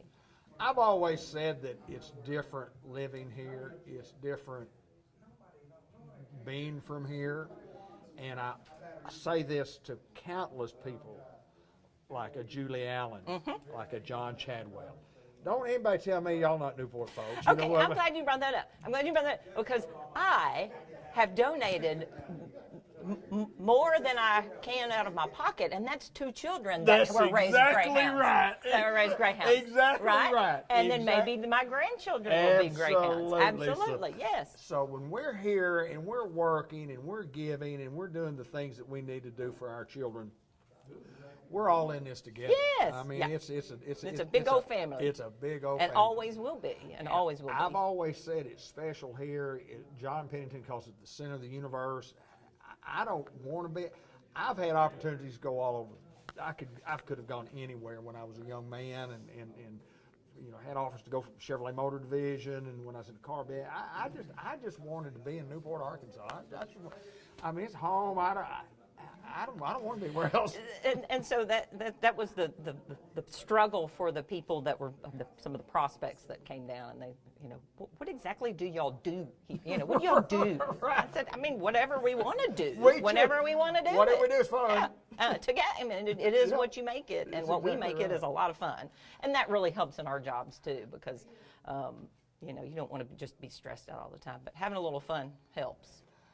I want to mention, and just a couple things. I think about the Christmas parade and how good our Christmas parade is. I've been to Christmas parades in other communities, and I go, we got as good a Christmas parade as I always have. They go all out. And this past weekend with the art show, and the arts and craft show. 3,700 something people attended the art show.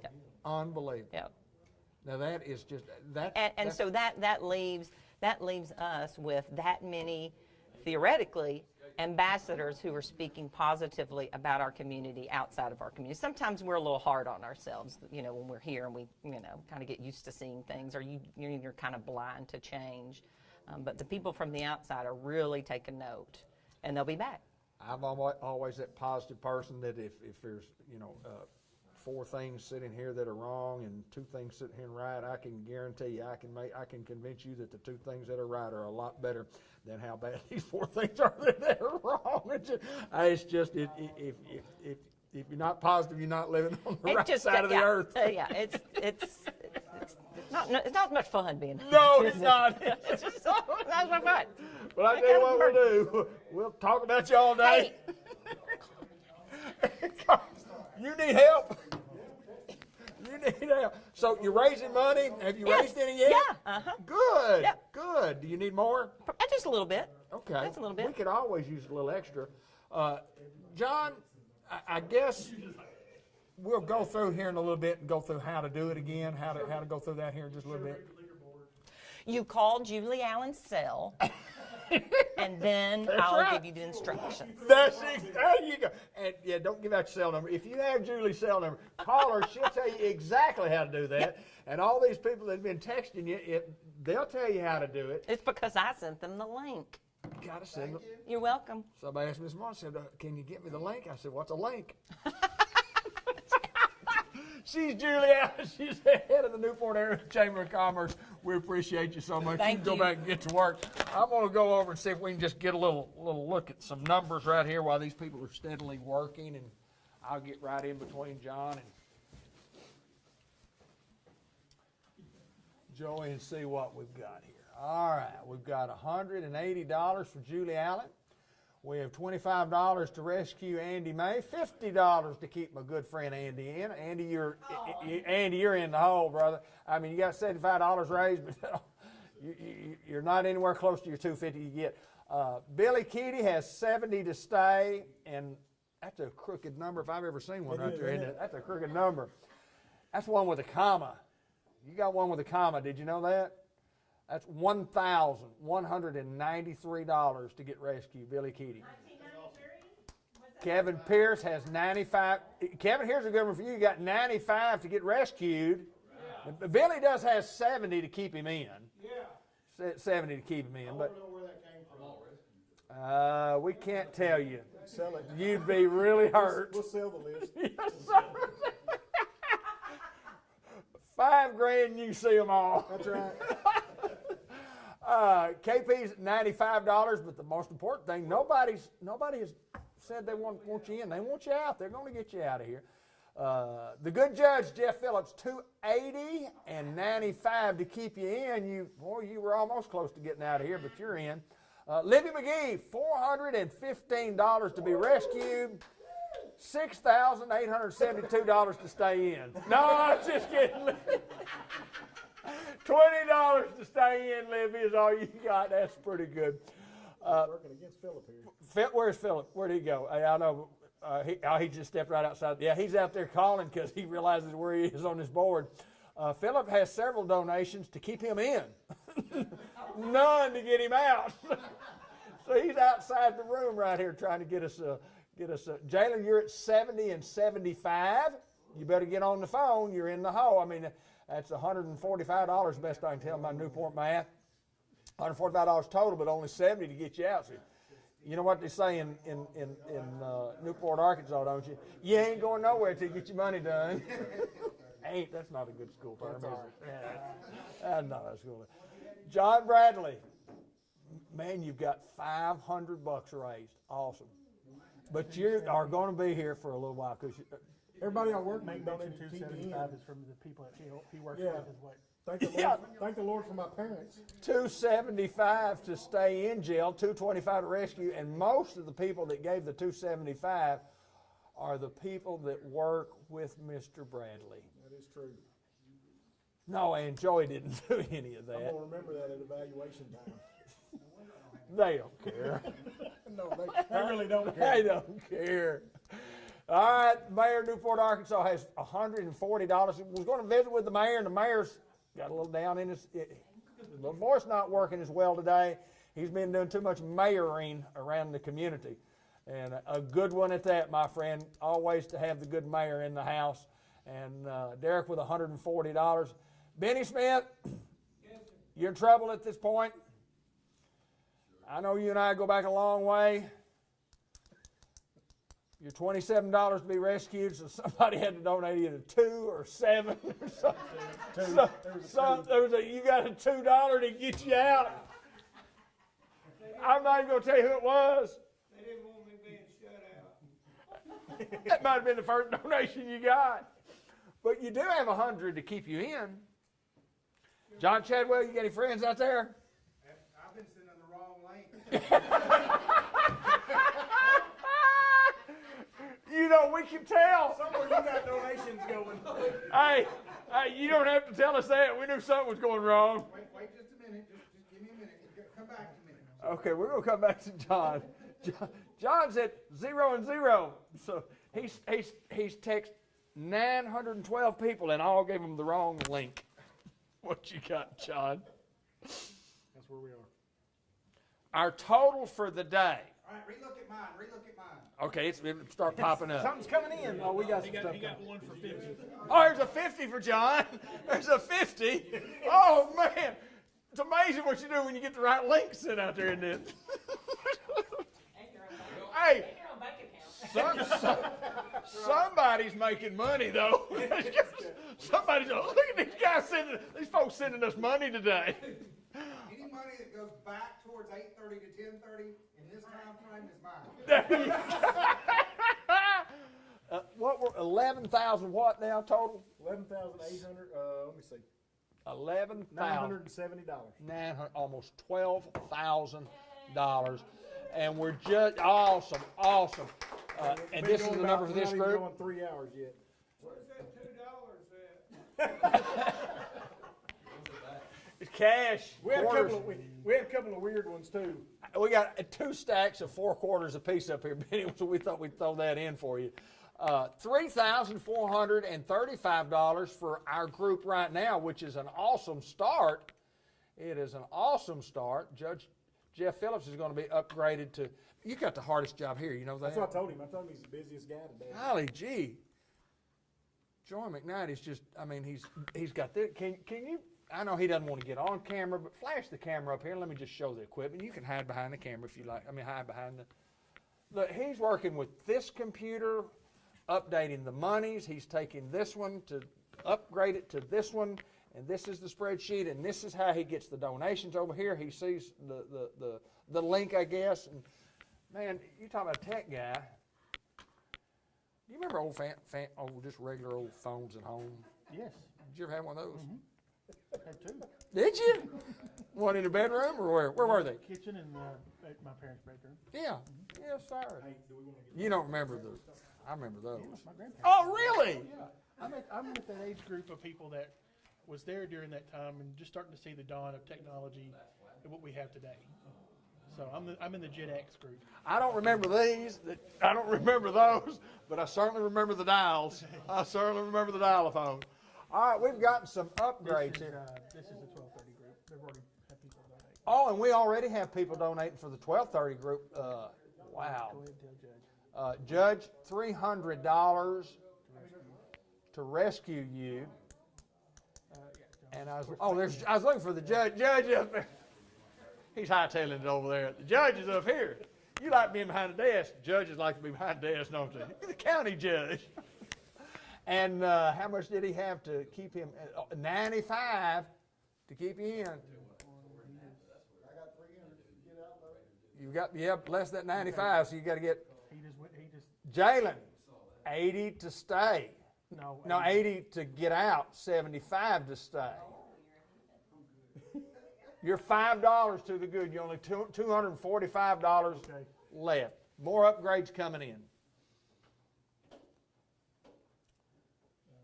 1.5 million? No. 1.5. That's a good interview. That was mine. I thought it was by Julie's name. It was $1.50 for Benny. It was. Julie says $1.50 for Benny.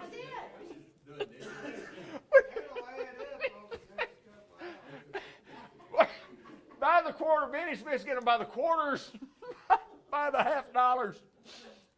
We're raising money for a great cause at Newport High School and had a great group of people that are with us: Julie Allen, Andy May, Billy Keaty, Kevin Pierce, Judge Jeff Phillips, Libby McGee,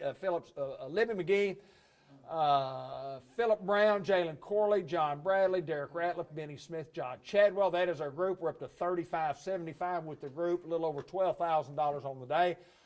Our goal has, we said our goal was $10,000 per group.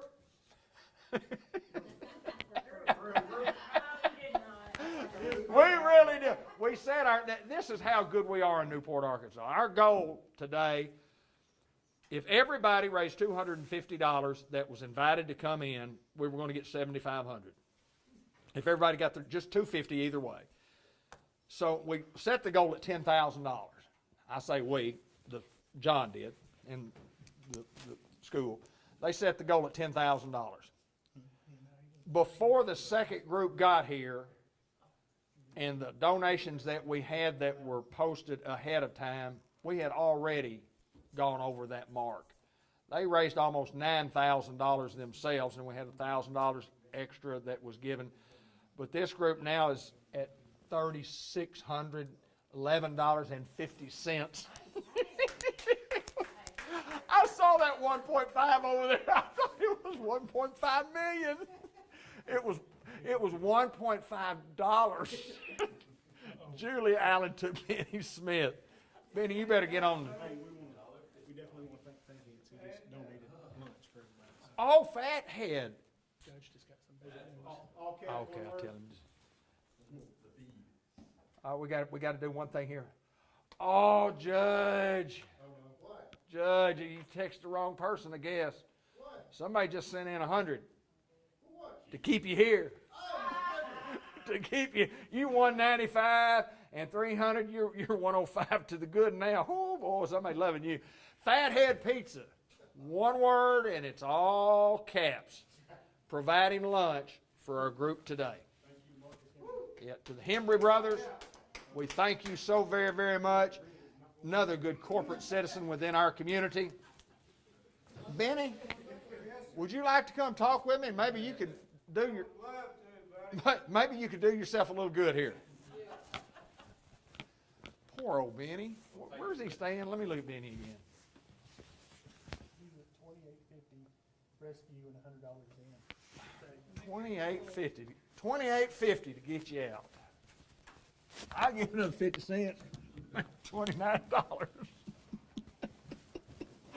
We're having fun on Facebook Live, YouTube Live at the Newport High School, and we're in the Hound Pound, and we're rescuing hounds, and we have a great group with us today among my good friend Benjamin Winfield Smith, class of 1974. Pretty good class, wasn't it, Big Bad? Great class. Great class, Yeah, great class. Great. We got a small reunion coming up, not this year, but next year, and it will be how many? 50. 50 big ones. Buddy. 50 big ones. Oh, thank y'all very, very, very, very, very, very much. You girl did a good job. Well, I don't know about that first group. They don't get anything. We could invite them back. 2 of my good friends that donated to keep me in. Yeah. Well, you know what? As long as they set that pizza down right there, we're in good shape. Yes, sir. Ben? Yes? What's going on, brother? Well,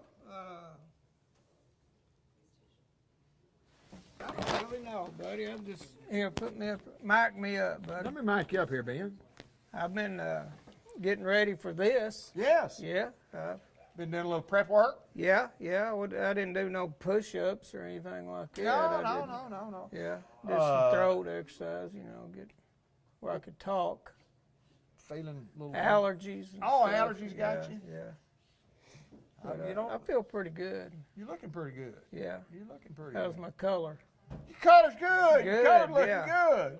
I ain't just peak it or anything? No, you're not peeking. I went through a memory post up the other day on my Facebook page. Picture of you and down at I took it, and you were down at the hospital there. And, yeah. And I looked at that and I said, "Boy, Benny's looking good there in that chair." Good. 45 wires hooked Yes, up sir. to me and Yes, sir. running my neck. Run and- here, yeah. one run here. Yeah, you never did show the video when they pulled the wire out I of my could neck. not show it. I was afraid they'd kick my Facebook account off. Well, That'd been you a- and Madison kept saying I was screaming a little bit. You were doing a little. You Yeah. were doing a little. And it wasn't pulling the thing out. It was the No, alcohol. it was alcohol. So we're going to dab it with a little alcohol. And when she first put it on there, it was kind of cold feeling. You said, I and- don't feel anything. Yeah. And then you went, I feel it now. Then when I got through and I looked at James Madison that was there, and I said, I took that like a man. He said, no, you screaming. He's like a baby. I said, Benny? But I did thank y'all for coming down. You know, it was a pretty long Yes, you trip. did. Yeah, we did a little live video, Facebook Yeah, live yeah. video, talked about you. And we're going to let you get over and get something to eat here in a little bit. But you, Newport High School graduate, a couple of kids graduated Yeah, from Newport yeah. High School. Yeah. Family, you know, Yeah. older than you that graduated Newport High School. And was your dad a Newport High School graduate? Yes, yeah. Big dog. 48. 19, that's right. 19. I knew he graduated. 48, yeah. 1948. Yeah. And Uncle graduated in 49. Okay. Probably never met him. What was his name? His real name was Marcus Smith. They called him Doc. He lived in St. Louis. Okay, I don't remember him. So several generations of the Smith Oh yeah, family. yeah. And, Weston 2004, Warren 2014. 14, let's say 13, 14. Yeah, I remember that because we're all lined up, buddy. I'm 74, Weston's 04. Getting the picture. I got it. Warren's 14. Really? Yeah, 4. How'd you plan that out like that? Well, since they were 10 years apart, I don't think there's any planning. I appreciate you asking. Though. Yeah. Now, here's the deal. I challenge anybody from the class of 1974 to think about our good friend, Benjamin Winfield Smith. Think about him and help him get out of jail today. Incarcerated, maybe not for the first time in his life, but maybe the first You want time. me to come truthful on this? If you want to. I've been taken 2, but I've never been put in. Yeah, okay. Okay? You've been I know taken it's- to the jailhouse. But I've never been put in. Okay. Yeah. I like that. I've had a call for somebody to come get me, pick me up. I cannot believe that. Yeah. I can't believe. I wouldn't told that story. I wouldn't told that at all. It feels good to come clean. It does, doesn't Yeah, it? yeah. Benny, Like 55 years or so Yes, later, sir. you know. No, it might have been longer than that. Well, we spent a How lot old are we? 67. That's probably 52, 53 years ago. Man. Spent a lot of time together, hadn't we? Oh, a lot of time. Yeah. You know, and life's been good It's been both of us. extended for me. Yeah, Yeah, I'm trying to take advantage of all this, buddy. You know, I said this about Bud Black for a period of time. He had some bonus years. Yeah. And I'd say the same for you. Yeah, I'm in bonus. You got bonus Yeah. year. The good Lord blessed you I'm with some trying to- bonus time. Yeah, yeah. I was with you at Cersei when the air lifted you out. Yeah. That was one of my only. I had 3 memories for 4 days, and you were in one of them. You had your little mask on. You said, let's see. Hey, buddy, what you doing? What's up, buddy? Kind of like a casual meeting. Yeah, it's kinda- Fix Hey, to load me buddy. up on a helicopter. Yes, sir. Hey, buddy. Hey, buddy. Hey, buddy. Benny's always called me buddy. And he was in not the best of shape, sending him from Cersei to Little Rock. And the emergency room crew had worked feverishly to save the man's life, in all fairness. And I didn't know if I'd ever see him again, but I would have had a great memory of saying, you know. Yeah. I was one of the last ones to talk to the old guy. Yeah. Yeah, old Benny, he was a good one. He was a good one. But you need to raise some money. You know, got anybody down at Farmers Oil that donate? Or I thought they knew I was coming up here. Yeah. What, you still got their numbers? They won't answer. Yeah. Can you just call Farmers Oil? One of them donated that $2.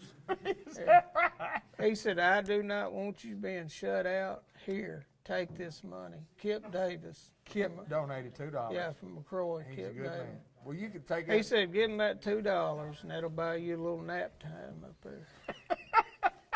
Go get a nap.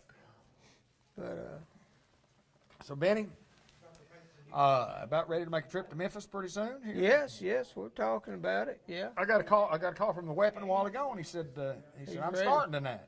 He's starting Tonight? Yeah, but it's in Jacksonville, Florida. Oh, okay.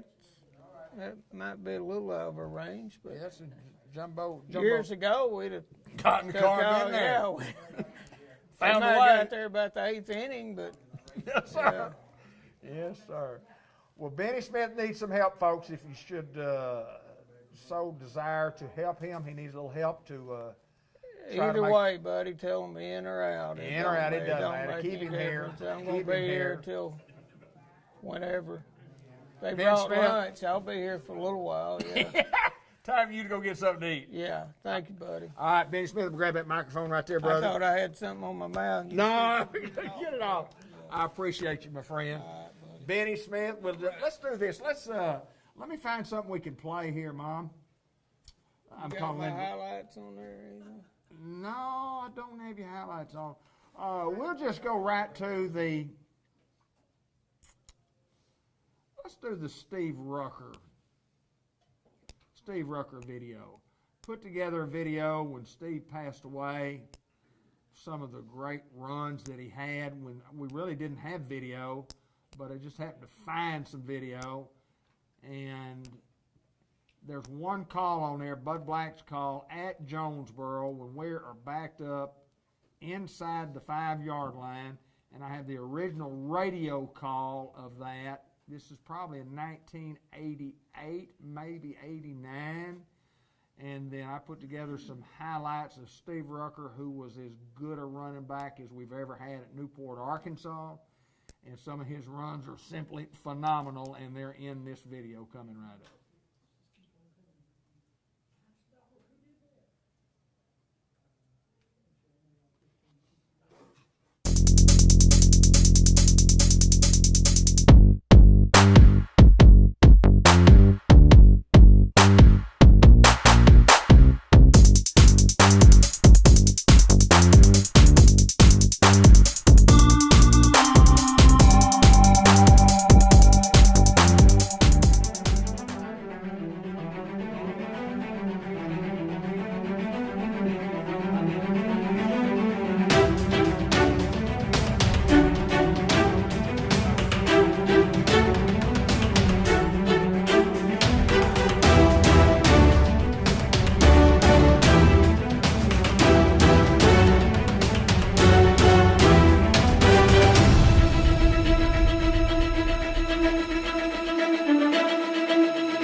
Jonesboro defense has really taken control of the football game here in the second quarter, but their offense has been unable to get them back into the scoreboard. 14-0 Newport. Jonesboro has really won the battle there in the second quarter, but David, they don't have anything on the board to show for it, and the Hounds must be extremely careful at their own 8-yard line. Now is when you certainly want the clock to run. Second down and 22 for the Hounds at their own 8. Boy, if you ever needed a big play, this might be it. I don't think the Hounds are going to throw it down here. I think they'll just have to punt it. The give is straight ahead. Here's Rucker into the secondary. Rucker to the 20. Rucker 25. D30. First down 35, 40. 45, 50. One man to beat at the 40. Rucker to the 30. Rucker to the 20. Rucker 15. 10. 5. Touchdown! Holy smokes! 92 yards for Steve Rucker, and you talk about a big play. We talked last week that Rucker had not broken the big one. There was a man that had an angle on him about the 30-yard line, and Rucker went past him like a smoking train. Newport leads at 20-0, and what a big play by Steve Rucker. We're on. Philip Brown's going to join us. The Philip Brown. Sir, yes, sir. Absolutely. The Philip Brown. Hall of Fame. Newport, Arkansas. Thanks, sir. Ahmed. Yes, sir. Extraordinary Newport Greyhound. Extraordinary giver of our community. My microphone is not on, so I hope you heard all that through your microphone, because I was bragging on you, brother. Hey, man, we're in there. Philip Brown, DB? Hall of Fame. Well, you know, man, everything good? Don't get any better. You making a difference? Every day. Every day. Every chance I get. For those that don't know Philip Brown, well, you're in a closet. You've been in a closet and don't know what Philip Brown does. Tell us what you do, sir. Well, that's a broad question. We do a little bit of everything. There you go. But our main focus is youth development and community revitalization. Okay.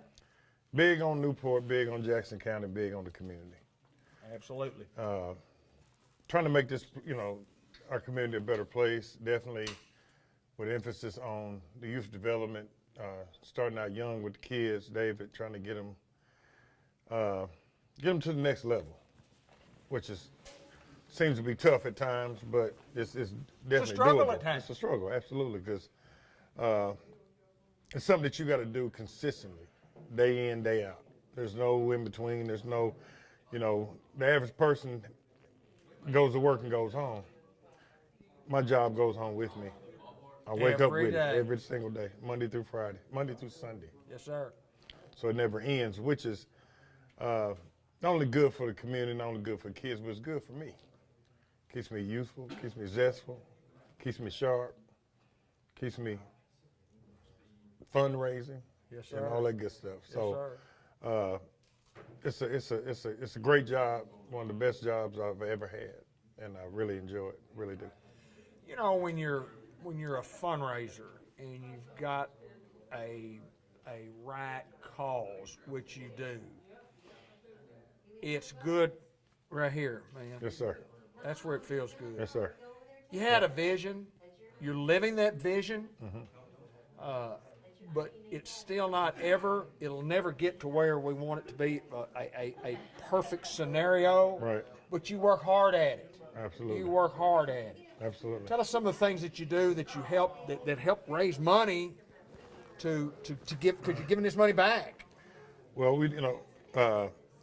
for the people that don't know, we have a lot of community fundraisers, different things, so we can raise money for summer youth program, which we got a summer youth program going on right now, right, with several kids there. We feed them every day, David. We take them on field trips. We educate them. We have this really good program called Read and Roll. Right.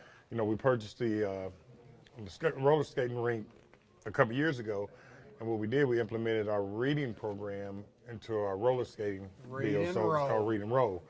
So what happens is they get the opportunity to come in, do some comprehensive reading and reading skills and different things in the mornings. Right. In the afternoons, their reward is they go roller skating. which it gives them an incentive to read, and the kids love it. Great. Putting those two things together was really, really good. So that's really worked out. As far as for us, the fundraiser never ends because we have clothing pantries, we have, feeding programs, we have just so many different programs that we have to constantly try to raise money to keep it going. Philip, and that's what we're doing today. Absolutely. Yeah. Talk a little bit about how much money you need to raise right here. I need to raise a bunch of money because they got me down. I just got a report. I'm all day. I'm $5 in the red. Hey, you may have to go to the real jailhouse today. Yeah, the sheriff just left. He might have to load me. He might have to haul me on down there. Yes, sir. He might take you to the real jailhouse. Yeah, today is really, really, really good fundraiser. When Mr. Bradley and Mr. Benny contacted me about this, I was on board. I mean, I thought it was a great idea because, the funding that is going towards a great cause for our kids, for the athletic lunches and different things. So I think now, anybody out there, y'all know me, I help raise, y'all help me out this time. Yeah, this man raised a lot of money for a lot of folks. Help this guy raise a little money for some more folks. All I need is $250,000 to get me out. It gets you going. $250,000 will be. And we like cash. Yes, sir.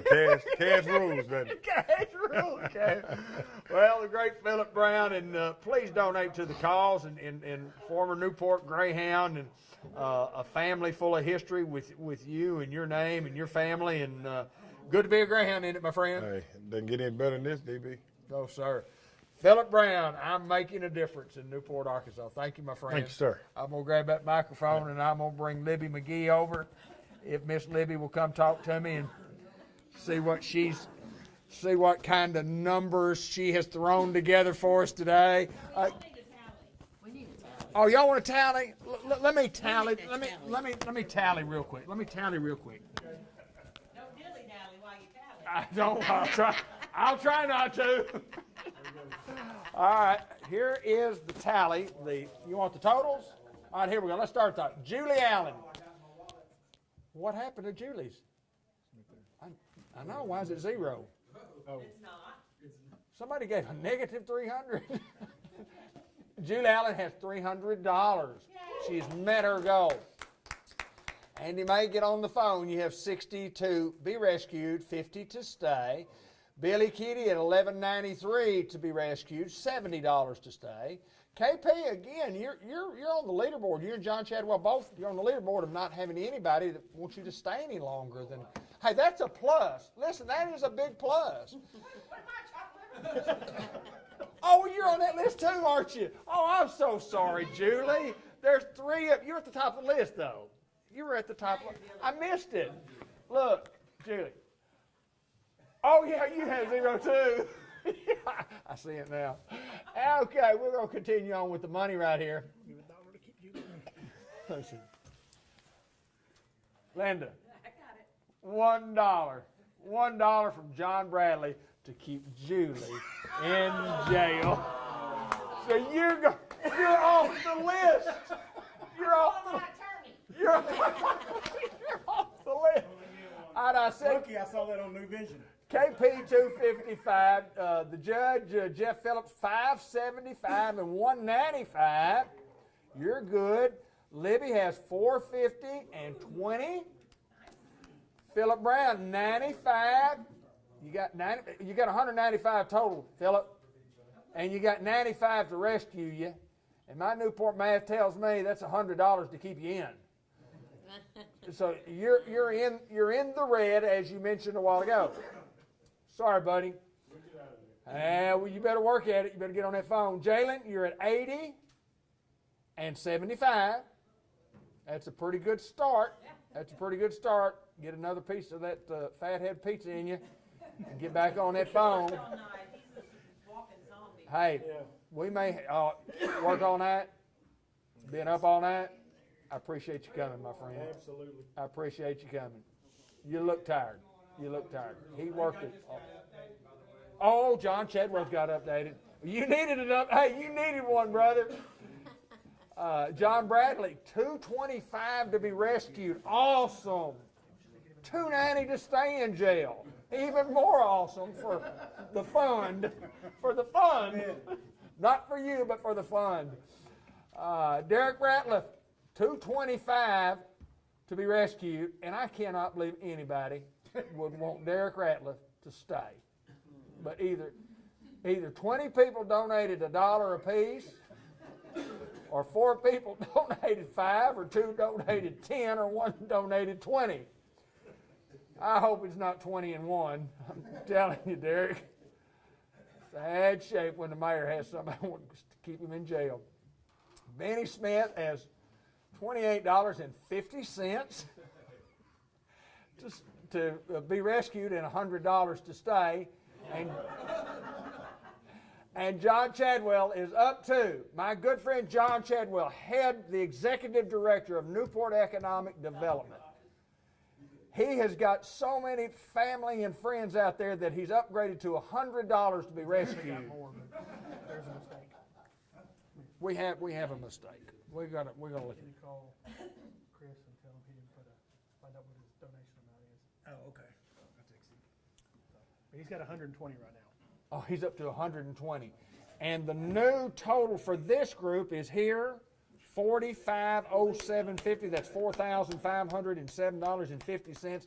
And the total tally overall for the day is $13,062.50.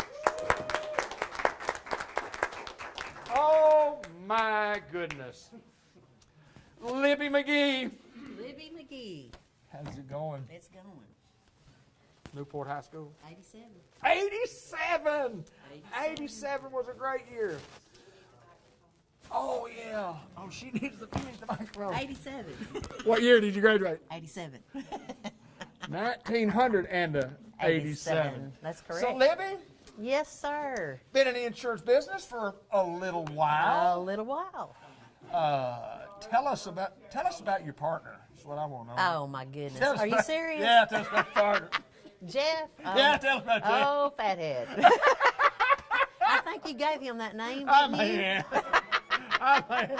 Tell us about your old buddy. Oh, my old buddy. He's doing really good. Good deal. He is. He's Good still deal. working on the railroad, and then he is doing this part-time, and he's really doing well. You've been doing it for a long time. 30 years. Really? Mm-hmm. I didn't realize it's that long. 30 years. Well, I guess when It's been great. Awesome.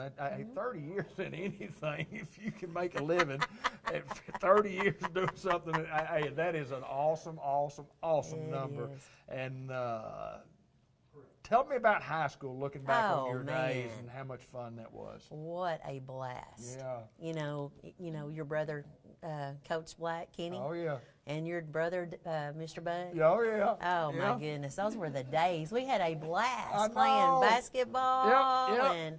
And just hearing Mr. Bud on the radio. It was fun, wasn't it? It was awesome. And Shannon Ray, Bobby Ann, John's sister, Leah Thomas, Roxanne Carter, Peggy Dixon. And I know I'm forgetting some. You're naming some great greyhounds. Oh, yeah. We had a ball playing basketball. And, of course, it just also involved in softball, which we didn't have that Right. in high school. But, our group stayed together. So y'all played summer ball. You played summer ball? Yeah, as a matter of fact, John's dad, Mr. Bob, right. was our I remember that. softball coach, and remember we that. traveled, and we were pretty good. We were, John, weren't we? Absolutely. We were awesome. We were good. That's just one of the things that, again, we talk about what goes on in Newport, Arkansas, and we had Johnny Long on earlier, and we talked about the city programs, but it takes guys like a Bob Bradley to step That's up true. and say, I'm going to take my time, and he's got to work, make a living, but I'm going to take my time and share it with kids and take them on the road. That's right, and he did. Yeah, We went to state, I don't know how many, 2 or 3 times probably, several times. And we had a really good softball team. Yeah. Kim Well- Robertson, that's another one. Yeah. Yeah, Bridget Hendricks. Yeah. Yeah. Won the women's league as teenagers. Is that right? Is that right? Now, we were good. We were really good. How's the bat boy? Yeah. John said he was the bad boy. Not bad boy, he was the bat boy. You might have been the bad boy too. Did you? Yes, yes, sir. Yes, sir. Well, yeah, they were 87, you were 90, 91. Yeah. There you go. There you He hung go. out with us a lot. Oh yeah. Yes. So you've raised some funds today, and Yes. we still need some more. Yes, We sir. need more. We need more. I would think that our challenge here would be kind of like Libby's ever written you an insurance policy. You might Give be a dollar. Yeah, you might be able to donate a little. Yeah. Or you should be able to. You ought to want to donate a little, and There there's you lots go. of those policy holders out there. And I just appreciate you taking time to join us and being a part of something so special and supporting our schools and the Yes, kids in our sir. schools. And Yes. it's awesome. And we have a great community, a good great place. school system, and it's a good place. It is. It's a good place. Libby McGee, class of 1987. Join us. Thanks, Libby. Hey, thank you. Good to It's a see pleasure. You. Thank you. Good to see you. I will take that mic and get back over and get on that phone, girl. You better collect some money. John Bradley. Julie's throwing stuff at people. Towards me? That's $1. I think that's towards me staying, so you may just. No, that's to cancel. I know we're still on. I know we're still on. We'll do a quick little old, give me the Jackson's M&P.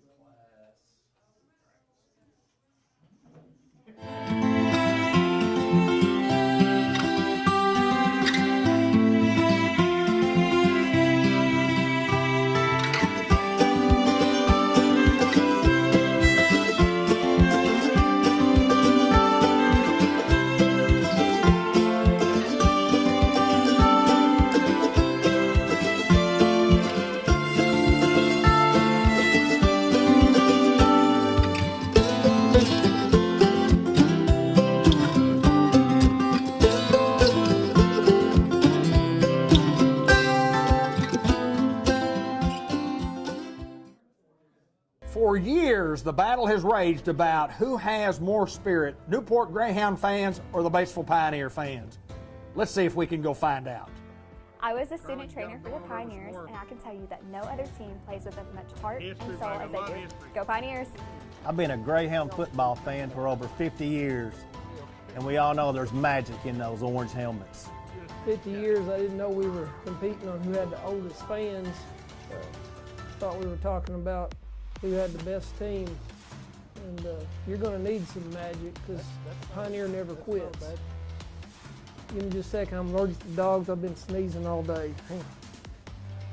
Yeah, Pioneer never quits. Greyhounds have the best fans because we keep the tradition going from generation to generation. Oh, Hound! The Pioneers have my heart, and the coaches dream of this game all year long. Yeah, they're dreaming about winning. I was a Pioneer cheerleader, and I know the Pioneer fans are always on point. As a former Greyhound lineman, I learned that Newport fans and the players always have each other's back. I'll pass on being anything other than a Greyhound. While this score may never be settled, one thing is for certain. Both have limitless enthusiasm for their teams and their towns. And at the end of the game or the workday, we are not divided by our differences, but united by our passions.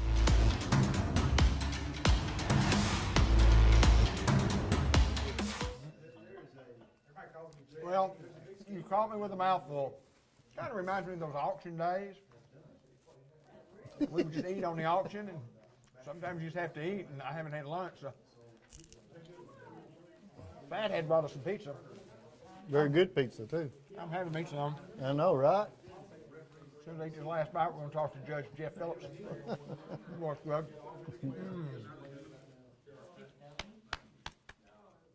What's going on in the county, man? Tell me what's going on, Judge. Everything's going on in the county. It's all good. It's all going well. We're actually, if you'll go by the courthouse, you'll see some scaffolding. We got a small grant to start work on some windows, to repair the windows. And I just got, that was like $28,000, which, that's not going to do a lot of windows, but it'll be a lot. But I just got approved for a $300 and something thousand grant to finish the courthouse windows. So that should be, so we're just continuing to work and try to upgrade our courthouse, and the courthouse is a jewel for the county. Absolutely. And everything. What a historical building. It is, and everything. This is probably the third grant that I've got to help preserve the courthouse, and so I'm doing everything I can to preserve it and keep it functioning like it should, and we just want it to last. It's built in 1892, so we want it to last as long as possible. You bet. And it's still structurally sound. It's a good courthouse. Yeah, no doubt. Newport High School, we're here to raise money. Absolutely. Give us some thoughts. Oh man, a lot of us here, we grew up here. We went to Newport High School. We're Greyhounds to the end. Absolutely. And there's really some fun memories of especially when you grew up in the 80s. And we had some. I can remember myself, Charles Ballantyne, and Dudley Dawson, and Eric, and all. We'd go out to the farm, and we'd go out to the farm, and we had a basketball going shop. So me and Charles Ballantyne and Eric and Dudley and some others, we'd all get together and we'd go in that shop and play basketball. You ain't never seen anything so hilarious in your life as you see a little bitty skinny guy playing with those guys, and we had so much fun just being goofy, and we have a friendship. Charles and I, we have a friendship to this day. Last time I seen Eric was at Brenda and Jeff's funeral when Brenda and Jeff Dawson got killed. But that's the last time I seen him. But Charles, when he comes to town, Mama Ballantyne, of course, and we still see each other and still talk every once in a while on the phone. So good memories. Absolutely. So, and of course, my kids grew up here. My daughter graduated, and she valedictorian here, and cheerleading and softball and everything else. So, we just got good history. Great place to raise a family. Great place to go to school. Great place to be in a community, and just overall, just a great place to live. It's a good place, isn't it? Yes. And we're known for being one of the nicest communities around. People come in to visit, and everyone's so nice. And that's where I get all over the state. Of course, I travel all over the state, and people say, everybody's so nice there. Yeah. I said, we're all community. It's not a big city where you don't know anybody. We all know each other, and we care about each other, and we pull together, and we do what we can to support each other. So that's the good thing about it. It doesn't matter who you are or what. We pull together to support, do everything we can to help each other. So, Judge, we still need. We're still raising money. We want people to donate. You can see the logo, the George Kell and Unity Health logo. Rescue a Hound. You go to newportschools.org to donate. You go there. You scroll down till you see the tab that says Rescue a Hound. It will lead you through that. It'll show you the times of the people, and then you just hit on the time if you want to donate to that group of people. That website will be up until Thursday of this week, so there's time to donate. But we want folks to donate to this cause. Absolutely. Send money. Send money. Send money. Send money. Jeff Phillips, right. Jackson County Judge, thank you, my friend. Thank you, I'm going to take that microphone. And you get back over on that phone and you call all your friends again that didn't donate and say, I don't know if I got your donation yet, but they send it in real quick. Thank you, Doug. All right. 15 minutes left with this group. Okay. And we are a little under. I'm going to come over there.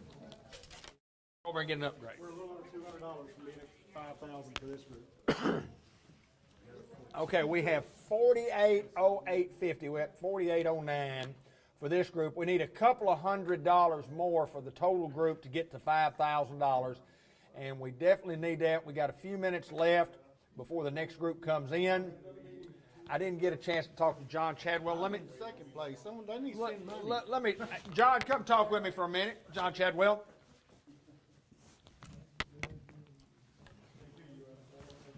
And I need to talk to Andy because Andy's probably not getting enough money. He's over there feeling sorry for himself, and I'll talk to Andy right here in just a second. John Chadwell, NEDC, how much have you raised? Have you raised enough? I don't think I've raised quite enough to get out, but anyway, I'll just take a nap and it'll be all right. If you hear me banging on the bars, you'll know it's too late. Too late for you, brother. You know, honestly, I got to go to another board meeting, so being in jail's not all that bad. John, these are big things. I mean, you're a recruiter, you're an ambassador, you're a Newport, Arkansas guy who gives his life daily to the betterment of our community, and then here you are again, helping raise money. Well, it's for a good cause. I mean, it's for our kids. Whatever we can do for our kids is important. You know, it's a community. We look at a community, and I was thinking about this the other day. So a lot of the older guys who've passed away recently, you know, all of the, you know, that whole generation. Yes. When I moved to Newport 19 years ago, they were my age. Yeah. You know. There you go. And I saw everything they had done. You know, well, I want to do that so people on the other side of my age can see the same thing. People on the other side of their age, we just continue that tradition. Absolutely. And so that maybe when it's my time to go, which I hope in real soon, but it might be, you never know. Got to be ready. But I hope when it's my time to go, somebody will say, hey, look, I want to do that kind of thing for my community. He loved the community. I want to love the community. And so it's just kind of like passing it down. Yes, sir. And so we got to teach our young people to love the community. And while they may not be in here raising money, I guarantee you they're watching. Absolutely. They're seeing what we're doing. They know we're doing it for them. And the day is going to come when it's their turn to take up the baton. And I hope they're sitting somewhere like this doing the same thing. And they will be. They will be. They will be. And we have done that for generations, and the people that I looked up to as a kid. And I mean, that's what you do. You learn from those people. You get your values from the people. And I look back at Mr. John Miner, and you're talking about that group of people, and what else? Oh, Mr. Jeff Ellis and those guys who they spent their lifetime doing what we're doing now. Exactly. And the next generation will do the same because it's Newport, Arkansas. That's right. People say, well, you from Newport? And now I say yes. Absolutely. Because I've lived here 5 times longer than I've lived anywhere else in my life. You know, and I just love it. I want to be here. Yes, sir. I've had the chance to leave. Don't want to go. Don't want to be anywhere else. So if I'm going to live here and invest the rest of my life here, I want it to be the best community it can be. This is part of. How do we get to be the old people? I don't know, but I'm really, glad. Yeah. I'm glad. Hey, with your heart and my heart, yeah. I'm glad for both. And Benny. Somehow we snuck around and we became the old people. I don't know how that happened. I look at college students today, or people just out of college. I'm like, they're not old enough. I know. You know, They're like 12. It just sneaks up on you, and there you are, and you're the old person. But you know, with age comes responsibility, and we've got a responsibility to this community. And one of our responsibilities is for all of the children, not just our own, not just mine, not just yours, but all of our children, all of our grandchildren. I got a granddaughter going to be going to Newport schools. I want this to be the best school she can go to. Not just the best school in Newport, the best school in the state she can go to. And so anything I can do to help, I'm happy to do it. So donate to me, please. I need out, help, spring me, free me, help. Guy's got to go to work. Help. He does. John Chadwell, we get to visit each and every month, and I always enjoy to talking with you and finding out what, you know, some of the things that we do in Newport, Arkansas that you just don't see it in other communities, and because it's such a fine group of people from a leadership standpoint within the community that gets together and works, and you guys and girls make things happen.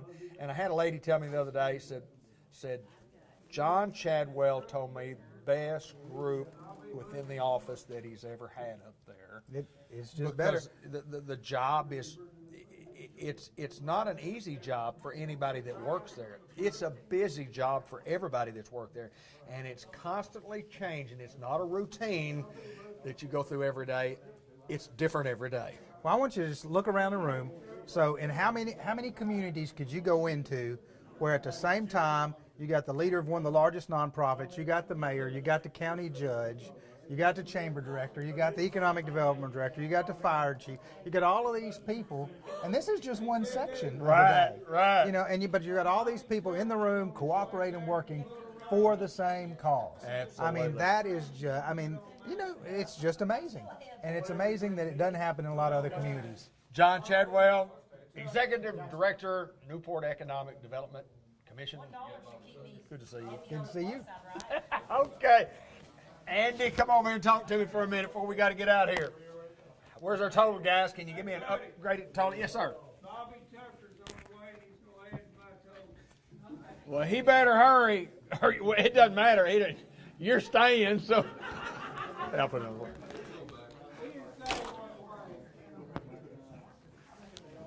Big Andy, excuse me, Little Andy, Smaller Andy. Smaller Andy, still Smaller. Big Andy, Big. but smaller Andy. That's right. That's me. How much below your playing weight are you today?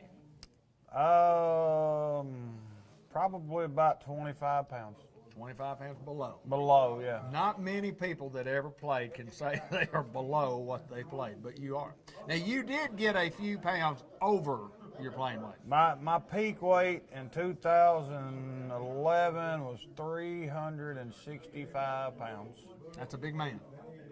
I'm down to 247 pounds now. That's over 100. Yep. So.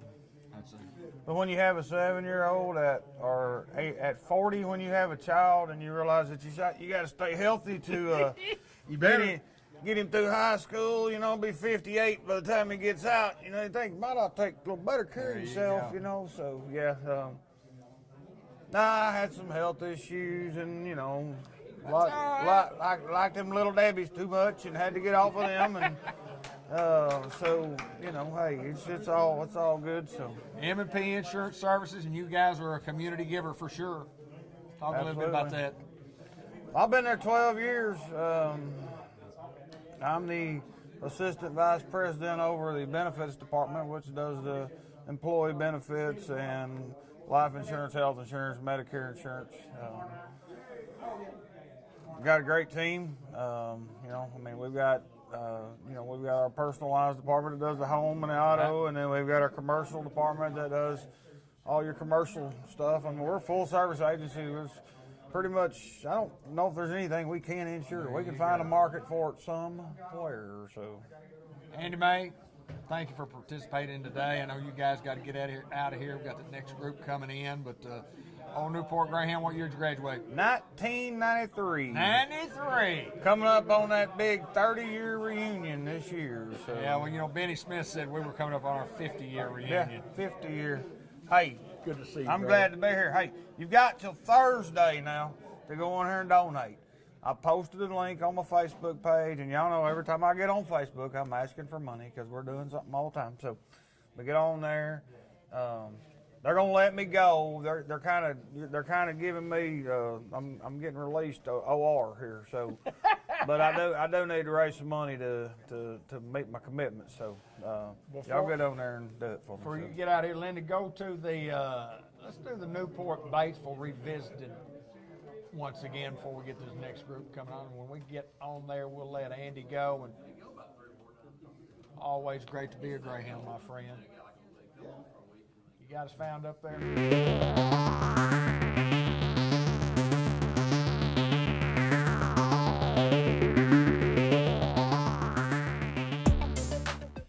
Absolutely. You know, back in the early 90s, we've been kind of trash talking today, and everybody's talking about. I went 3-0, and I believe Coach Morrow went 3-0 against the Greyhounds back in the late 2000s, you know, 2007, 8, 9, 10 in that area.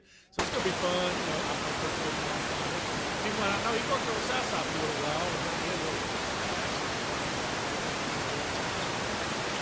it's gonna be fun.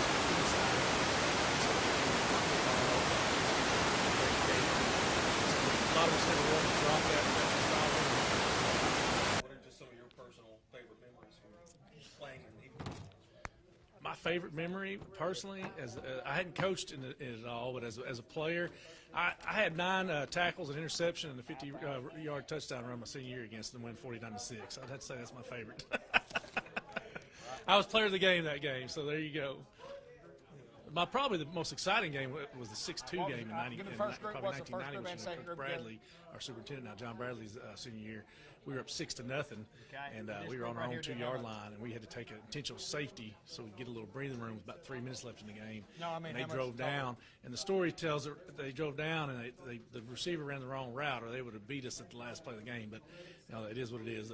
We pulled that one off. So we're hoping for a lot more stories like that to come. That's 2024. How you feeling about the 2023 Greyhounds? Well, we lost a lot of really good, talented skill players this year. We're going to have a small senior class. It's a tough bunch, so they're really killing the season right now. We're going to have to play a different style of football. I think we're going to be more smash mouth. Last year we had Colin Crichton, Isaiah Kendall, and C.J. Young. It was just we just spread the ball around, let them have a lot of fun. This year I think we're going to have to run the ball right at people and probably get a little better on defense. And still expecting to have a good chance to win conference. I hope we're at the end of the year. Us, Melbourne, Salem, the usual suspects, and we're still looking having high expectations. How's your non-conference schedule shaping up?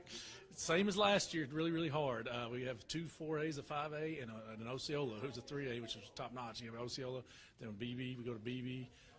Osceola does come to us, and then Stuttgart will come to us. And, Stuttgart's always a pretty decent football team. And then we'll finish that up at Truman, which gave us a lot of fits last year. Had a hard time beating them last year. Now, first off, you played in this series. What does it mean to bring it back? I did. I played in 2003. We ended up winning the state championship that year. Don't remember the score, but it wasn't very close. My junior year, we only lost 2 games. I think in that game I didn't play past halftime either. And then my senior year, I don't know what the score was either, but I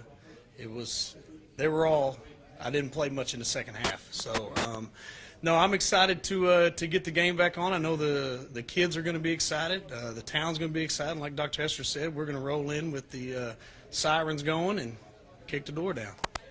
That's 2024 looking ahead.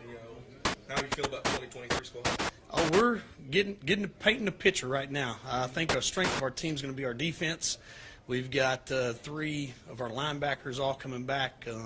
Mike Townsley, Bo Baxter, Connor Forey. They're all going to be leaders of our team, and I think our defense is really going to be what's going to be the backbone of our team this year. What's non-conference schedule-wise, how's it looking for you guys this season? Well, we've got week 0. We play Searcy at Searcy, and then we play Maumelle here at home, and then we go to Harrison and play Harrison. So we play 6A and 2 really good 5A teams. Just how excited are you just to kind of build on all the success you had last season? Well, we had a lot of success. It was nothing that I did. The kids played out of their minds. The coaches coached amazing, made my job a lot easier. When you've got somebody like Coach King still here helping me, makes the transition for me a whole lot easier being a first-time head coach. All right, I'm good to go. Thank you. Yes, sir. No problem. Coach, I do want to ask you just a real quick question. And you talk about Coach King and 26-year guy, and you worked under the guy, you played under the guy. How much does that guy really mean to the style of play that you play? And I know you guys get after it defensively. I was just talking about the program and the program that he built, and with all the other coaches that I played for, and we're just trying to keep the program that at the level where he put it at. Kids are always good, and you got a great staff that works behind you. Yes, sir. No, that's the key. Having good people working with you, not for you, and then having kids that are bought in, that know what the standards are, what the expectations are, and our kids. We've got 80 in off season right now, and Coach Holmes is our strength and conditioning coordinator. He actually came over from Newport. He ended up putting on black and orange, and he looks a lot better than that than orange and black. There's no doubt he's a good one. He just won a big regional award. Oh, yeah, no, I tell people all the time, he's we're lucky to have Coach Holmes. He's, our associate head coach. He's right there with me doing everything. And whenever I ended up getting the head coach, I said, Price, I can't do this without you. And we're in this thing together, and just like with all the other coaches. So lucky to have him here. He's a great friend and a great coach, too. Coach, good luck to you this coming year, and good luck to you. A lot of football games coming up the year after that. Yes, sir. Go Pioneers. For years, the battle has raged about who has more spirit, Newport Greyhound fans or the Batesville Pioneer fans. Let's see if we can go find out. I was a student trainer for the Pioneers, and I can tell you that no other team plays with as much heart and soul as they do. Go Pioneers! I've been a Greyhound football fan for over 50 years, and we all know there's magic in those orange helmets. 50 years, I didn't know we were competing on who had the oldest fans. Thought we were talking about who had the best team. And you're going to need some magic because Pioneer never quits. Give me just a second. I'm allergic to dogs. I've been sneezing all day. Yeah, Pioneer never quits. Greyhounds have the best fans because we keep the tradition going from generation to generation. Go Hound! The Pioneers have my heart, and the coaches dream of this game all year long. Yeah, they're dreaming about winning. I was a Pioneer cheerleader, and I know the Pioneer fans are always on point. As a former Greyhound lineman, I learned that Newport fans and the players always have each other's back. I'll pass on being anything other than a Greyhound. While this score may never be settled, one thing is for certain. Both have limitless enthusiasm for their teams and their towns. And at the end of the game or the workday, we are not divided by our differences, but united by our passions.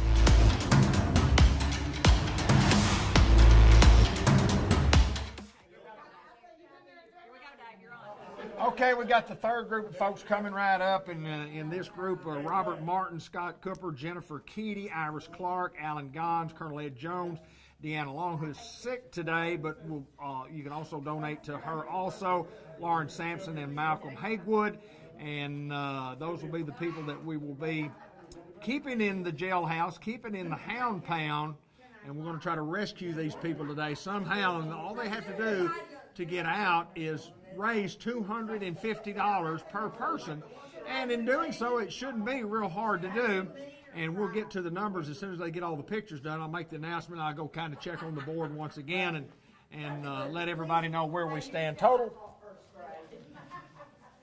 and we'll do that right now. Now everybody that has joined us, we appreciate y'all joining us here today. We're going to try to get you all on TV here in a little bit, or on Facebook.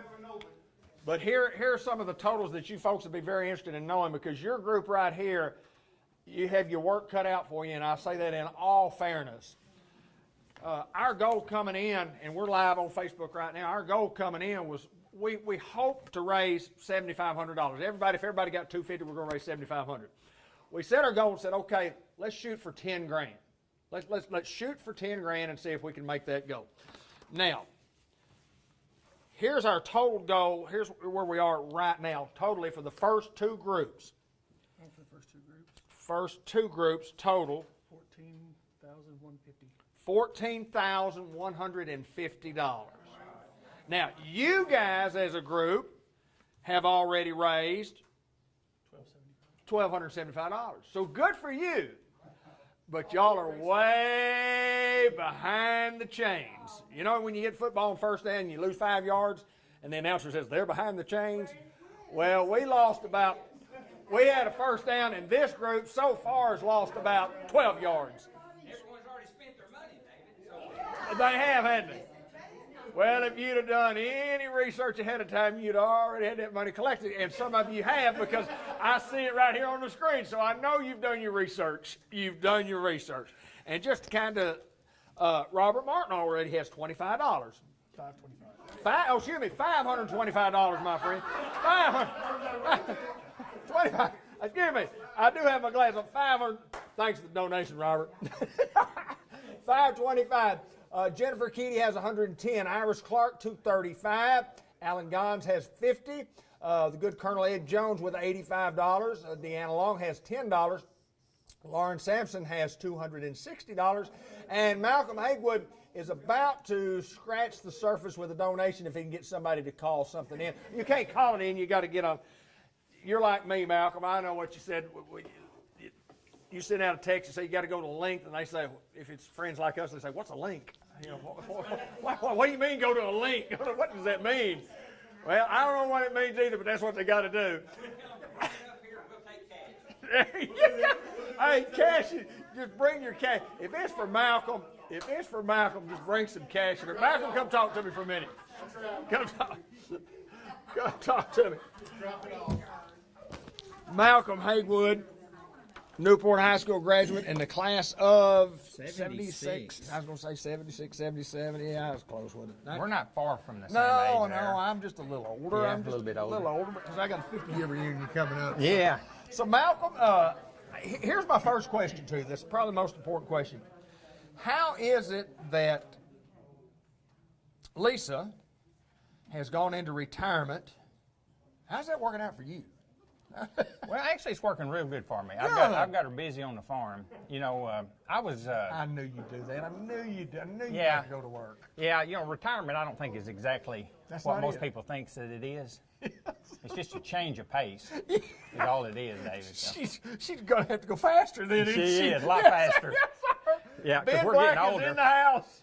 Class of 2008. We're getting older, and we're going to need her to do more as we the girls. So, I was listening earlier to Billy talk about his venture with the golf tournament up in Batesville. Right, yeah. I've got one I think that maybe best him a little bit. Really? Let's hear it. I think so. Let's I do. hear it. For those that don't know it, in '76, after I graduated, I went to Batesville and got one of those Pioneer girls. You did?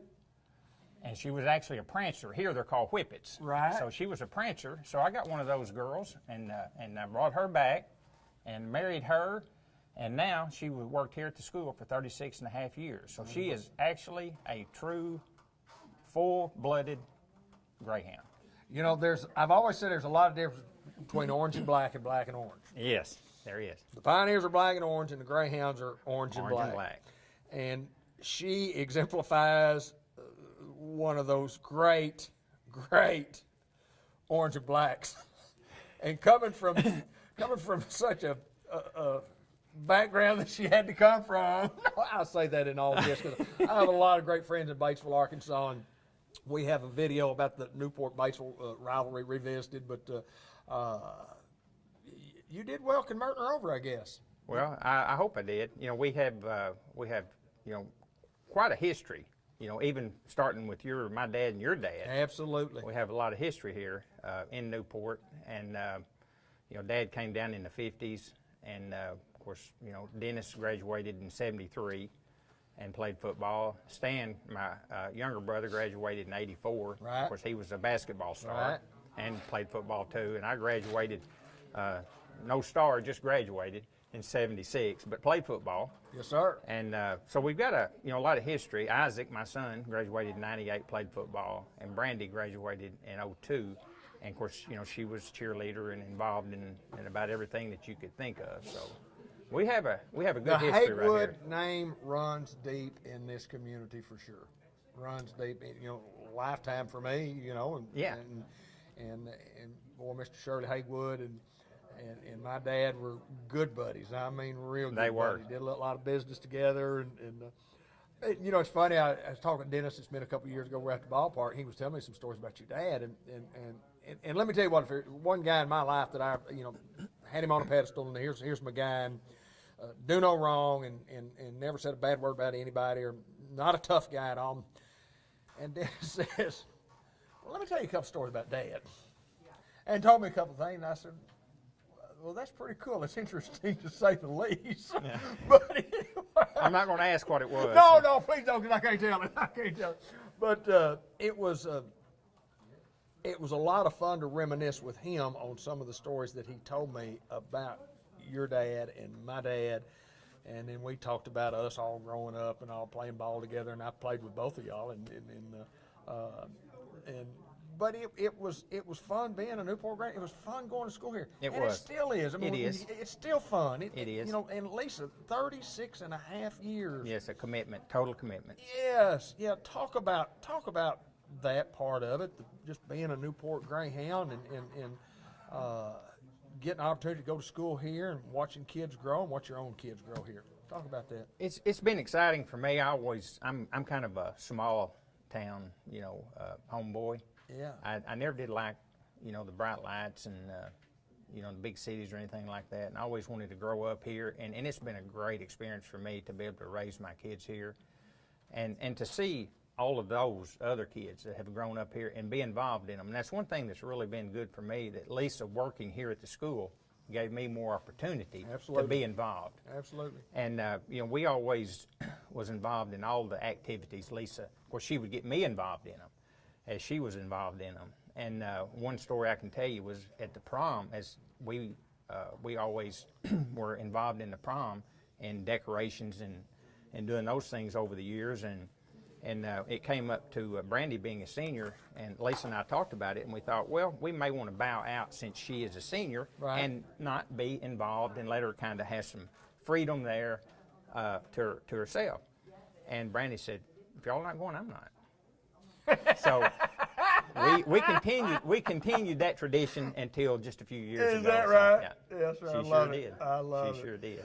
Malcolm needs to raise some money. His goal is $250. It's all right if he raises $2,500 or whatever the case may be.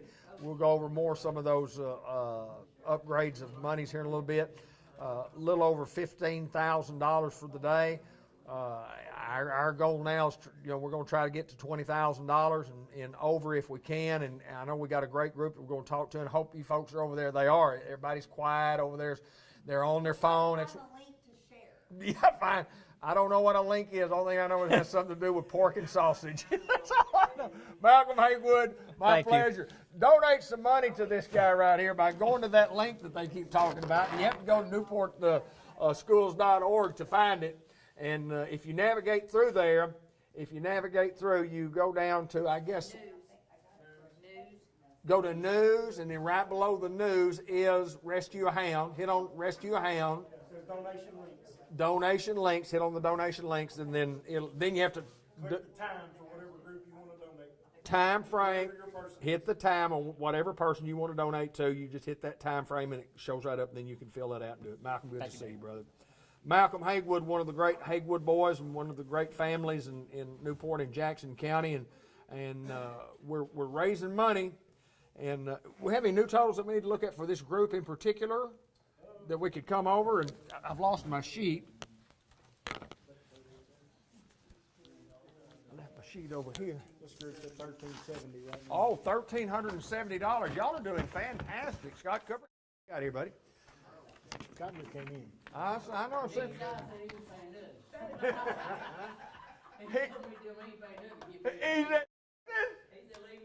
Boy, you got a good boss, don't you? Scott Cooper said, Dean said he not paying nothing. Scott had to buy his lunch. Poor boy was broke. Lauren Sampson is now at $335. Iris Clark at $255. Robert still at $525. The great thing about this group, the great thing, we were making fun of the last group because there were just very few of them who had a zero. I'm looking at a column that says rescue in the amount, and I'm looking at a column that says stay in the amount. Everybody on this rescue has money, except Scott, but we'll get Scott going here in just a few minutes. And none of y'all have a zero by stay in. So that says something about the group. Nobody wants y'all to stay in. Nobody. Everybody's got a zero. Might be our most liked group. Most liked group of the day. Robert Martin, Scott Cooper, Jennifer Keaty, Iris Clark, Alan Gons, Colonel Ed Jones, Deanna Long, Lauren Sampson, and Malcolm Haywood. And I'm going to bring the good Colonel in because he's got a handful of some historical pieces that I want to look at. And Colonel Jones, sit here and I'll mic you up. First, get a close-up of this one. Whoop, there you go. Can you focus in on this? That's me a few years ago. Now, you really got to focus in on this one. That's my wife on the front row of the dance team in 1972. They called them the Whippets. They still do. What else you got? Oh, you getting into the... I know all this history, brother. Well, playoffs back when I played football, but it says Newport's number 9. This is in the entire state overall. It says, like good wine, gets better each week. The only team that beat us was West Memphis, and they were rated 8th. So my junior and senior year, we won 20 games and lost 1. That's a pretty good run. Pretty good run, wasn't it? Pretty good run, my friend. You know, Dale Counts, of course, just about everybody's passed away on the sheet. I think he started the Newport resurrection for football. Turned it over to Coach Keaty, and Coach Keaty is history. But we started winning football, and Newport started becoming very proud when Coach Counts was the coach for Newport High School. Well, yeah, I mean, a 10-0 team, a 10-1 team, an 11-2 team that played for a state championship. I mean, there's some great football teams back then, and sometimes we forget about that. And Jennifer's here, and I'll say this in front of Jennifer: when Coach Keaty got here, and he spent his 19 years here, then everybody says they forget that we had some pretty good programs going prior to that. Now we had some struggles up until Coach got here, but man, I've told you this, and I've told everybody that played on those teams, you guys were my heroes. A lot of times because you were Greyhound football players, most of the time because you were Greyhound football players. A lot of you had been over at the house. Bud Black, 2 years older than you, 3 years, three? When he was a senior, I was a sophomore. You were a sophomore. He's 2 years older than you, and Pennington's a year in between y'all. But the 68, 69 teams, I mean, that combination of 20-1, I mean, two great football teams. And West Memphis had that great football team, beat us 13-0 right out here. Had a guy named Ike Harris that played defensive end, went on, played college ball at Iowa, I think, and then played in the NFL. That's right. Played in the NFL. And so, as a young fella, I thrived on that history. I thrived on the 10-0 team, and I thrived on the 10-1 team, and then hand it to Blaylock, hand it to Holden, and the one thing that I always look back on both those football teams is how good we were defensively. Everybody remembers the running backs. The running backs tote the ball. The teams I played on, with two all-state. I think Bobby Joe Forrester had to throw the ball maybe 2 times. The rest of the time, he'd just give it to Jim Reed Holden or Kearney Blaylock and then let them go. That's right. Year before, Buddy Connor gets some carries, and then John Saint got some carries for the senior year. But you give it to Blaylock or Holden, and you can expect to get good yardage. That's right. Good yardage. But defensively, and I put together the 68 reunion when we honored y'all over here several years ago, and I put together a highlight reel, and I had 5 games that John Pennington had given me, and I just watched the defense, and our defense was, I think they gave up 46 points in 10 games. Incredible. And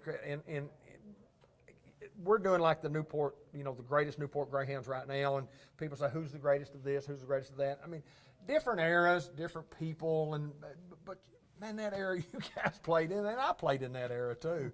There's some great football players, some great talent came through Newport. Let me tell you about an era you probably don't know. 1933. My dad always told me they lost every game his senior year, and they were known as the winless wonders. And I thought he was kidding me, but that's true. So going from 33. I did know that, but I did not know what year it was. I remember the terminology. He said, and he showed me some telegrams and stuff where everybody would send, maybe you'll win a game.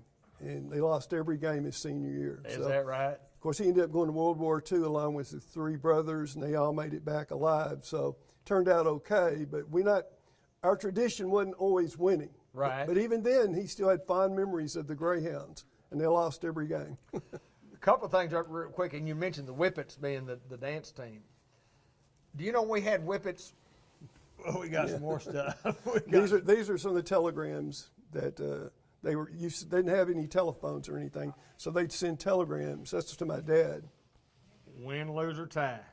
You're our boys, and we're proud of you. Beat Batesville.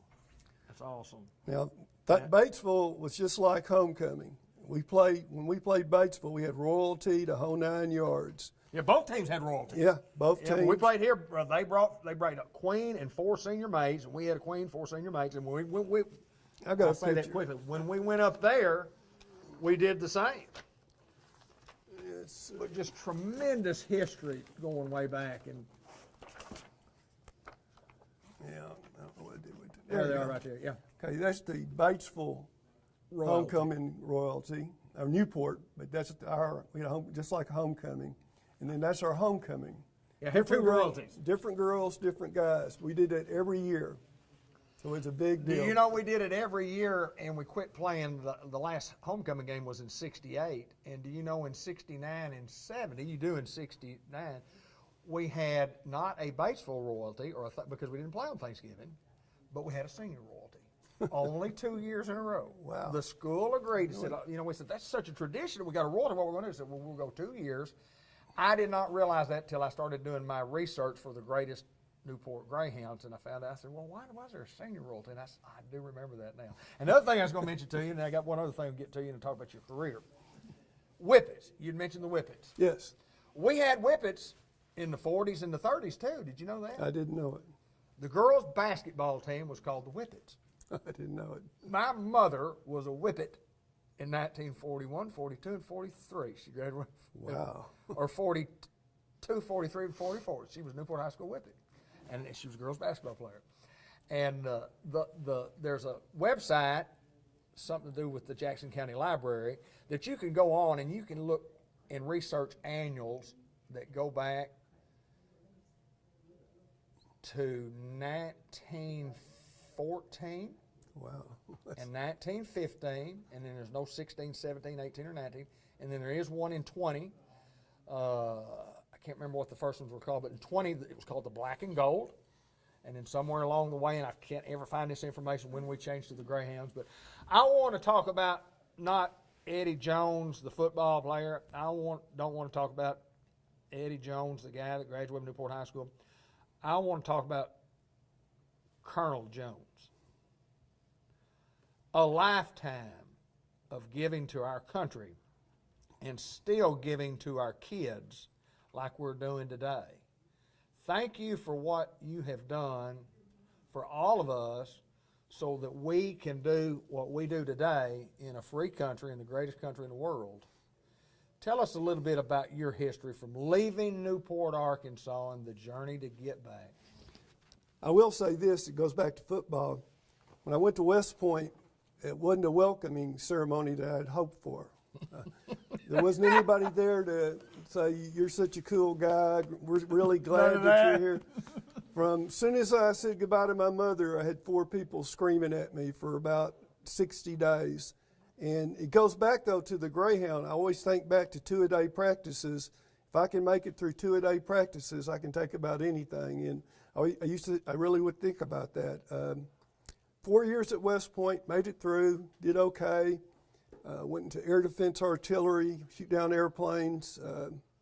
Got married at 101st Airborne with Beth McKee, who's still my wife, and we're still together. Newport High School graduate. Yeah, McKee and she family. graduated. Well, both sides of our family are Greyhounds. Yeah, absolutely. They're big Greyhounds. Of course, my kids both graduated from here, and now my grandkids are going here. They sent me all over the United States, pretty much. I've served in 4 infantry divisions. Probably one of the best assignments I ever had was Korea.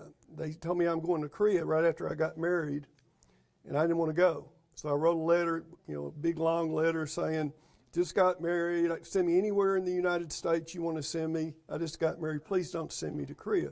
Got a letter back, 1 sentence, you're going to Korea, signed by some colonel. Turned out to be the best assignment I ever had. Awesome. Got over there and my wife flew over, unaccompanied, so I had to get her an apartment right off Osan Air Force Base, and we had a great time. We both look back to that being one of our very best assignments. Got offered to go back to West Point and teach.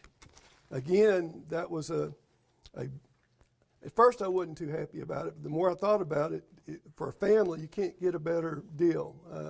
I could walk it down 1 block to the ski slope. I could walk down 2 blocks to the ice skating rink. I could walk 3 blocks and watch Army play Notre Dame in football. Wow. For 3 years, I taught chemistry out in the Army. Sent me to Vanderbilt for 2 years, too, to learn how to teach chemistry. So that was a pretty good deal.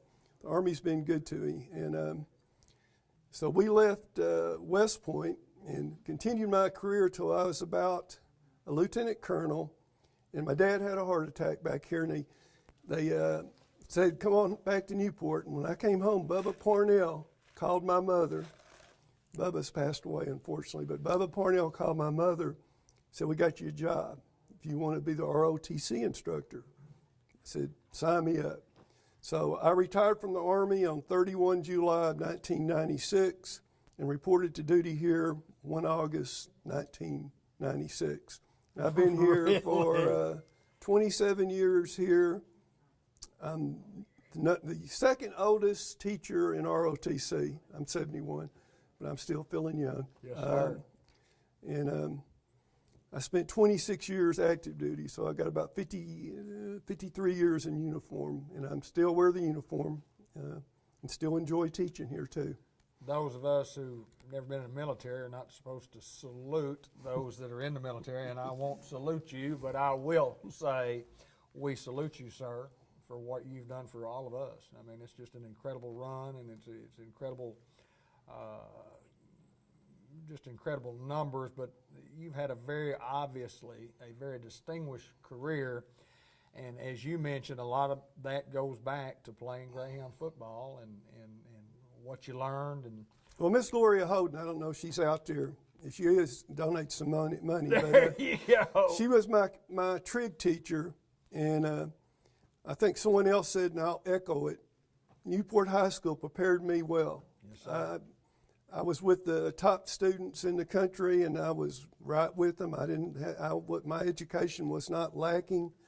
The teachers we have here now are just as good as the ones when I went here. So if the kids aren't learning, I put that on them. The facilities and the setup for this school is outstanding. It was outstanding then, and it's outstanding now, and the teachers are outstanding. I work with them. They're just as good as Gloria Holden and Miss Brown. I can go down a long list of teachers. They prepared me for just about anything you could academically right here at Newport. I told this story earlier in the day. You might have heard it. You've been in and out with us, but visited with a gentleman one time, and he had come back for a class reunion, and I'd seen a Facebook post anyway that he had made about how things had really changed. They'd really changed Newport, Arkansas. Newport, Arkansas really gone downhill. I said, I just can't believe it changed that much. And been here 40 years or whatever. And when I visited with him, I said, we have changed, but those of us who have been here all that time, it's kind of like watching your kids grow. When you see them every day, you don't notice any change. But if you're measuring them and keeping that measurement up, you can see it on the little markings that you have on the wall. You can see it in the pictures that you take. And we don't realize we get older until you look at a picture of you 10 years ago and you look at a picture of you today. But I said, what we do when we come back for a reunion, or if you hadn't been here a long time, and I explained this to him, I said, what you were looking for are those memories. You're longing for those memories that you had as you grew up here as a kid. And they're gone. That's what's gone. Those of us that stayed don't think we're any different than we were 50 years ago.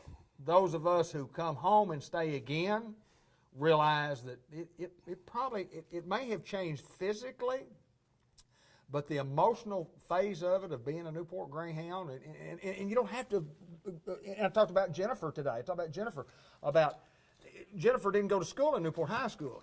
Now, somebody tell me she's not a Newport Greyhound. You know what I mean? Somebody please tell me she's not a Newport Greyhound. I say, you're absolutely crazy. But those people, they just don't realize that it is as good as what it is. People don't realize our school is as good. People don't realize our town is as good as what it is. I think we live in a great community, and we got a great school, and we got great people like Colonel Ed Jones helping us daily with our children and keeping up. When you bring me a picture of Coach Dale Counts, and I'll say, brother, you got it going good, I guarantee. I'm going to take that microphone, and we're going to go over and check the totals. Thank you, my friend. I appreciate you. All right, let's do this. Let's play a little something here, Ben. Let's go to the, let me think right here. Let's do a look back, even though it's 10 minutes long. A look back. It's a picture down. We're ready to play that video right now.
Walker.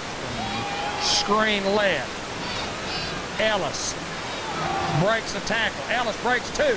Ellis to the 50. Ellis to the 40. Ellis to the 30. The 20. The 10. The 5. Touchdown Greyhounds. Hounds look to throw.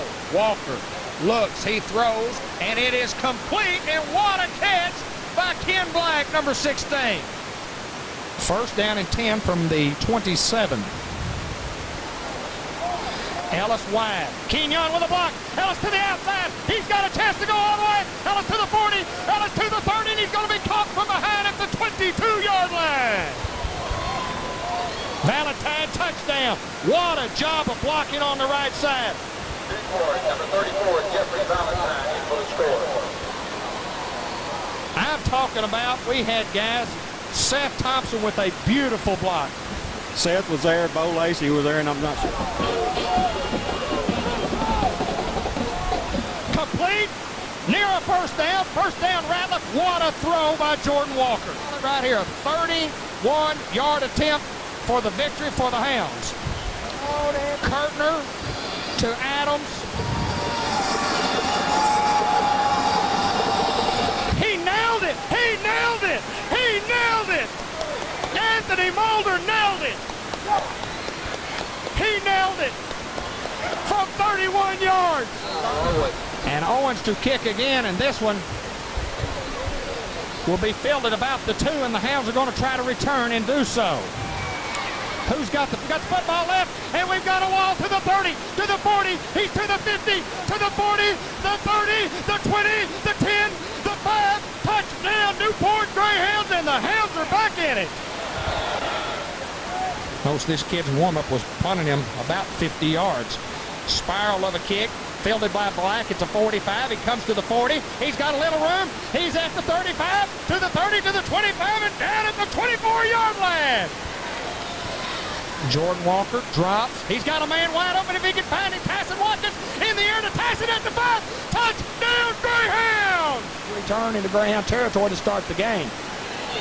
Power play stuck that time by the left side of the defensive front. Julio Pruitt, Kristen Braxton,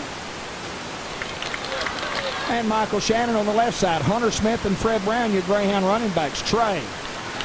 Plenty of time across the middle. Complete to Pruitt. Julio at the 35-yard line.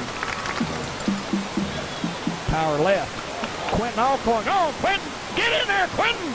Get in there, baby. Rolls. Trey. Coming right. Trey. Battling. Trey. Got there. 29-8. Across the middle, wide open. Williams. Touchdown Greyhound. Jeff Williams. Got Rodney Simpson will snap, Shane Cathy to hold, Adam Fields will attempt to tie this football game. Same play, blockers out front. Quentin, Alcorn, 50, Alcorn, 40, Alcorn, 30, Alcorn, 20, Alcorn, 10, 5, touchdown. 66 yards, Quentin Alcorn for the score. Quentin Alcorn, Quentin Alcorn, Quentin Alcorn, 45, 50, 40, 30, Quentin to the 20, he's to the 10, he's to the 5, and that is the Newport Greyhound touchdown. Quentin Alcorn. Any at all. Option Trey. Trey still on his feet, cutting back left. Trey Metzger, 20, 15, 10, inside the 10 to near the 5-yard line. Third down and short for the Greyhounds. Quentin first down and some. Quentin 30, Quentin 40, Quentin 50, Quentin 40. Good night, ladies and gentlemen. Quentin Alcorn gives the Newport Greyhounds the lead. From before. Hunter. Touchdown Greyhounds. For the Hounds once again. Hand off, nothing there. Good job, Kerry Hall on the play, along with number 15, Dallas Neal. Big defensive play for the Hounds. Down the line play right there, and good pitch to Edward Pruitt. Edward Pruitt at the 50, the 45, the 40, the 35, the 30, the 25, the 20, the 15, the 10. He's down at the 3-yard line. Call sweep to Nico. Nico cuts it upside. Nico got 2-point conversion. He's good. We're tied up at 29. Great execution. Nico Cox just felt the hole out and went to the end zone. 29-29. Halfback pass. Here it comes. He's got him. Gourmet D. Touchdown. Touchdown. A halfback pass from Nico Cox to Gourmet D.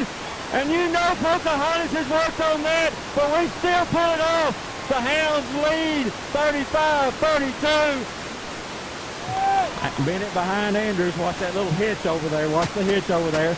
He rolls. He's in trouble. He's hit as he throws it. Intercepted! Intercepted! Nico Cox! Get outside, Nico! Got 2 backs in the backfield. Here comes some heat. He throws deep and he's... Intercepted! Intercepted! Go down, Cornman! Go down! Go down! Go down! That's ladies and gentlemen, Cornman with a big interception. The Newport Greyhounds in an incredibly improbable last 3 weeks. All we have to do is go to a knee. David Black, this is incredible. Does not describe it. Incredible does not describe. 4, 3, 2, 1. Newport 36, Pocahontas 32. The Newport Greyhounds advance to the quarterfinals. David Black, what an incredible night. Edwards straight back. Edwards got time. Edwards rolls right. He's got a lot of room. He throws. He's got Nico Cox. Nico 30, 25, 20, 15, 10, 5. Touchdown, Newport. Edwards spins. Edwards going to roll. He's got a lot of room. Edwards going to dive again. An unbelievable 2-point conversion by Edward Pruitt. 51-48.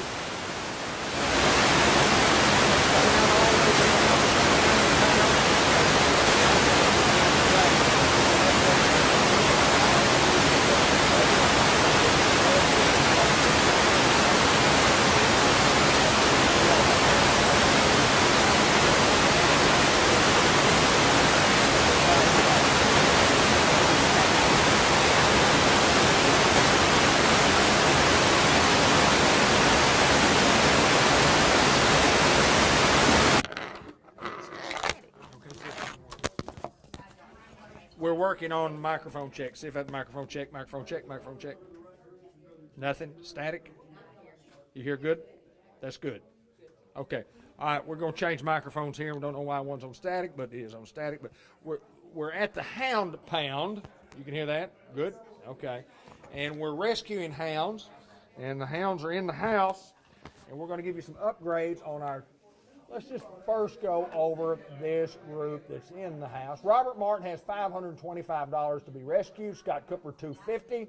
Jennifer Keaty, $170 plus a check that Sissy coming in. Yeah, Sissy's bringing in. Iris Clark, $380. Alan Gahn, $70 to be rescued. $25 to stay in. Nobody else has any stay-ins except Alan. Colonel Ed Jones, $160. Deanna Long, $10. Lauren Sampson, $350, and Malcolm Haywood, $385. And our total number for the day is $16,690. We need to raise about $3,310 is what we need to do here in the next, how long do we have? Hour and 15 minutes. In an hour and 15 minutes, we need to raise $3,310. Y'all like the way I did that mental math? I looked right at that and I said, yeah. No, that's all right, isn't it? That's Newport math. That's Newport math. And just excited to be able to have this.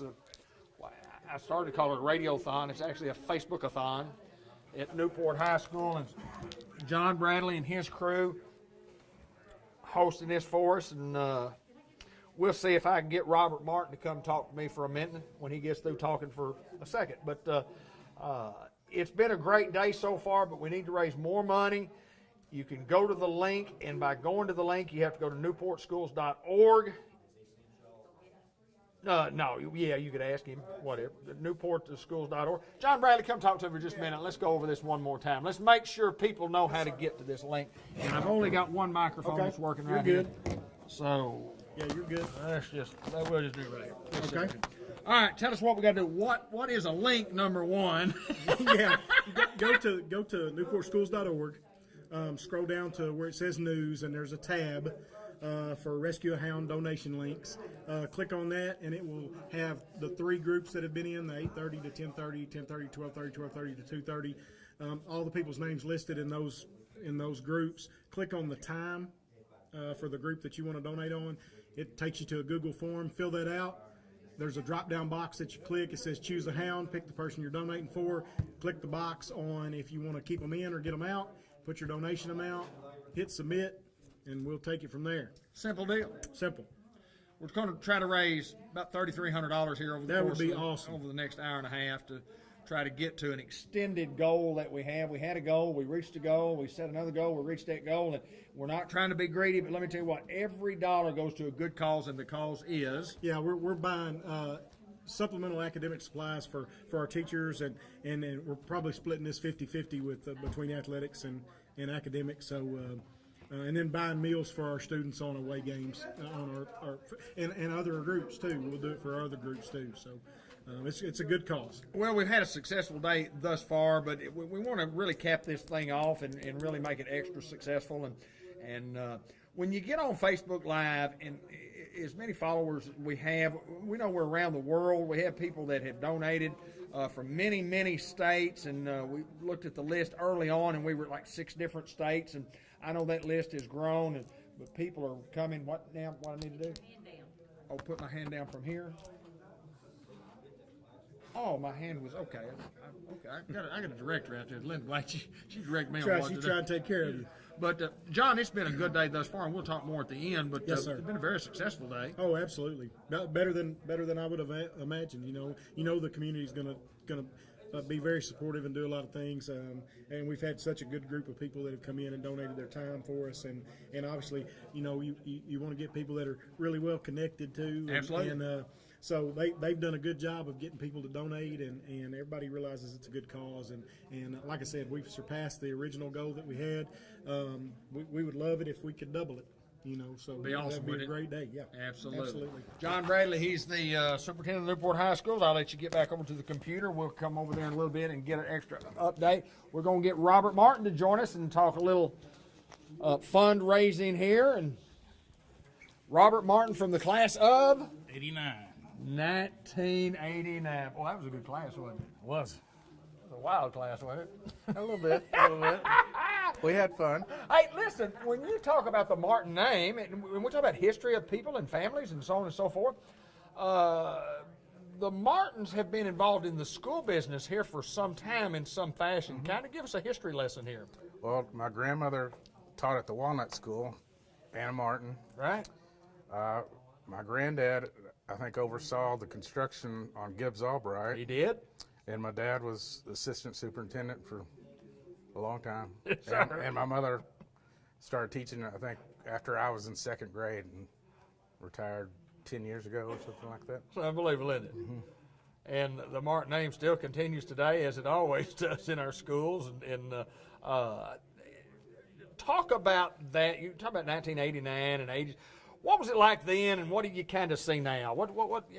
Still great, I know that. Yeah, I mean, we were a lot bigger then. Yes, absolutely. A lot bigger. Absolutely. I think our class, or 1990 was the biggest class ever, I think, in Newport. And there was a bunch of people in town. 262? I think it was like 168 or 186 or something. I graduated, something like that. Oh, that'd be right. 200 something. Yeah. Because we were 140 something or something. Yeah. Okay. And but we've changed in numbers, but boy, our heart's still the same. Yeah. So what's Robert Martin doing in today's world? Well, I work for Cooper Mixon Architects in Jonesboro, and since COVID, I get to work from home. Awesome. Took me three minutes to get over here. Have you ever done a plan for David Black? I have. You have, a long time. Yes, long time ago. Lynn and I were talking about that not too long ago, and we went to Robert and said, Robert, here's what we want. We're going to build a 2,500 square foot house. And here's what we want in it. And Robert did his stuff and got on the computer and did his due diligence. And he said, well, I just can't quite get it. If you want everything you want, you tell us what we need to cut out right here. So we don't cut anything out. How big is it? Well, it's about 3,200. So we'll go with that. We'll go 3,200. And I don't know if I've ever told you this story. I may have. So we took that plan, and we hired a contractor. And when they did the foundation, and I guess at the time they hadn't ordered any lumber or anything, but anyway, they got to measuring for lumber, and said the numbers aren't coming out right. And I said, what's the deal? And so he measured it out, the contractor did, and it was 3,800, almost 3,900 square feet. Okay, a little bigger than what was on our sheet. A little bigger than what we had, I'm from 2,500 to 3,200, which was fine. I did the budget numbers. I said, that's fine. We can build a 3,200, a little out of the budget. Well, now it's 3,800. Well, we get rocking along there. I get a new contractor, and then all of a sudden we decide we're going to fix the upstairs and all that. We ended up with a 4,300 square foot house. Now, granted, we could afford a 2,500 square feet house. That's what we could afford. How long we lived there? Get out of there. We lived there 2 years. Let's get it. And so we built, Bud and I, we had 2 lots, and then Bud and I, my brother, owned the lot right in the middle. So we sold that house and built us a 2,500 square foot house right in the middle.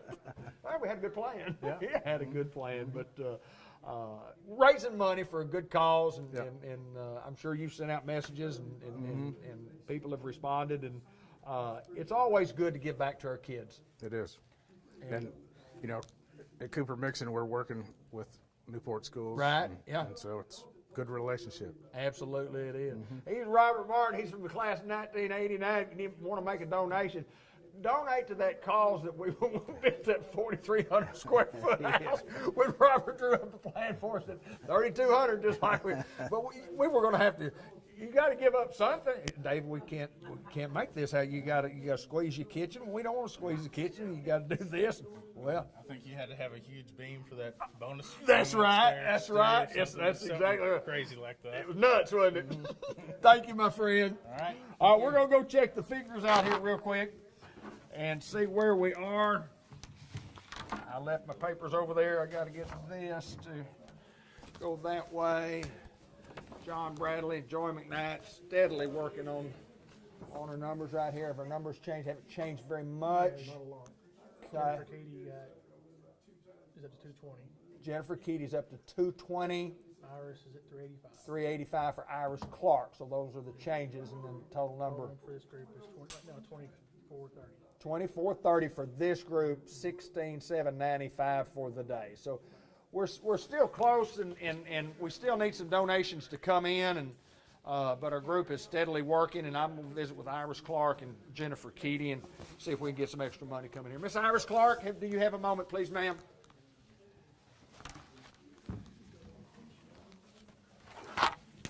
Alan, you're next, and then Miss Jennifer Keedy will be our final guest of the day.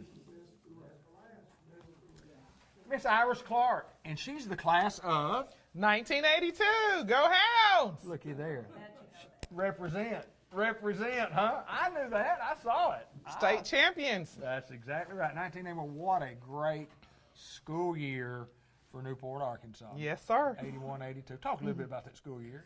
Well, we played Alma in the state championship, and we took that title. Some of my classmates who were playing football that year were Billy Warren, Scott Kettle, Ricky Dykes was the quarterback, Drew Stacy, Donnell Swanson. That's just to name a few. There are a whole lot more. Kenny and Bobby Brown. Kenny Wayne Brown and Bobby Wayne Brown. Got to put that Wayne in there. Yeah. Theo Young was a junior. Yes. Tony Brantley. Tony Brantley played in the secondary. Robbie Crawford was the kicker. Yes. No, not in that group. Not in that group. No, he wasn't in that group. But Ty Honey. Yeah. Offensive lineman. Drew Stacy was an offensive lineman. Drew Dotson played on that team. That's correct. Yes. Drew Dotson played on that. We were deep in there. Very deep. Very good. Very talented. And you may or may not remember this, but the game I remember most, I was actually teaching school, but I got to cover all the playoff games.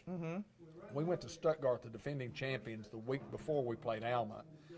And Stuttgart they were the preseason pick to win it all. They or Alma were, and we had a great drive down there with the game on the line and won the football game and got us an opportunity to get to the finals and went to Alma to play. Back then we weren't playing at neutral sites. We had to go to whoever the home team, somebody was home team. Went to Alma. And took it. And we did. We did. I think it was 26-14 maybe, but it was a classic battle, and it's one that you never forget. Our first football championship during the playoffs, we actually won a state championship. We didn't talk about it with Colonel Jones a little bit ago. He played on a football team that was 10-0, and one that was 10-1, and the 10-1 team actually was voted the state champion in Arkansas. Okay. But anyway, you spent a lot of years in education. I did. Talk about your journey. One of the best journeys of my life. Started out as a 4th grade teacher and had some mentors before the state mandated mentors. I had Catherine Sue Wilmans. I had Minnie Hayes. I had Janet Blair now. She was Janet Hefner then. Right. Kathy Pierce, Marilyn Thompson, Karen Malone, and also Willie Harden. Oh, you had a good group. Yeah, I had a good group, and they led me down the path, and they reeled me in, and I had that first class. They were the most intelligent. All of them have been, but such intelligent, well-behaved, mannerable, polite, eager to learn group of kids, and they just reeled me right in, and I was stuck for 28 years. 28 years. I loved it. You and Linda Black got the same amount of time in. We did. Yeah, both. Yeah, that's one of my best friends right there. I love that Linda Black. She's pretty good. You got to keep her. You got to keep her. I think I did okay. Yeah, you did real good. I think I you did. did better than okay. I did. And speaking of good folks, Ricky Clark. Yes, Ricky Clark, class of '82 as well. Well, he was a pretty good fella back then. He's a pretty good fella today. He is. He was a little. I had a hard time catching him because he was a track runner. Yeah, he ran track, and they went to state a couple of times, and but I caught him. You did catch him. I did catch him. Well, it's because he was napping. You weren't out running him, were you? No, I belong to the APNA club. What's that? Accident prone, non-athletic.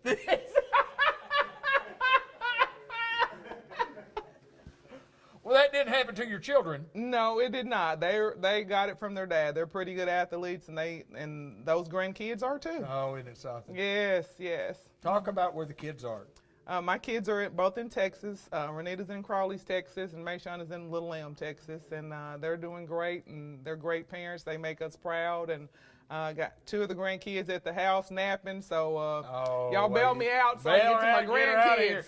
Get out of here. Well, I need help. I want you to talk about that rough redneck neighborhood that those kids grew up in.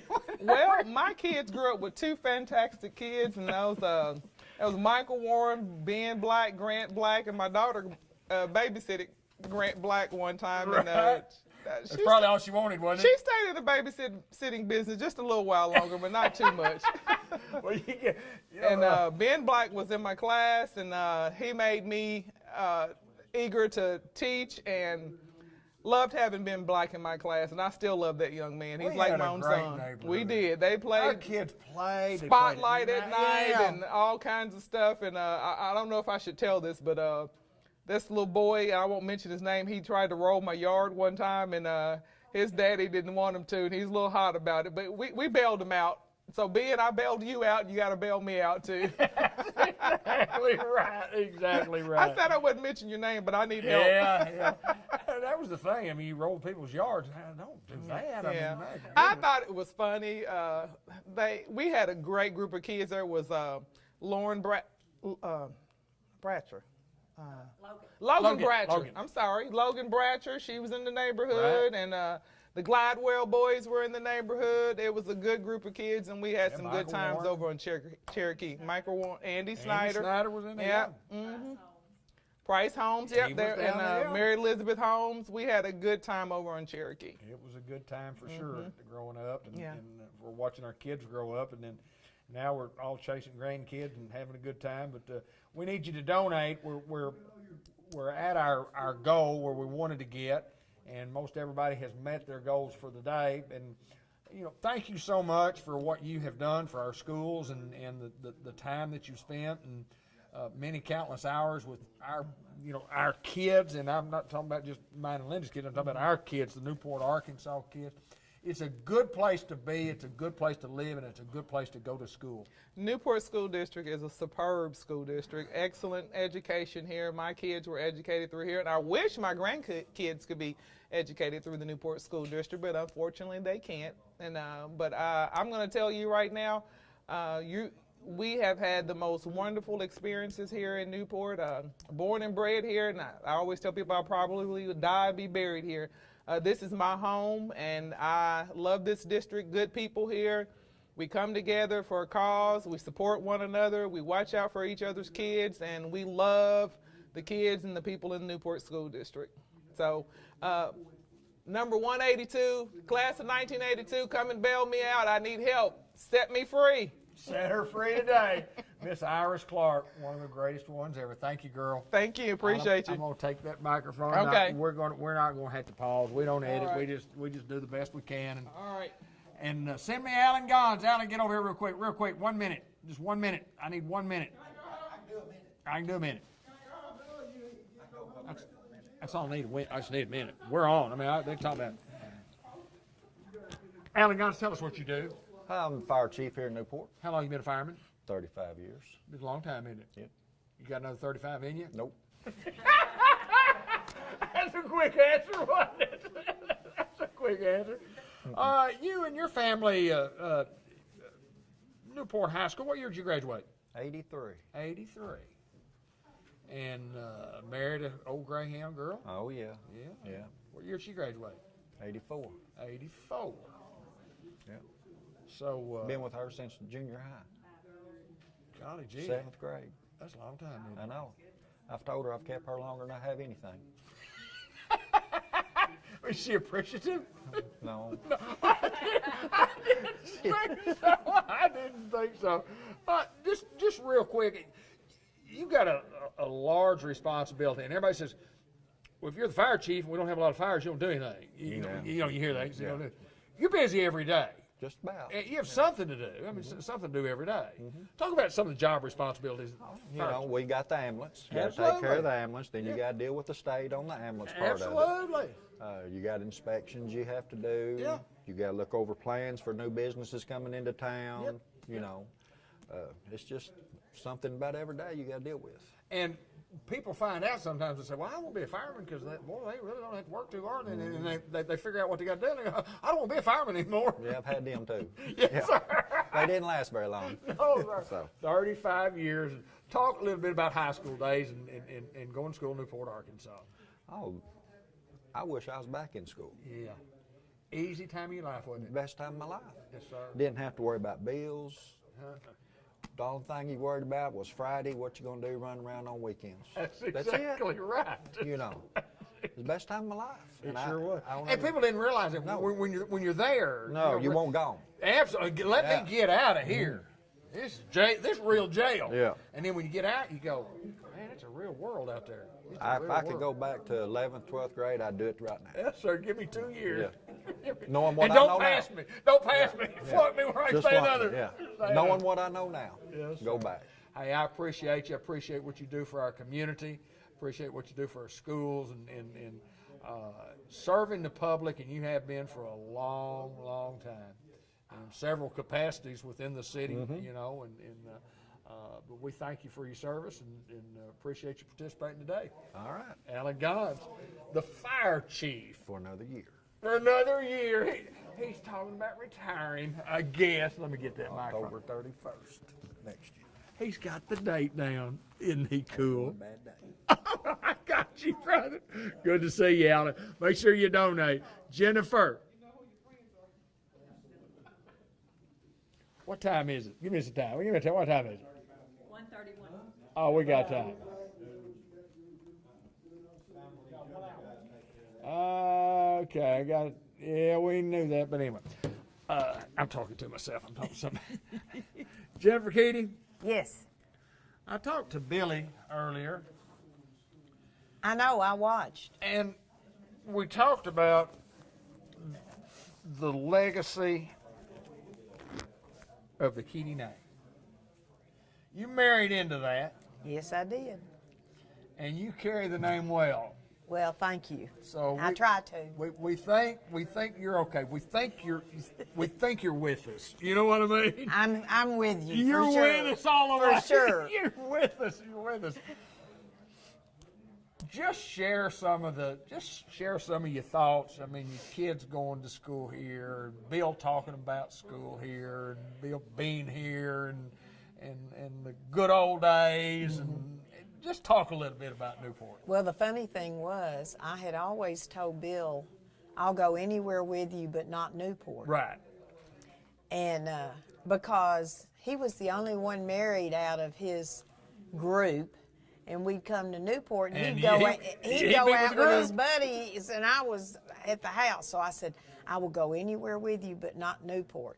But we had a rough year in Sylvan Hills, right, where we were only 1 year. We were in Paragould 7 years, and great. We grew up with those kids. Absolutely. He started coaching them in 7th grade and coached them all the way through high school. And the last couple of years there as head coach, I mean, it's 10-0, 10-0, and got. Oh yeah, yeah. That's pretty good. Yeah, yeah. Pretty Especially when they were a basketball team Absolutely. before we got there. That's exactly right. 10-0, 10-0. And had a lot of wonderful friends. In fact, at Bill's retirement, a lot of his former players came. And we have always gone to their reunions and everything. But then we came here. Well, it happened, he got a call, I think from John Miner, telling him that Coach Counts was going to retire. Right. And so Bill told me after he got off the phone, about that time his daddy called. He said, Coach Counts is going to retire. And I said, look, I know that's what you want to do. And at Sylvan Hills, we had an incident. We lost a player. And it almost had Bill quit coaching. It devastated him so. And so Billy was born that year. I almost died in September in football season. And, I thought, it can't be any worse going anywhere else than what we have faced this year. So I said, look, if you want to go to Newport, I'll go with you. There you go. And it was the best decision for both of us ever. I feel like even though I didn't graduate from Newport, I've been in Newport longer than I grew up in Little Rock. Absolutely, yes. And the community, like when I spoke to the seniors recently, we didn't have the community like we have here. It was so big. It was just different, and coming here, it was like, oh my gosh, people just help each other, and great school.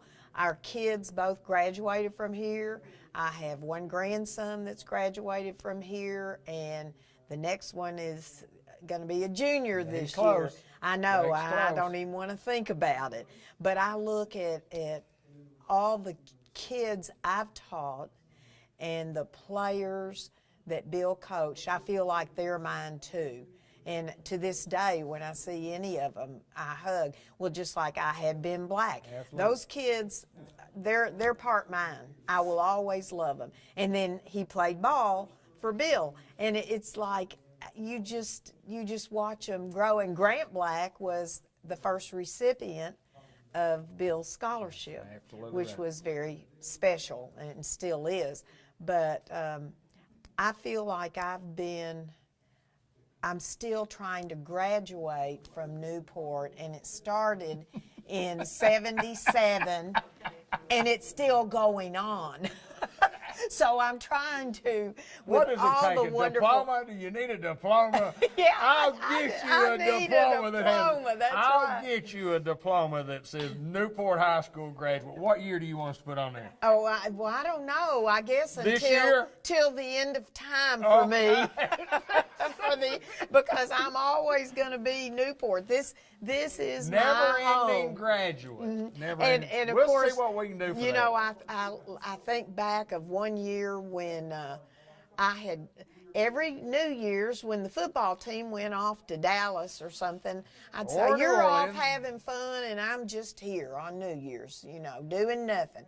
And so one year he decided, okay, she'll find out what it's like taking a whole football team. A lot of work, isn't it? And Bud Black drove us in a little camper thing, and it was Jane and I don't even remember who all, it was coaches' wives. We played cards all the way, and here Bud was having to drive us. We were probably driving him crazy. And fun memories. And I remember riding the bus going to Alma, Arkansas for the state championship. And on every window in downtown Alma, it said Billy Who. And as we pulled out of town and we passed out, I said, they know who Billy is now. Billy Warren. Billy Who. Yes, sir. But there's just, it's a special place, a great school. Bill always loved this school. This was his dream job, and I understand after all the years I've been here. In fact, my grandsons were over yesterday helping me pick up limbs in the backyard, and they said, Ginker, how old is this tree? And I said, well, it's over 40 years old because we moved from our first house into the house I'm in now.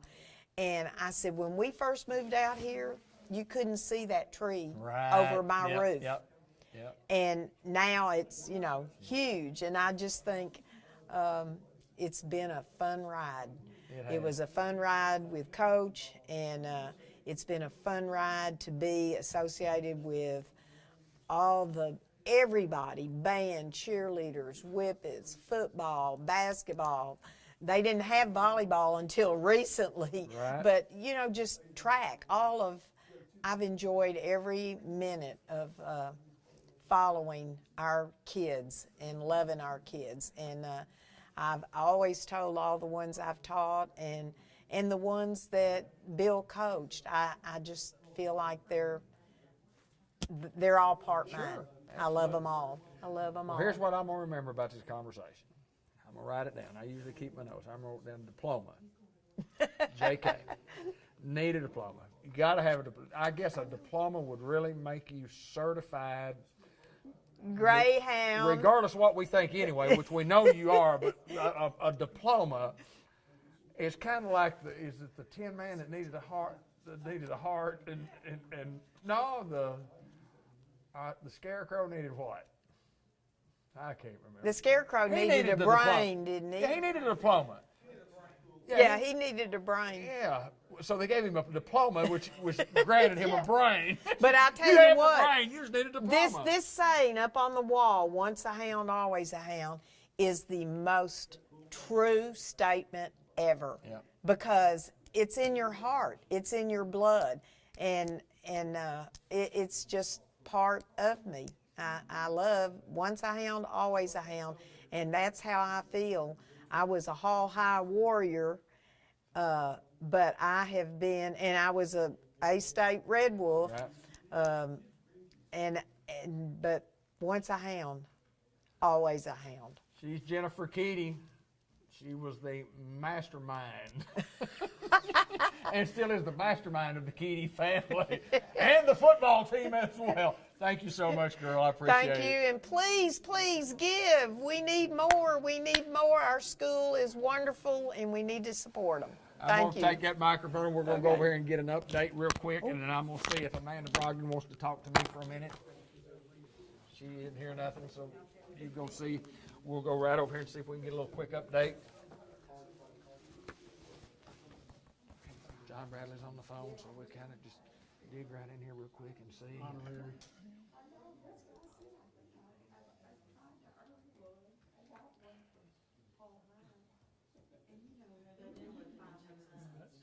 Yeah, from the previous street too. So. Let you get it marked. We're still working on this right here. Thank you. Right now we're at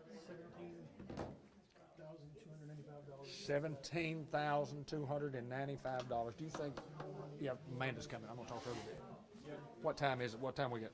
It is. I'm still live. Almost 1:45. And how long are we supposed to be here? Oh, we still have time then. Oh man, we got.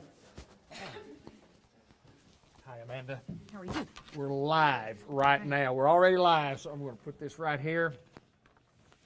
This is Amanda Brogdon. Now then, didn't know what you do for the school here, which is a lot of everything.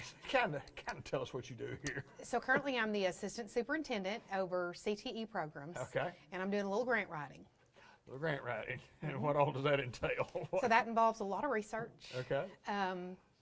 Including a lot of stakeholders, which Okay. is community, and we have a great community. We did just get the grant last week for East. We're bringing East back. Miss Cindy Black taught East when I was here before. Yeah. And Allie Edwards is going to be the facilitator. I just met with some folks at Riceland. We're hoping that some kids can help maybe Riceland solve some of their problems. Put some kids to work solving problems within the community. That's what East is all about. So, you were here, left, came back. Yes. Yes, and I'm excited about being back. I tell everybody, Newport is absolutely the best school I've ever been in. Best school district, hands down. Awesome. This has been a wonderful year, and I'm just glad to be back. Glad I had the opportunity to come back. I do know this, that for this operation to work fluidly, it takes a lot of help from the top to the very bottom. And you got to have people that love the school, that love the kids. And for you to say, you know, somebody to be here and then to leave and then to come back tells me a lot about you and what you see here. And it's all about the kids. Everything's always about the kids. It is. I see you in a group of kids at a Memphis Redbirds baseball game. You know, what a field trip. I mean, We did take a bus out, I believe. Kids can get a lot out of that, and I think we need to have fun with our kids. That trip was actually paid for with the after-school grant program. right, okay. We took 2 trips. The first one was to Arkansas State University, get them on a college campus, and then we went to Hijinks and actually bowled and played video games. And when I heard Grant was playing for the Redbirds, I wanted to get him there. So we started working on that and made it happen. That is cool. It was great. It was so much fun. That is so cool. What's on the horizon? What's on the horizon for Newport schools? We are currently working on a conversion charter grant. Okay. That is due the 19th of this month. Okay. And it's coming along very well. That's going to be worth 1.2 to 1.4 million. Wow. We will improve, enhance, increase our CTE programs. Okay. With the new governor, a lot of that is going to expand and grow. And we're just trying to stay ahead of everyone. Stay ahead of the curve. We are. Newport High School is a great place to teach. It's a great place to go to school. Newport, Arkansas is a great place to live. It's just overall just a pretty good place it's a great place to raise a family if somebody's thinking about coming to Newport, Arkansas, thinking about taking employment here. It's a pretty good place. I've been here a long time, and I've lived off for a little bit, not too far, never scamper too far away from home, 30 miles here, 30 miles over there, and went to college, but I was home every weekend working on the radio station, working at the radio station. But I remember one time we stayed gone for 10 days on vacation, which was very unusual for us. And I told Lynn, I said, this is the longest time I've ever been away from Newport, Arkansas, 10 days. Wow. In my life. Wow. 10 days. And I was homesick. I just ready to get home. Well, you know, I said coming back here was a God thing. I found a great little house. Yep. Bobby Tucker's helping me get the pool ready now, and brought a niece with me. So she's playing volleyball and loving every minute of it here. That's and awesome. it's been great. That's It has been good. Well, we're glad you're back. I am too. Glad you're back.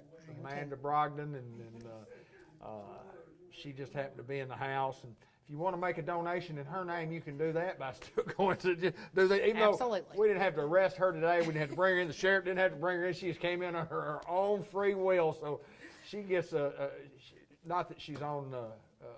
What do you call it when she's not on probation or anything like that. No. You just came in to visit. That's right. All That's right. Thank you so Okay. very much. Let's do this real quick. Yeah, you can go. Thank you, ma'am. Let's do the Coach Kitty retirement video. And it's about a 5-minute video. Bud Black first. And then Get your tissues out, folks, because I'm going to show you a couple other clips before we wrap up this segment with Coach Keedy. And one is Coach Keedy at the All Sports Banquet, when he also was honored for his years of service, and tons of Newport folks there, and Paragould people came over for that. And here's some of Coach's speech, and also right after that, something that I have to say about Coach. I think if you like us, you'll find it tugs at you pretty much. All of you people here, it has been certainly a privilege for me.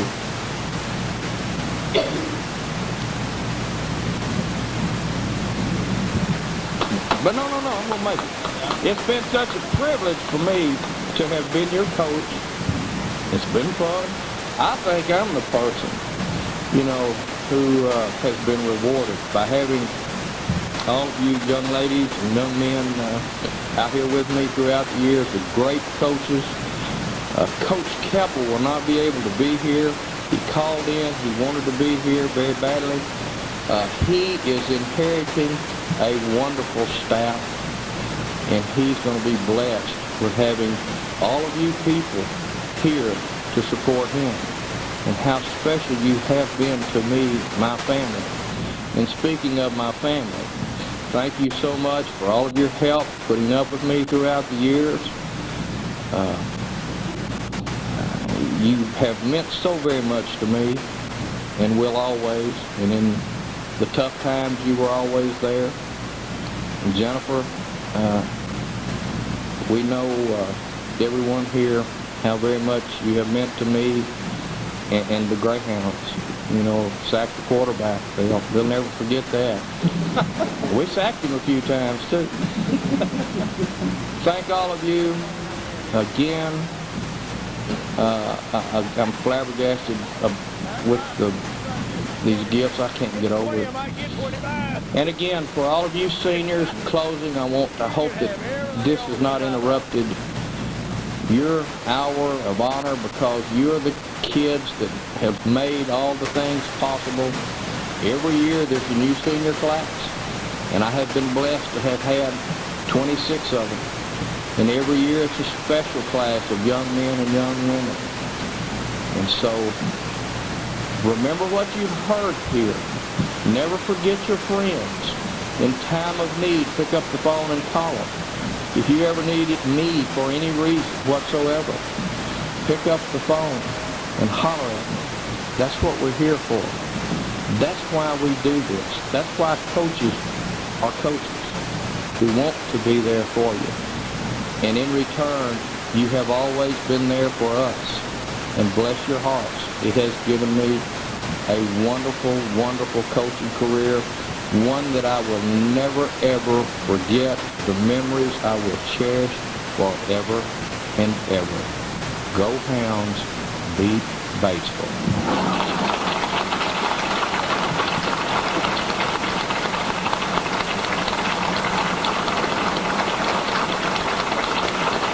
With one special moment I want to talk about.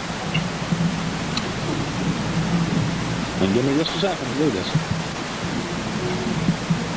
The lowest moment I ever experienced as a Newport Greyhound football fan was in 1989 in War Memorial Stadium and dressing room after a football game that we lost to Dollaway 7-3. We had a better football team. We outstatted them. We outplayed them. They got the biggest break ever in a high school football game and won the game closing seconds 7-3. It was in that dressing room Coach Kenny Black and Coach Keaty and I said after everybody got on the bus, and we were all crying, and Coach Keaty said, I have let everybody down. Let my team down. I've let my community down. Bill, I hope every coach lets us down the way you have. Thank you, my friend.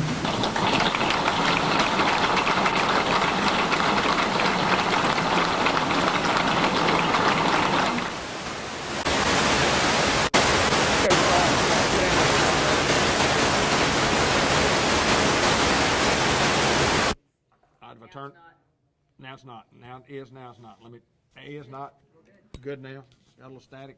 Put that on. Let me put it on for you. All right. This is what we do.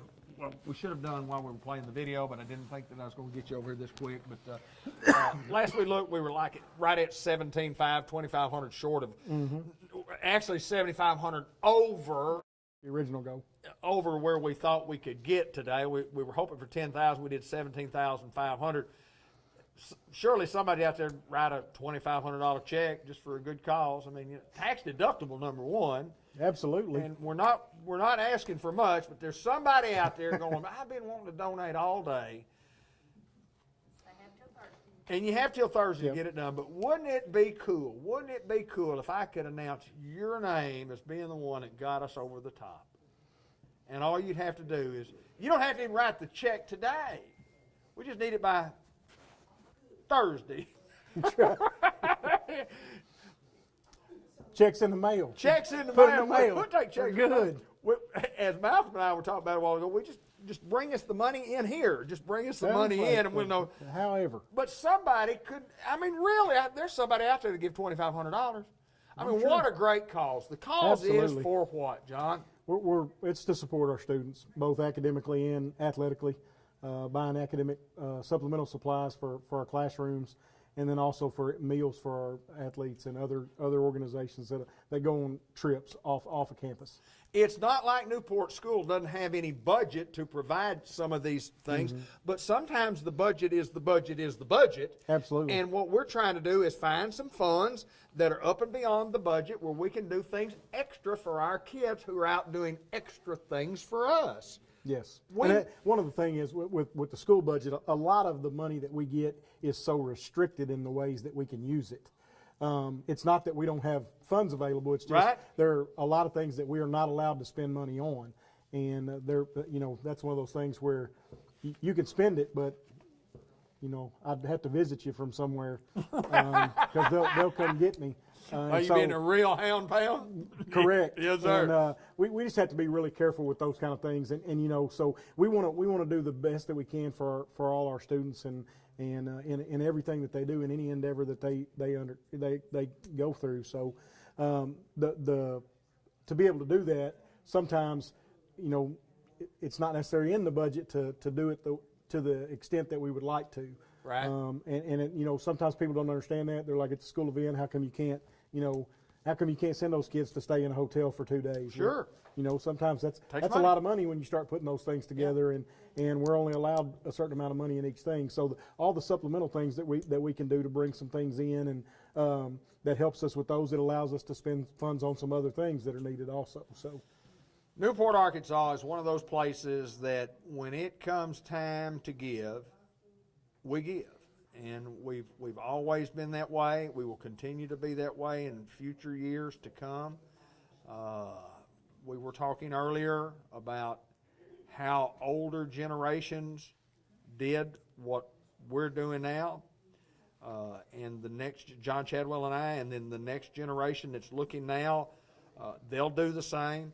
But we've always been a giving community. We come together with people in need and times of need. And when it comes to our kids in Newport, Arkansas, people rise to the occasion on an event where we hope to get, we were very, very confident that we could get $7,500.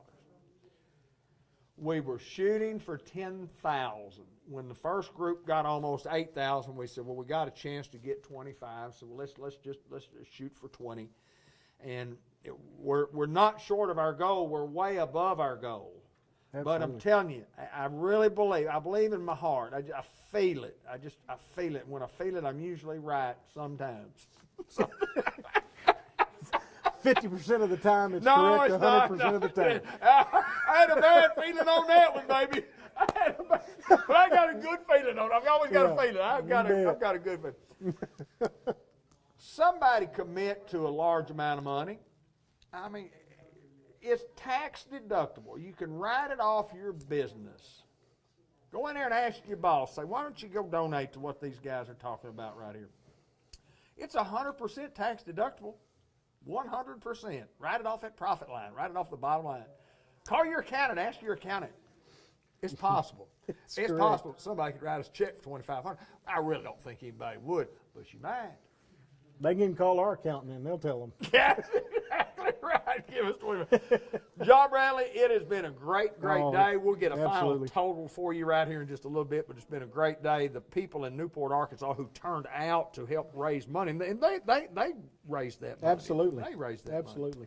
Very appreciative of the time and effort everybody put into doing it. Like I said, it's for a good cause, and we're you know, we know the community is going to support the school. We appreciate it. You know, you can't ever say thank you enough. Joey, are we close to a bottom line now? And again, tell them about going through till Thursday. Yeah, we're going to keep the site up, or the links up on our website until Thursday. So if somebody comes in and wants to donate later in the week, they can.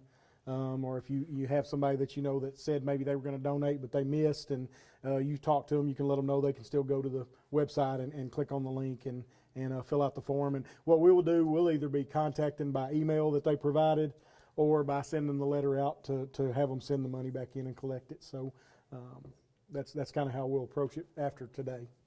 Yeah, we need to get that money in and make sure that we've got enough to do what we need to do. And it's a lot of money that we've collected today, and we're appreciative of all the folks, not only right here in Newport, Arkansas, but all the folks that wanted to contribute from, again, around the United States of America. There's lots of folks from different states that have some type of connection to Newport, Arkansas. And we thank those folks, and we always, during football season and sports season, I love to watch and see who's watching and where they're watching from. And I know I've told this story before, but I might have told you and I may not have, but I'm going to tell it again to the people that are still watching. Doug Dowdle is a guy, and I think he's in Virginia, North Carolina. Doug, I'm about gone blank. He kept commenting on, he kept posting little things on our games year before last, and didn't ever really say anything other than it just shows Doug Dowdle is watching. And then he started posting some things like good play or whatever. And it was from Virginia. And so I sent him a message last year, his second year that he'd been doing it, and I said, Doug, I know you. What connection do you have to Newport, Arkansas? And he said, message back, and this is on Messenger. He said, I don't have any connection at all, other than I had two kids that played high school football. Both of them played college football. And he said, they're both out, graduated. And he said, I ran across y'all last year on Facebook, and I watched the game. He said, and you guys, not just talking about us, but talking about the team, he said, you guys are incredible at what you do. He said, it's amazing. He said, I like watching your team. I like watching y'all play. I like listening to y'all broadcast. He said, I've kind of adopted y'all as my team. And I mean, every Friday night, Doug Dowdle is there. So there's a guy who knew nothing about Newport, Arkansas, but he knows about us now. Absolutely. And I invited him here. I said, well, Doug, you come see us sometime. You sit in the booth with us. You can stay at my house. We'll visit, and we'll find out more about each other. But that's awesome stuff. Oh, but, absolutely. Final total, Joy, before we go. Right now, $17,445. Pretty good day, John Bradley. Yes, sir. Pretty Absolutely. good day. We thank everybody that has participated. We thank all of the folks who have come and been a part of it and helped raise money. And we're going to stay a little longer, but we've done enough for today. Rescue a Hound has been a success. We'll do this again coming up soon. And what? Oh, well, learn how to stop it might be something that we need to learn to do. I would say probably call Ben Black if you could. If you want to play a video, put on the. No, that's 30 seconds. We don't have to do those right now. But I'm going to say thank you again real quick to Marcus Hembry and the Hembry brothers. Absolutely. Fatheads for donating lunch. It was great. We was appreciate awesome. it. Awesome. Best pizza around. It is the best pizza in the world. Their sandwiches are great, and their wings are even better. So we'll figure out how to turn this thing off, so bear with us while if y'all want to stay for another 31 minutes and watch a drive that kept the Newport Greyhounds going. In 1999, the Hounds had to drive the football 80 yards against the Batesville Pioneers on the last game of the year to get into the playoffs, to extend their streak, and the Hounds were flawless on the drive when Tim Branham was the head coach calling the plays, and we'll watch that drive right now.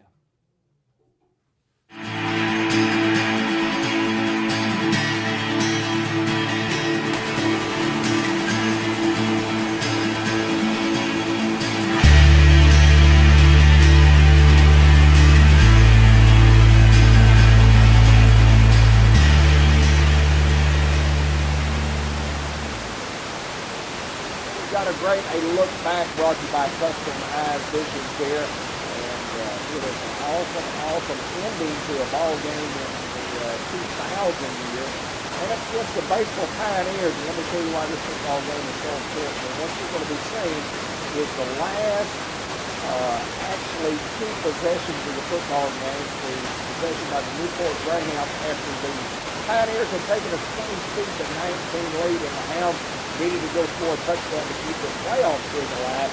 You'll see that drive, and then you'll see Batesville's drive coming back after that, and the game ended at the 1-yard line. But it's great footage. It's a tremendous broadcast. It was a great football game, and the year was 2000.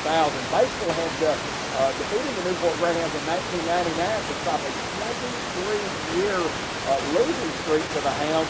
So it was very, very important for the Hounds to get back on the winning track. And it is also imperative that the Hounds didn't win the football game. They don't go to the playoffs. They don't go to the playoffs at all. So this is kind of in the middle of that 28-year streak. I think the Hounds have won been in the playoffs like 12, 13 years in a row. And they needed this football game. They needed this drive. They needed this score to get into the playoffs, to earn the right to go to Arkadelphia and play a number 1 seed, and they're going to get in as the number 4 seed. And it was just a fantastic finish, and I hope you enjoyed it. Newport in baseball, the final 2 drives of the 2000 football season. I'll tell you what, unless Newport drives and rallies this game, this will be passed over a long, long time. Newport in full control, ahead 19-7. And now Batesville with a near incredible 2-touchdown rally.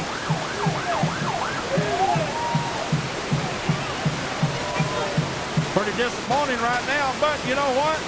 Down through the last 25, 30 years, the Hounds have had some great drives when the ball game was on the line. And I can't think of a more important opportunity in the last 10 years or so. Yeah, the Hound offense is going to have to put points on the board now. Yeah, we've had those great last-minute drives. I mean, look at a couple weeks ago at Paragould, you look at the 93 Watson Chapel, drive, the most memorable one we've ever had probably, but we've got to pull it up and do that. This team has got to not let down is the key. Yeah, once again, you cannot have any mistakes because the way the Batesville offense is playing, you don't want to put the football back in their hands. Jerry Brown, Fred Brown, and LeVar Wyatt are deep for the Hounds. Who will get an opportunity this time? The Pioneers will kick deep. And it is Jerry Brown at the 15. Up to about the 23.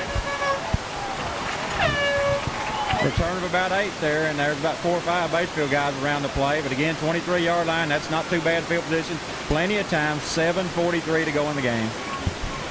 Payless inside the Newport Village Mall invites you to come by and look at their fine selection of furniture and appliances. They just recently got back from market. Beautiful new home furnishings that you can rent or buy or rent to own. It's Payless. They are inside the Newport Village Mall, and they've been there for years taking care of you, and they're there to stay. First down and 10 Hounds from their own 23-yard line. 7:43, E.J. Giles back into the football game for the Hounds. Linnell for nothing. Maybe 1. Maybe he'll get 1, and just to say nothing there, I mean, this team is fired up, and we need to pull something to break that fire, and maybe we got something up our sleeve here. Yeah, they're generous to E.J. and give him a yard. 7:20 remaining in the football game. The Hounds trail 22-19. 13-year playoff appearance streak is on the line. Can the Newport Greyhounds drive this football? Dale Case to throw. Nick Doyle is wide open. Great pass. Too far for Nick. I thought it was a great pass. It was a little wide of the mark. Nick was wide open. It's going to bring up 3rd down and 9. Yeah, great isolation. I mean, Nick's wide open and just a yard outside him, and 3rd down and 9. What can you say? Yeah, 6:57. Clock stops. Things not going well for the Hounds here. Come on, Greyhounds. You got to convert here. Boy, Nick was wide open, and Ronnie just overthrew him. Now Jerry Brown's going to have to come out with an equipment problem. Lois Wharton will come in. He's seen very little, no action, I don't think, on the offensive side. Been on a few specialty teams. 3rd down and 9 from the 23-yard line.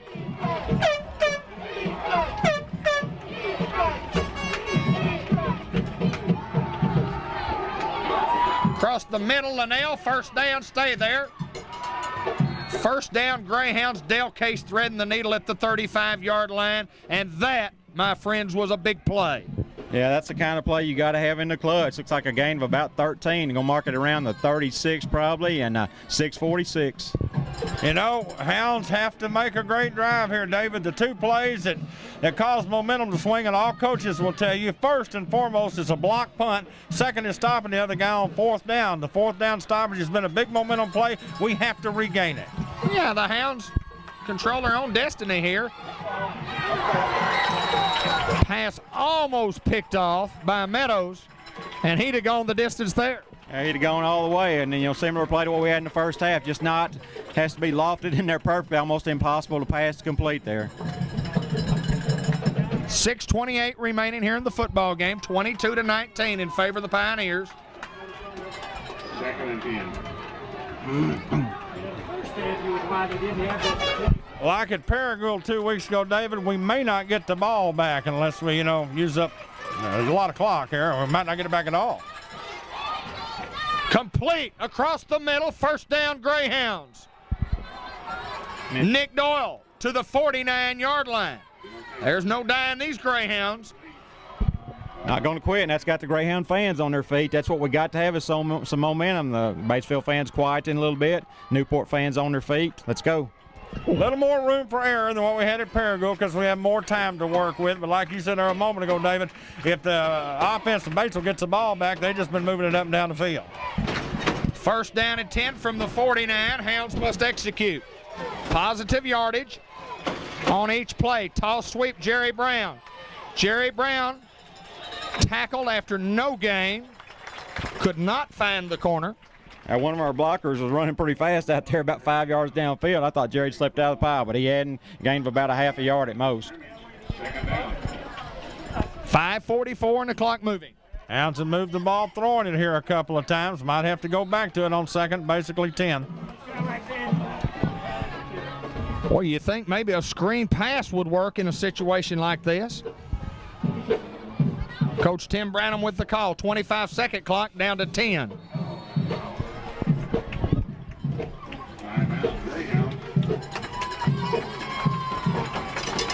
And the Hounds call timeout. I have to talk about that again. We want to have the right play in this situation. Big 2nd down in about 9.5 or practically 10. So 5:23 to go in the game. Big play. Yeah, 2nd down. 5:23, 22-19, favor the Pioneers, bud. Yeah, and they've come from behind, David. And quite honestly, they had to move the ball and score, but we have given them the opportunity with the fumble and the 4th down failure.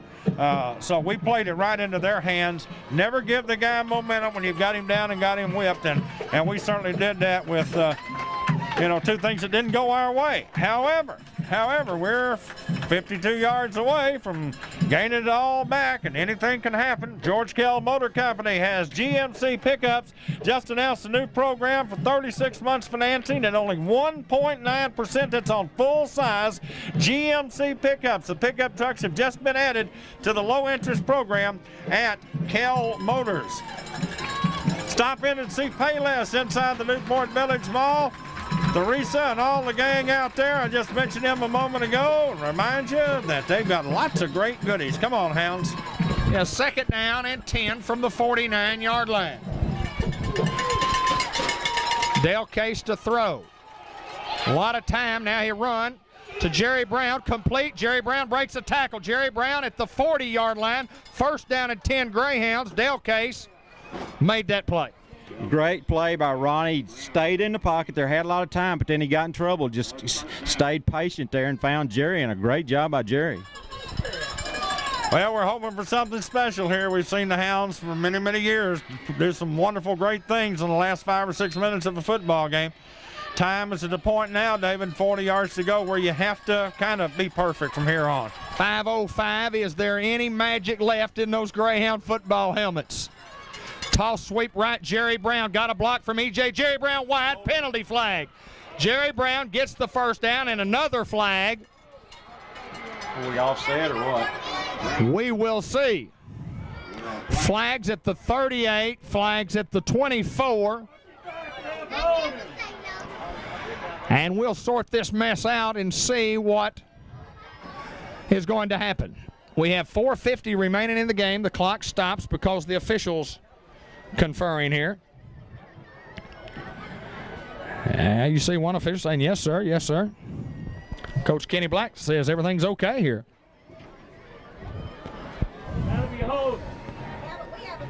Holding against the Greyhounds, face mask, personal foul, offsetting. We'll do it again.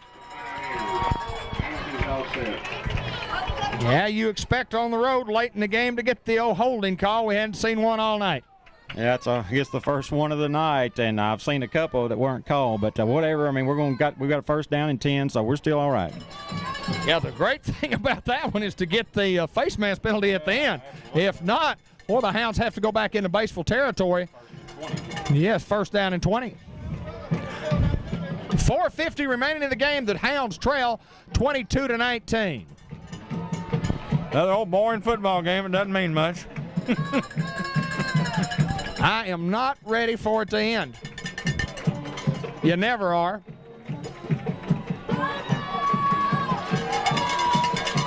These kids will win the football game. Come on, Greyhounds. Jerry Brown across the 35 to the 34-yard line.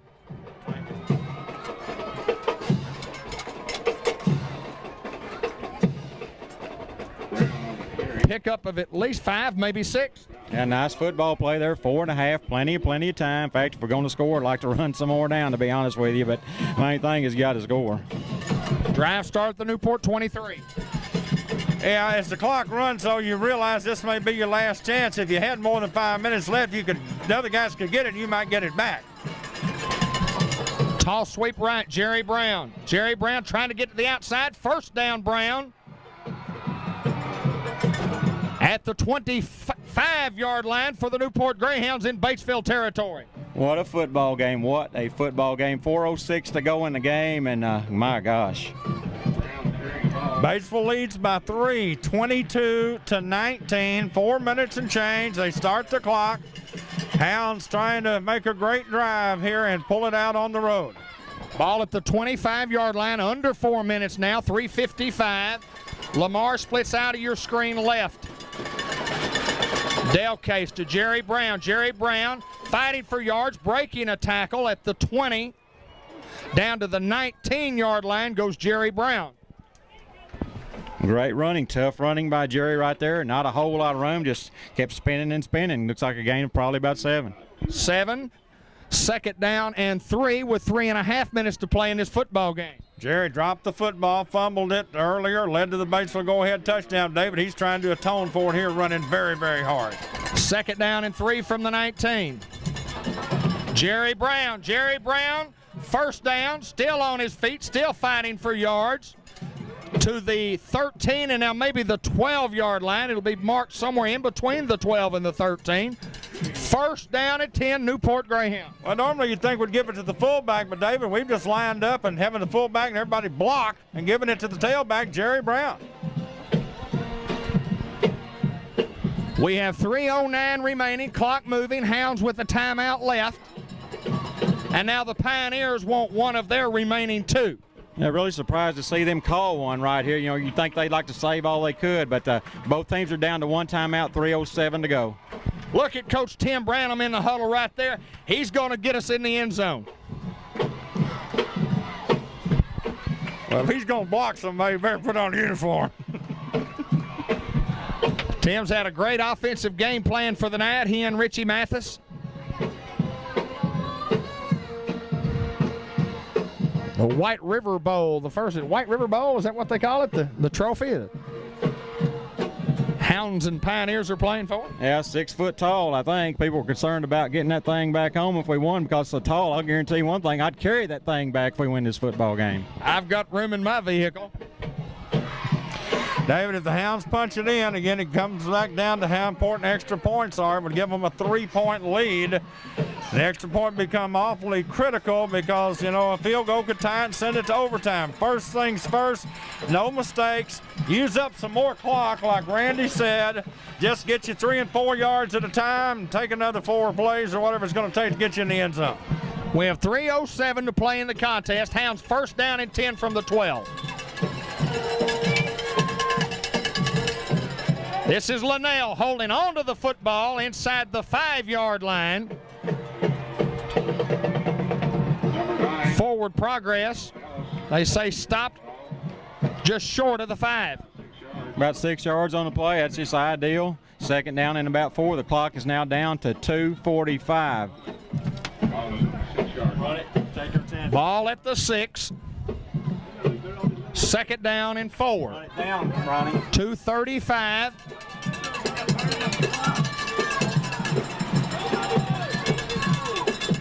Bo Ellis, touchdown Greyhounds. The Newport Greyhounds go 77 yards. A vintage drive, but I wish that clock had about 2 minutes less on it, but I'm just tickled to death to have to leave. 25-22, 2:28 to go in the game. Huge extra point, and we're just talking about, David, the difference in basically being able to stay in the game with a field goal or having to score a touchdown here in the last 2.5 minutes. This is huge. Look at the Newport Greyhound fans.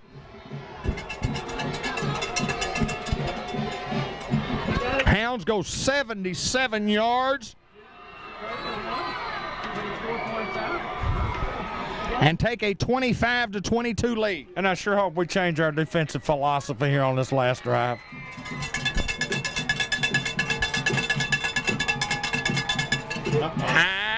Get through there, yeah. Great hold by Spearman. Great kick by Ellis. And the Hounds go up by 4, and the Pioneers will have to get a touch to win. Well, I don't know how much more of this I can stand, David.